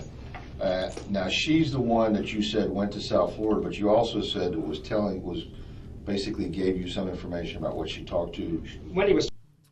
What are we going to have as a caption for the Jeff t-shirt? What about just simply, Jeff is the best? Or Jeff is best? Jeff is the best.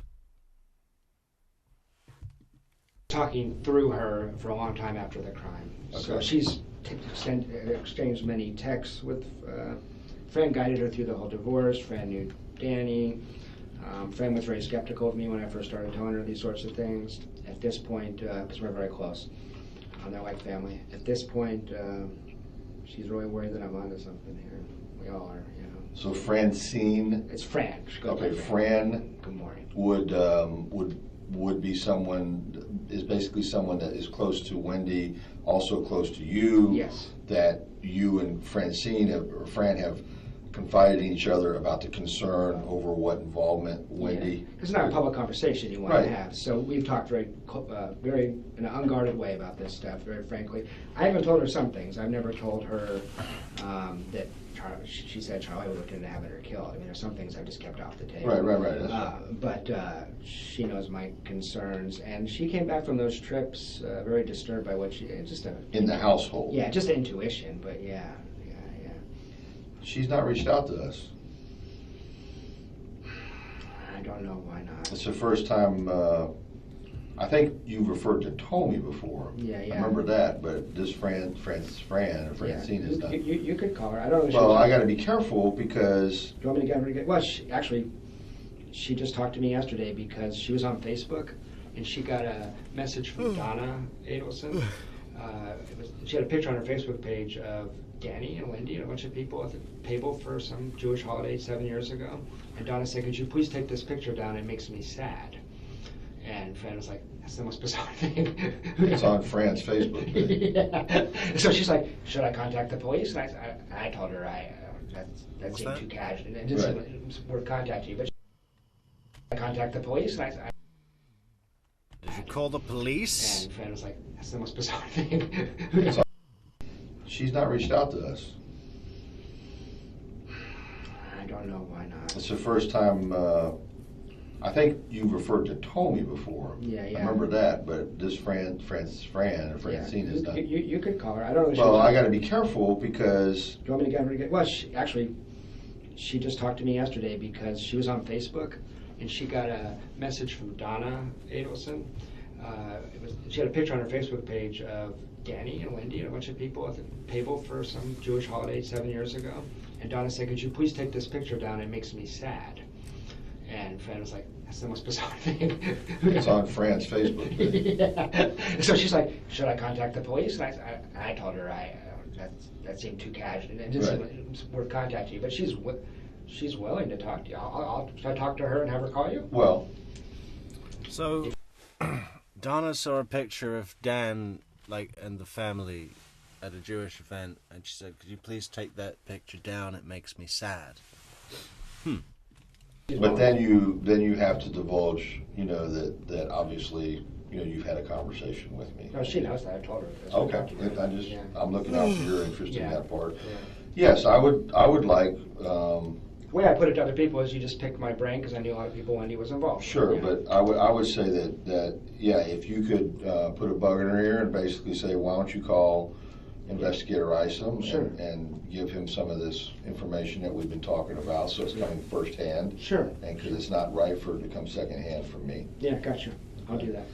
Second person was you're at a bar mitzvah or bat mitzvah, and the guy that's sitting next to Wendi. Stephen Tripodi, Tripodi. Podi. Tripodi. Stephen Tripodi Potato. Stephen Tripodi Potato, Tato, Tito, Tudo. Tova Tomi. And there's not enough T's in anywhere to spell all of that out. Tripodi. Stephen with a V. Phen. His number I have too. And if you want to get it, he's my Spelling again. That's another clip show we need to do. Isom spelling out words slowly with a kind of guessing tone of voice. S-T-E-V? best friend. I can just have him contact you. He knows all That'd of be this. Give me his number anyway, Yeah, so yeah. I know. I try to keep these people straight. Sure, This list is getting quite long. I know. This is your best friend? Here, at least, yeah. We known each other by 8 years. He has an Austin number. It's 512-736-8792.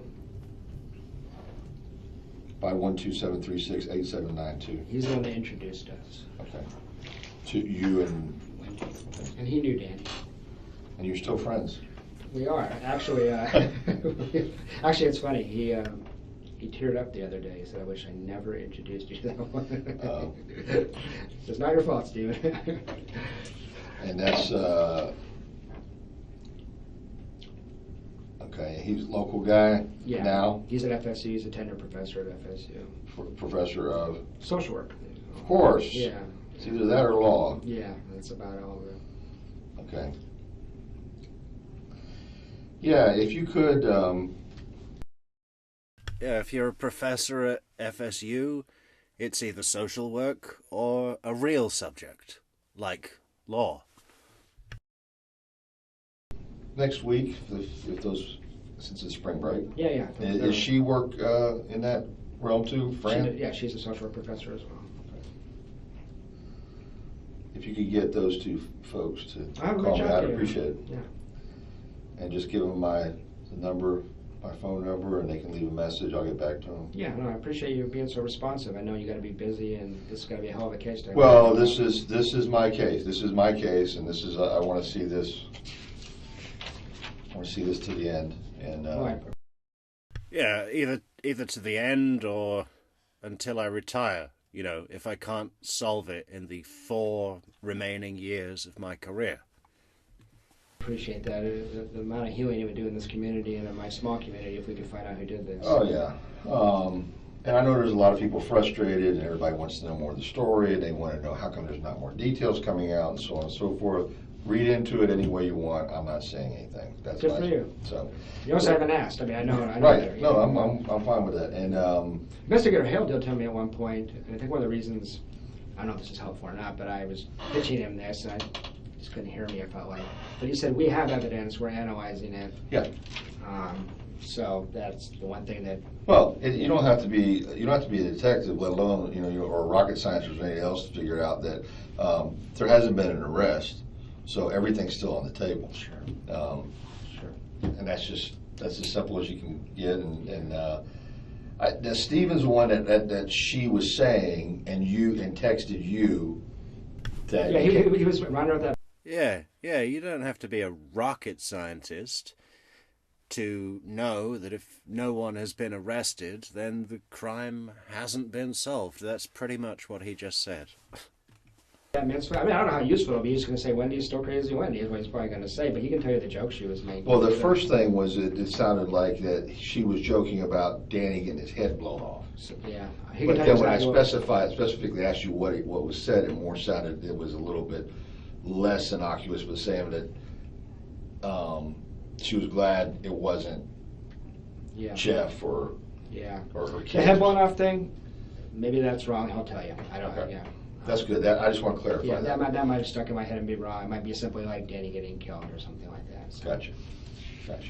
Okay, buddy. I think we're done for now. Thank you, sir. I appreciate it. I'll walk you downstairs. Appreciate it.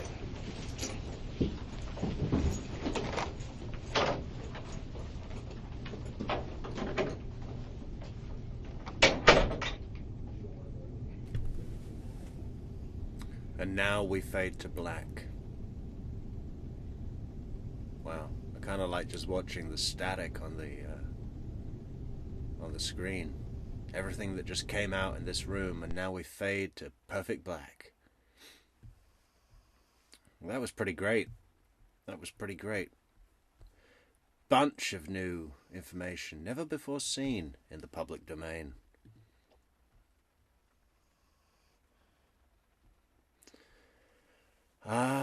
Yeah. So, we do have more to come, guys. We've got more fresh Adelson, Dan Markel murder-related interviews coming out tomorrow. We've actually got hours and hours worth of new stuff. We're still missing some pieces. So we will be contacting Tallahassee Police Department again and putting in further Freedom of Information Act requests. If you would like to help support us in our efforts to get new requests, you can support the channel at buymeacoffee.com/TrueCrimeMetrix. And we'll be back. We'll be back tomorrow with more Adelson-related interview content. How great is that? It's a pretty sweet deal. Thanks, everybody in chat, all the comments, and the supporters, and the moderators, and the coffee go-getters, the super sticker givers, and the super chatters. Remember to like the video on your way out, share, subscribe, leave a comment, pick up some merch in the merch store, link in the description, and social networks, Facebook, Twitter, Instagram, and Discord. Everyone should join Discord. Adios. We will see you tomorrow. Well, should we do a recap? What all came out from Jeff? There was a load of stuff about Wendi, about threesomes, and what was it? It was falling down drunk while she's the only one looking after the kids, laughing at Dan having his face blown off while sat in the synagogue, taunting Jeff, saying I wasn't at book club, I was drunk and I had a really good night, being on antipsychotics, having her dad write shady scripts, Donna asking to remove the picture of Dan because it was too upsetting to see. And there were a few other bits, weren't there? Yeah. Well, hope you enjoyed it, guys, and can't thank you enough, and we'll see you tomorrow. Have a safe and happy evening, or morning, or afternoon. Adios.